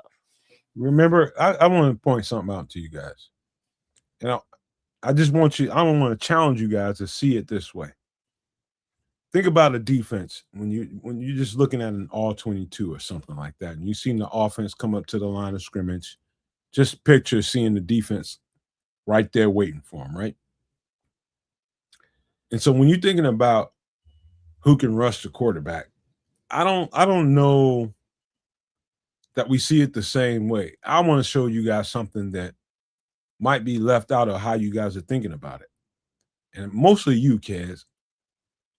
If you don't have the interior guys that can really get off the ball and command that, you have to kind of slant your defense towards the interior and help these really quick, fast guys that can get off the ball and really disrupt the pocket and disrupt the quarterback and get him off of his square. Interior pass rush, right? If you don't have those kinds of guys, it's a pretty simple game plan from that point. All you have to do is really just make sure the guys don't come collapse on the backside of the quarterback, whether it be from the left or from the right. If you don't have the kind of guys you need on the interior of your offensive line, it's a simple game plan. You don't have to think about that too much. All you have to do, well, let me finish, man. Mm-hmm. As that is happening, and you're thinking about the secondary and the back half of the defense, how good they are is totally dependent on how good that front is. That's what I'm saying. And vice versa. How good those guys on the back end are affects those guys that are rushing up front. It all works hand in hand, all of it. And I can't say that enough times. If you don't have the right people on the backside, your front, I don't care how good it is, it's going to get tortured. And the front, it's a little bit more the other way though. Like, I think you can probably agree with that. It really all works the same. If you're adding pressure to the quarterback, it provides a little bit of ease for your secondary, right? Like it does. If you're providing pressure to the quarterback, without pressure, the secondary is a harder job. If you have superior defensive backs, you can cover that a little bit. But you cannot cover up if you don't have the speed and quickness to disrupt the timing of the quarterback. Cannot. So this is what I'm saying. So the team we have today, Ryan Poles, the GM that you were talking about trusting earlier on, has invested pretty heavily in the interior defensive line. I'm not sure if it was these have been effective moves. He's put a bunch of money in Grady Jarrett's pocket. He put a bunch of money in Dale Dangbo's pocket. He's drafted 3 DTs. All right, we've got Javon Dexter, we've got Shamar, who we haven't seen play yet. There's been a lot of investment in that interior defensive line. So under normal pretenses, I would agree with you. There is one area there's only been one selection for during his tenure, and that is at the edge. And that's the only reason why I'm saying it kind of needs to be addressed. Now, not at the detriment of safety or DT. And this is what I'm saying. If they identify that there's a safety there that is an impossible, like you cannot pass up. Kids, what are they trying to tell you when they're not going out of their way to draft that big money edge rusher? What are they trying to think about? What you're saying to me? You're in your thoughts and feelings about they didn't do enough on the edge rusher tip. Instead of thinking about it, hold on. Instead of thinking about it that way, think about what they've done and what they're trying to tell you without telling you that we think the edge rusher is fine and we think the problem is on the interior. Oh, so but I just finished saying they put a whole bunch of money in the interior. There's no way that they can say that the edge is fine if they've invested hundreds of millions of dollars into the interior and draft. They're telling you that they can play with Joe Nobody on the edge and be all right so long as we're getting pressure in the middle. But that's not the facts. The facts is they're not. That's just what they're telling you. I'm not. They can tell me that if they want. Like you can also tell me the sky is fucking purple. But you just don't believe it. What you say is you don't believe it, kids. You don't believe it. No. I'm not saying it's got nothing to do with belief. It has to do with actual fact. Are you getting to the quarterback or not? We haven't seen it. We haven't seen those guys in the mix. No, we have. We just had a full. The guys we just got. Did they get to the quarterback? No, that was last year, kids. This is a new year. Yes, this is a new year with the same players. No, there's a lot different how that's going to play on out. the edge, or sorry, on the defensive line. Yeah, in the interior, they got. You brought us It's only been two moves, right? So in the interior line, we got. You think it's insignificant? We got rid of. Problem is, you think it's insignificant. No, I'm not saying anything's into. I'm saying it's actually very significant what they've done with the interior line already. They've done a lot. They've made a lot of investment there already. I think they still need to make one more at the very least, maybe two. Yeah, they brought in defensive line wise Neville Gallimore, Kentavious Street, and James Lynch. Yeah, they're trying. There's a lot of movement there. Trying to tell you where their weakness was. I think their weakness might have also been interior line. I'm not saying that. Like, don't get me wrong. They've made a major and have made major investments in the interior defensive line. I'm not saying it was, even though they put, $40+ million into Grady Jarrett's pocket, that fixed the problem. It didn't. It needs work. But they haven't done anything on the edge at all. So what's that telling you? What it's telling me is that they're not going to be able to rush the passer. Okay, that's what it's telling me as an overall statement. That's what it's about. What you think about rushing the passer is completely different than what I know is the construct of a defense. You think rushing the passer comes from the edge. It doesn't. No, I'm saying it comes from the line, and I'm saying that they put a whole bunch of money and draft picks because they didn't spend the money in the edge rusher department. Don't think they won't be able to get after the quarterback. Why wouldn't I think that when they have traditionally not been able to get to him? Austin Booker, number one, is on the rise. Tripp said that. He is. He is on the rise. I think that Dio, given another opportunity with the pieces that we have, his power, Montez Sweat's power, they're gonna collapse from the inside and the outside. Shamar Turner. I think what you're not seeing is just what you're missing is you can't really see what they see as the big picture. I think that's what it is. The big picture, they're kind of putting out there for you. You just don't see it. That's all. It's not that you're wrong. It's just that you see it differently than they see it. Right. You seeing it as that edge defensive end position has been, basically for shit, getting pressure, which is historically, where your sack guys come from. And it just seems as though this Bears defense is kind of like, yeah, we get all that. And, those guys are cool, but we're going to do it by more of a pressure from committee. And the guys that they brought in are just going to be that step faster. And then whatever else they do in the draft, going forward. So it's just going to, I think, also be not a different scheme, but a different way that, they call the plays and create pressure. That it'll be more than just, well, if you got a Myles Garrett or a Hendrickson, that would answer the situation. And then Samuel also brought up to your other point, not this one, but he said, I thought that what they did with Odengbo and Booker taking another step, Odengbo got hurt, so we really don't know what he could be, and Booker's come into his own, but he was hurt. But yep. Samuel also put up another post previously about the money aspect of it.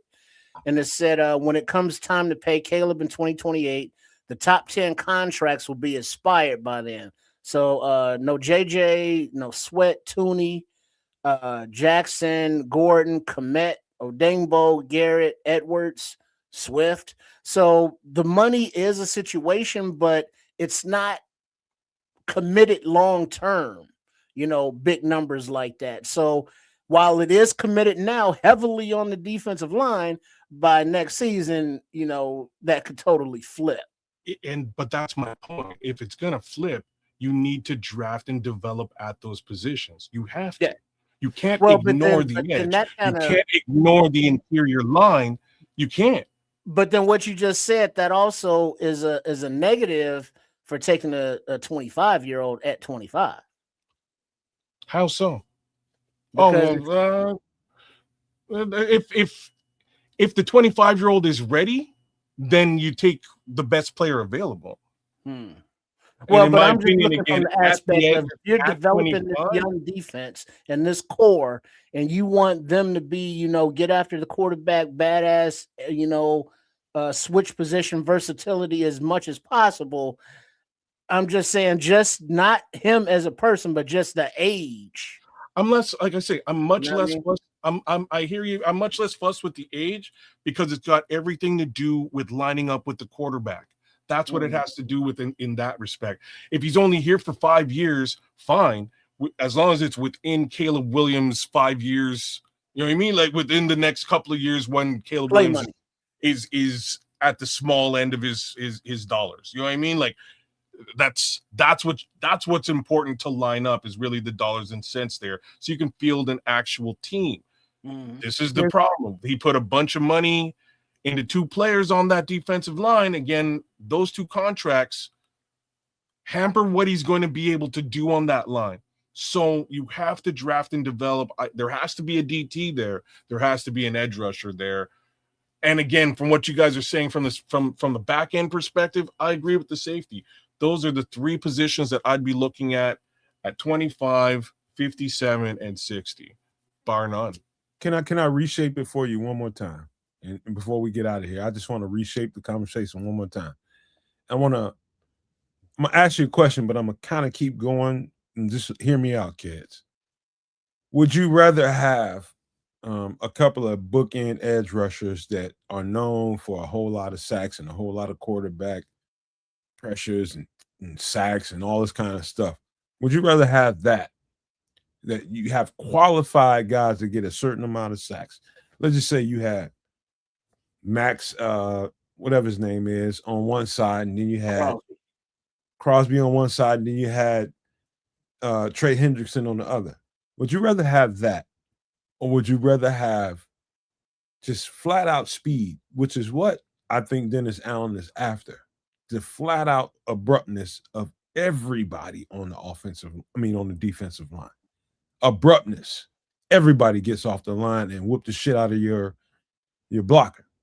And that's going to affect everything. Would you rather have the guys that are going to make big money on both ends? Wait. Or would you have everybody have that same amount of speed, which is what I'm trying to frame for you kids, is they're looking to put speed and flexibility on the entire defensive line. They're not looking to spend a certain amount of money for, okay, this big name edge rusher that everybody wants to satisfy fan bases and shit like that. They are clearly looking to add speed at whatever position, but they ain't trying to go crazy with the amount of money they're paying for it. That's clearly what they're saying. And so what it is, kids, I don't think you accept it because you don't see it as viable. And I've seen it in Dennis Allen's defense to be extremely effective. They've really never paid edge rushers big money in that defense. So long as Dennis Allen's been running, they let edge rushers go. Like your Trey Hendrickson that was on the come up. They let it go. They really covered Big Cam forever though. Like, what are you talking about? Big Cam been over Jordan. They don't need big names. Is what I'm trying to tell you. But Cam Jordan's the big name. He was there for like 15 years. But he wasn't like a huge contract. Yeah, man. He was a big thing, big contract. You know he was. It's Cam Jordan we're talking about. He's not. I don't watch Saints football, but I know who Cam Jordan is. Cam Jordan, like Cam Jordan was making good money. He's their big He made big money because he was in good with the ownership. Oh no, it's because he sucked. Is what you're saying? He made He big. didn't suck. I know because he's really actually loved him. really good. I did the homework, kids. The ownership really loved him. And they should love him because he's a really good edge rusher, and he also deserved to get paid. But if they took, let's say, if they didn't take edge at 25, but were able to come up with a Akis or Tucker, as you say it, do you think that would be addressing it? Yes. Okay, and where is Tucker projected? Just off Tucker's projected. Tucker, just for all intents and purposes, is probably not going to wind up on this team anywhere before pick number 129. You know what I mean? Like he's probably a 4th or 5th round selection. I think he's very good. I think he fits the bill from a. You say he's never a dominant pass rusher. I kind of. Well, but now let me ask you this, kids. Get not you, but given where the Bears are, would Mesidor or Tucker? Which one? Personally, not me. Yeah, the Bears. So here's how I'm going to answer that question. It's going to be a bit of a sidestep. If you identify a safety that is unpassable at 25, you select the safety. If you identify a DT that is the guy at 25, you select the DT. I'm not, you know what I mean? I'm not the GM of the Bears. I'm honestly not. If there's a guy there that you want at those 3 positions, you get that guy. In my opinion, I like Mesidor at 25. I would also like Tucker much later, knowing that I could sort of fall back on a viable, ready DT to add to the squad. That's really what they need. They need more youth at that position because the cost, it's a premier position in the league. It's going to cost you money any other way. It just happens to be. It's the only, that's why I'm saying you need one. Well, but that's the thing, if you don't have one, you're gonna wind up paying for one. But you've seen the mocks, and if we could end up with like a Tucker and Grayson Holton, defensive tackle, those 2 rookies, does that improve this defensive line to you? 100%, bro. 100%. Like same token, if the selection at 25 is a Dylan Thieneman, you've got or one of the high-end safeties, you've taken care of all 3 of those specific positions, A on the interior, B on the exterior of the line, and C the secondary. Those 3 positions have to be covered. I don't care how you do it. And again, I'm not evaluating these players at the degree that they are, but they have to be handled. My bro, I just need you to listen to me this one last time. I literally watch Dennis Allen's defense come to its peak against Tom Brady and put Tom Brady out of business. And you know how he did that? Not with big name edge rushers. Not at all. There was no big name edge rushers. No matter what you think about Cam Jordan, he wasn't that guy as far as edge rushing talent goes. He was just when they went to the Super Bowl. He's a really good football player. Let me just say that. But he's not a Garrett or Hendrickson. Yeah, I'm not say that. Let me say that. But I'll say this. Wait, let me finish. Before you continue, he's been playing for like 15, 16 years at the edge. He's a dog. He's a dog. You want me to say that? He's a dog, man. He's a dog. Continue. He's a dog. What I'm trying to get at is he put Tom Brady out of business with just speed and youth.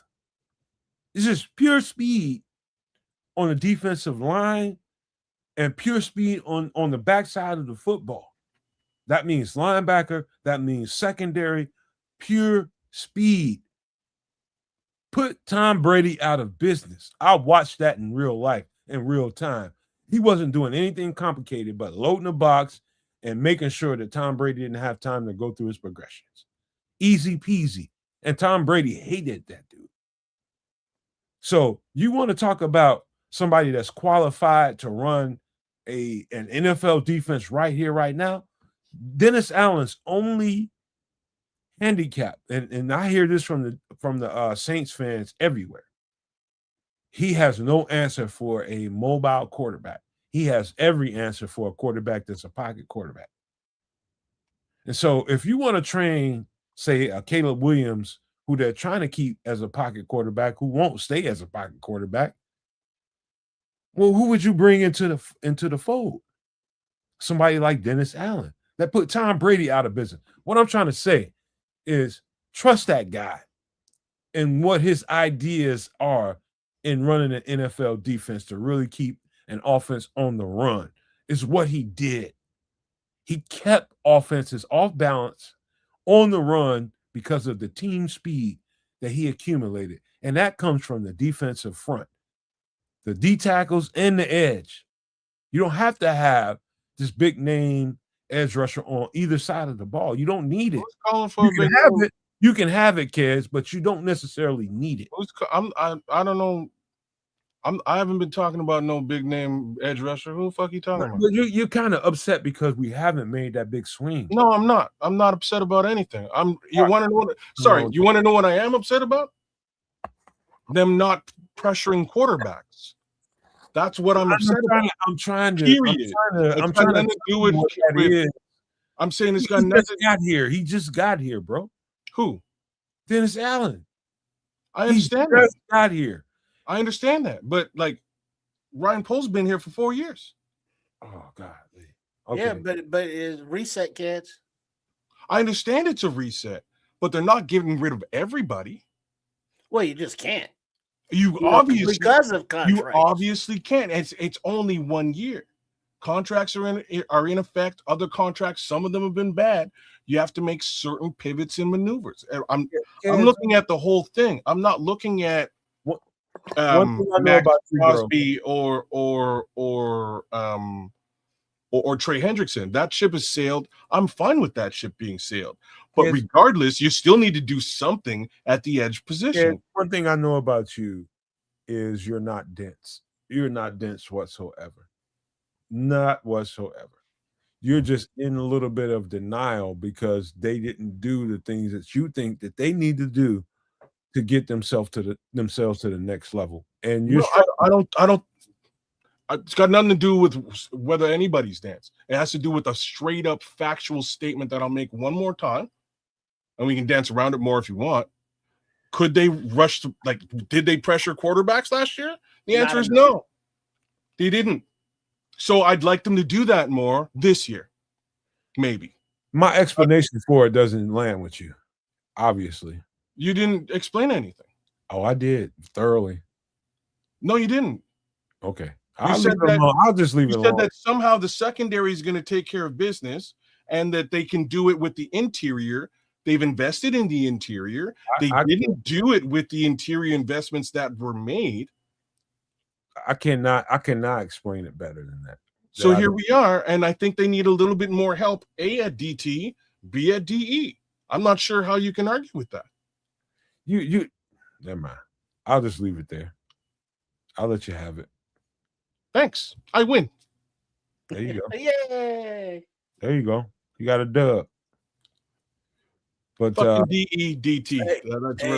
But looking at the talent in this draft, the guys that Nomad's broken down as well. I think they can find stuff even like some of the late round stuff that you've showed us. I think they can find a dope ass DT even in the later area of this draft. I think they can find a dope ass DE, as we're saying, the Dame Tucker a little bit later in the draft. Doesn't have to be at 25. So they can be a little bit flexible, whether you again are leaning more towards the safety position as being the position of need. But I think it's all defense in those first three selections, and it's got to be those three positions: safety, or a corner who can double as a safety. DT, DE. Just makes sense. Rush the passer, get to him to take some of the heat off of your brand spanking new secondary. If they're fast, that's cool. That's going to be very helpful. And it doesn't just resonate just on the edges. Just tell me. No, I understand. I understand that improving with speed is going to help the secondary all around. I also understand 15 turnovers last year are not necessarily going to materialize this year. It's just a reality. Turnover takeaways is not something you can bet the farm on, right? If they can guarantee 15 this season with absolutely brand spanking new players, I'll be very surprised by this. I don't see it happening. I see speed helping us out in different ways. It's really, kids, it's about how fast can you force the offense to get rid of the ball. And I'm talking about in real ball head ass layman's terms. Patrick, I'm going to be fucking livid if they go left tackle at 25. What defenses can do is force the offense's hand. It can force the quarterback to throw the ball faster than he was expecting it to, and put yourself in position to think where the ball might be going. And it can also force that quarterback out of the pocket and make him run. And that could be to your advantage, and that could be to your disadvantage. Dennis Allen being a guy that just got here in Chicago and playing with a roster that was already here, and they tried to make some tweaks here and there, I judge it really non-judgmentally.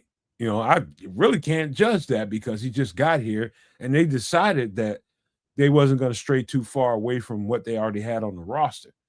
And it became pretty obvious to me in the early part of the offseason here, what they did really early was add speed to the defensive front. That told me everything that I need to know. That really did. And I'm trying to paint the picture of how that changes your defense, the speed. And, whether it lands with somebody or not, I don't know. But I'm telling you, it's a huge difference. It's a huge difference. And so somebody just walking in here and saying, you know what, I don't like this roster, I want you to get rid of everybody. We wouldn't have been where we got to this season if they'd have done that. We probably would have won 4 or 5 games, but they kept the roster and worked with what they had, tried to supplement it, getting some pieces here, getting some pieces there, and we got to where we got to because the defense, when needed, was sufficient. They sucked overall. Honestly, they did. Yeah. But I know that's not Dennis Allen's type of defense. I know that. And so all I'm trying to say is what you saw this year, put that to the side. All I'm saying, that's all I'm saying. Give that guy time to build his roster out the way he needs to on the defensive side of the ball. And we'll see big differences. You gotta have faith. Gotta have faith. All I'm trying to say. Give guy time. He did not have the pieces. No. He didn't have the cards. Coming in at 29th in the NFL as a defense, and great. And again, they came away somehow with 15 takeaways in that respect. I expect those 15 to drop off. We're trading those takeaways for speed. Speed's going to help a hell of a lot, but there's speed without being able to pressure the quarterback. I'm yet to see what that looks like. I don't know what that looks like. It's kind of hard to describe when you're talking about football, and I'm just doing my best to describe what I'm watching. Right. And I feel bad for him, man, because we're a highly judgmental fan base, and people hold Dennis Allen accountable for shit that really is out of his hands. He just was dealing with cards he got dealt. And we do have to give him some credit because he made adjustments, and they were, productive adjustments most of the time, except for the times where we saw physically, guys get burnt. And it's like, well, damn, he can't cover him one-on-one, but the defense calls for that guy to be covered one-on-one. We ain't got the horses to cover these dudes one-on-one. And we saw a lot of that. So, but the thing is that was last season, and as Ben Johnson and Ryan Poles says, yeah, that was cool, but that don't mean shit now because we got to go forward and the record's back at 0-0, kids. So that means, it's all a new thing. It's Chicago. Yeah. No more of that. And, good, better, best, who knows? But that was then, and this is now. And so, glass half full, decanter half full, if you will, not just the glass, but the whole goddamn decanter. The administration, Ryan Poles namely, has been very clear. He wants the North. He wants to not give it back since he's gotten here. And he's been, let's say, frugal with the contracts. But the contracts that he did hand out, those guys got hurt. So it's like, dude. But the hiring of Ben Johnson, we're going to have a stadium decision within like a month for sure, either way. Finding the franchise, hopefully quarterback, and putting it all together. We see what they're doing. And specifically on defense, we see the versatility, we see the speed, but we have to see it on the field, obviously, before not only you, but myself and the rest of the fan base will believe it. Whereas Nomad is like, yeah, I'm more believing it because I can see it, but it still hasn't happened. But we can see it, but it still hasn't happened. Yeah. You know what? To close this show out, man, let's give some final thoughts. Let me just lead the conversation off like this. It's like if fellas, if you had a flat tire as a kid riding your bike, and you had multiple flat tires, let's say your back tire, 3 flats or something like that in the same On a bicycle? Yeah, on your bike, and you have to you pass that thing up 3 times, kids. You pass that thing up 3 times.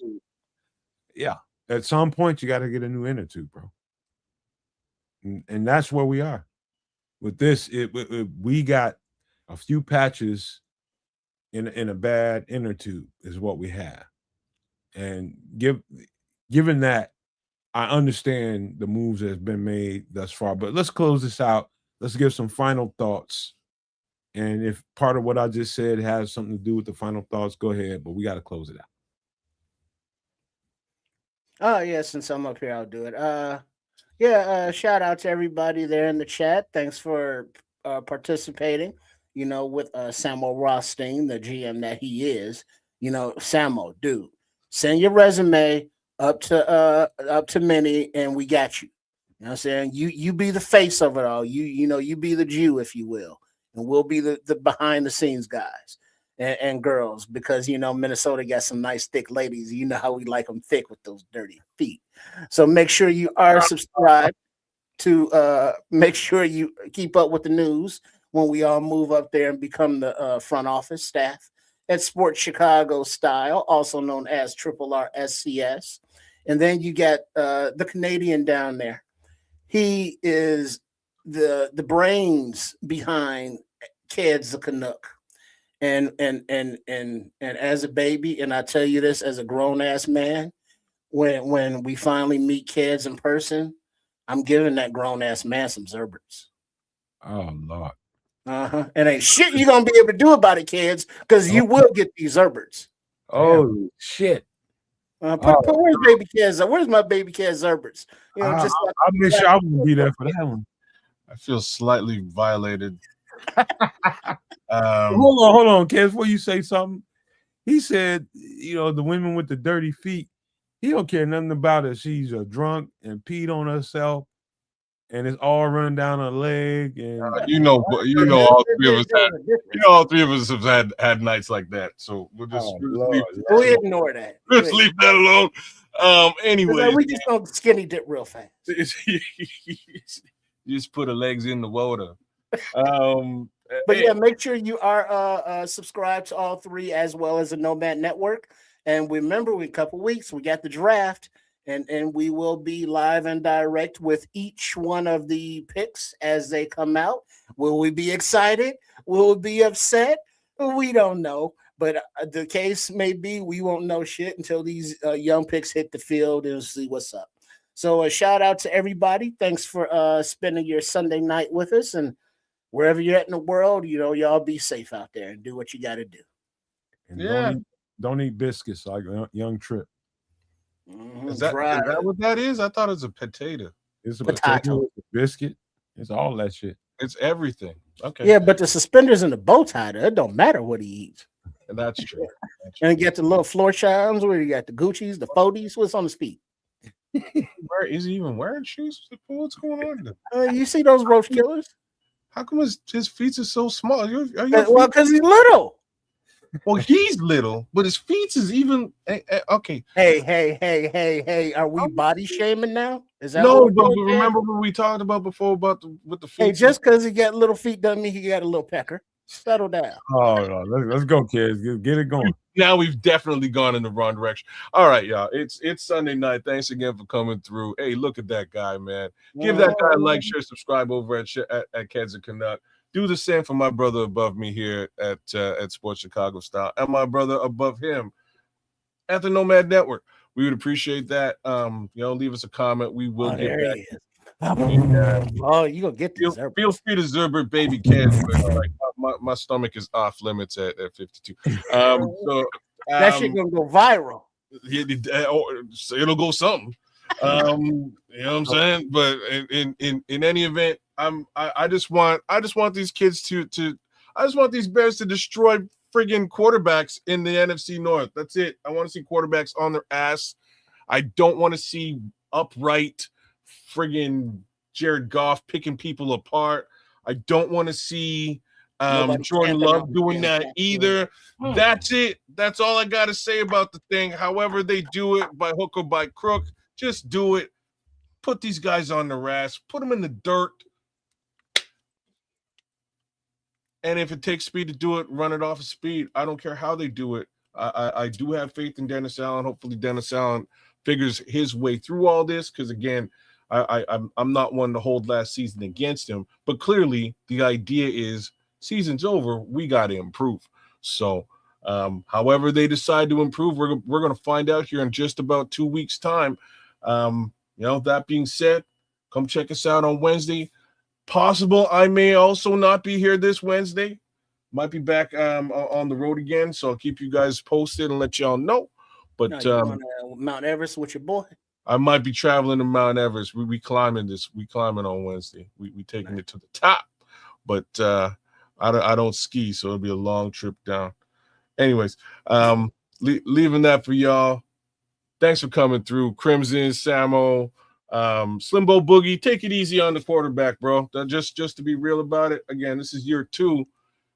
He needed to figure out a couple of things. I think we saw big things from him towards the end of this season.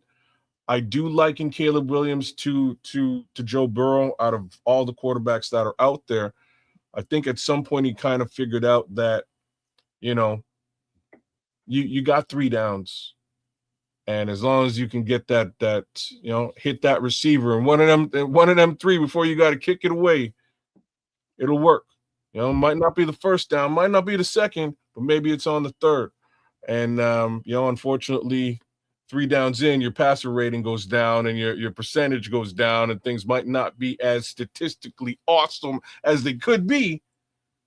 But that's stuff that you tighten up over the offseason. You get your feet right. You get used to hitting those guys in the center of the field more quickly. Deal with your release. I think that's all stuff he's going to work on over the course of this summer, and I have nothing but faith there either that the Iceman going to come back and you know what? As a motherfucker. So just make sure that the wide receivers have been not only working with him, but practicing real hard on those jugs machines. Because the amount of drops, the yards and the points that left on the field. Yeah. We whole different conversation.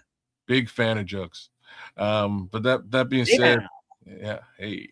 Anyways, y'all, it is what it is. I think the kid comes back, and I think he's much better for it in just a couple of months. So let's go.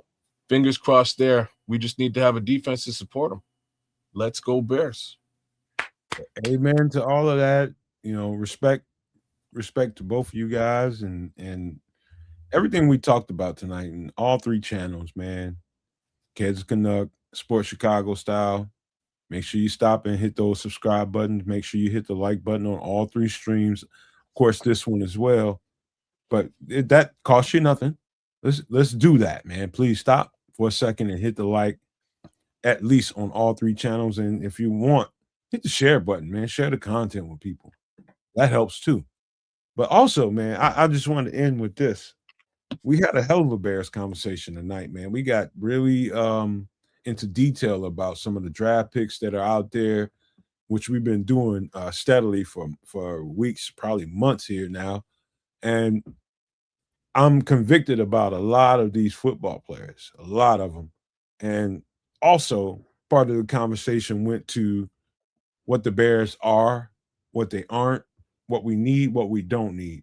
And that's where the conversation ended up last. And again, thank everybody for being here. Let me finish it with this. Because we don't always see the picture that is the picture in House Hall, what we're stuck with is the outside ligaments. The muscle is on the inside of that object. And so if it's a knee, if it's an elbow, whatever it is, the muscle that's really, really functioning is on the inside. And what we're doing is trying to explain what we see them doing versus what we think they need.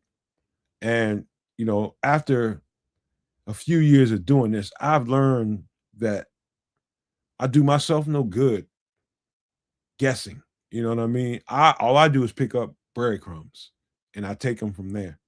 And I really don't stray any ways outside of it as much as I can.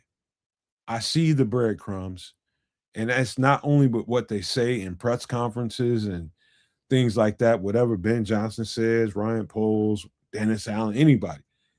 Doesn't matter to me. I watch the game first, the sequence of them. I look at that.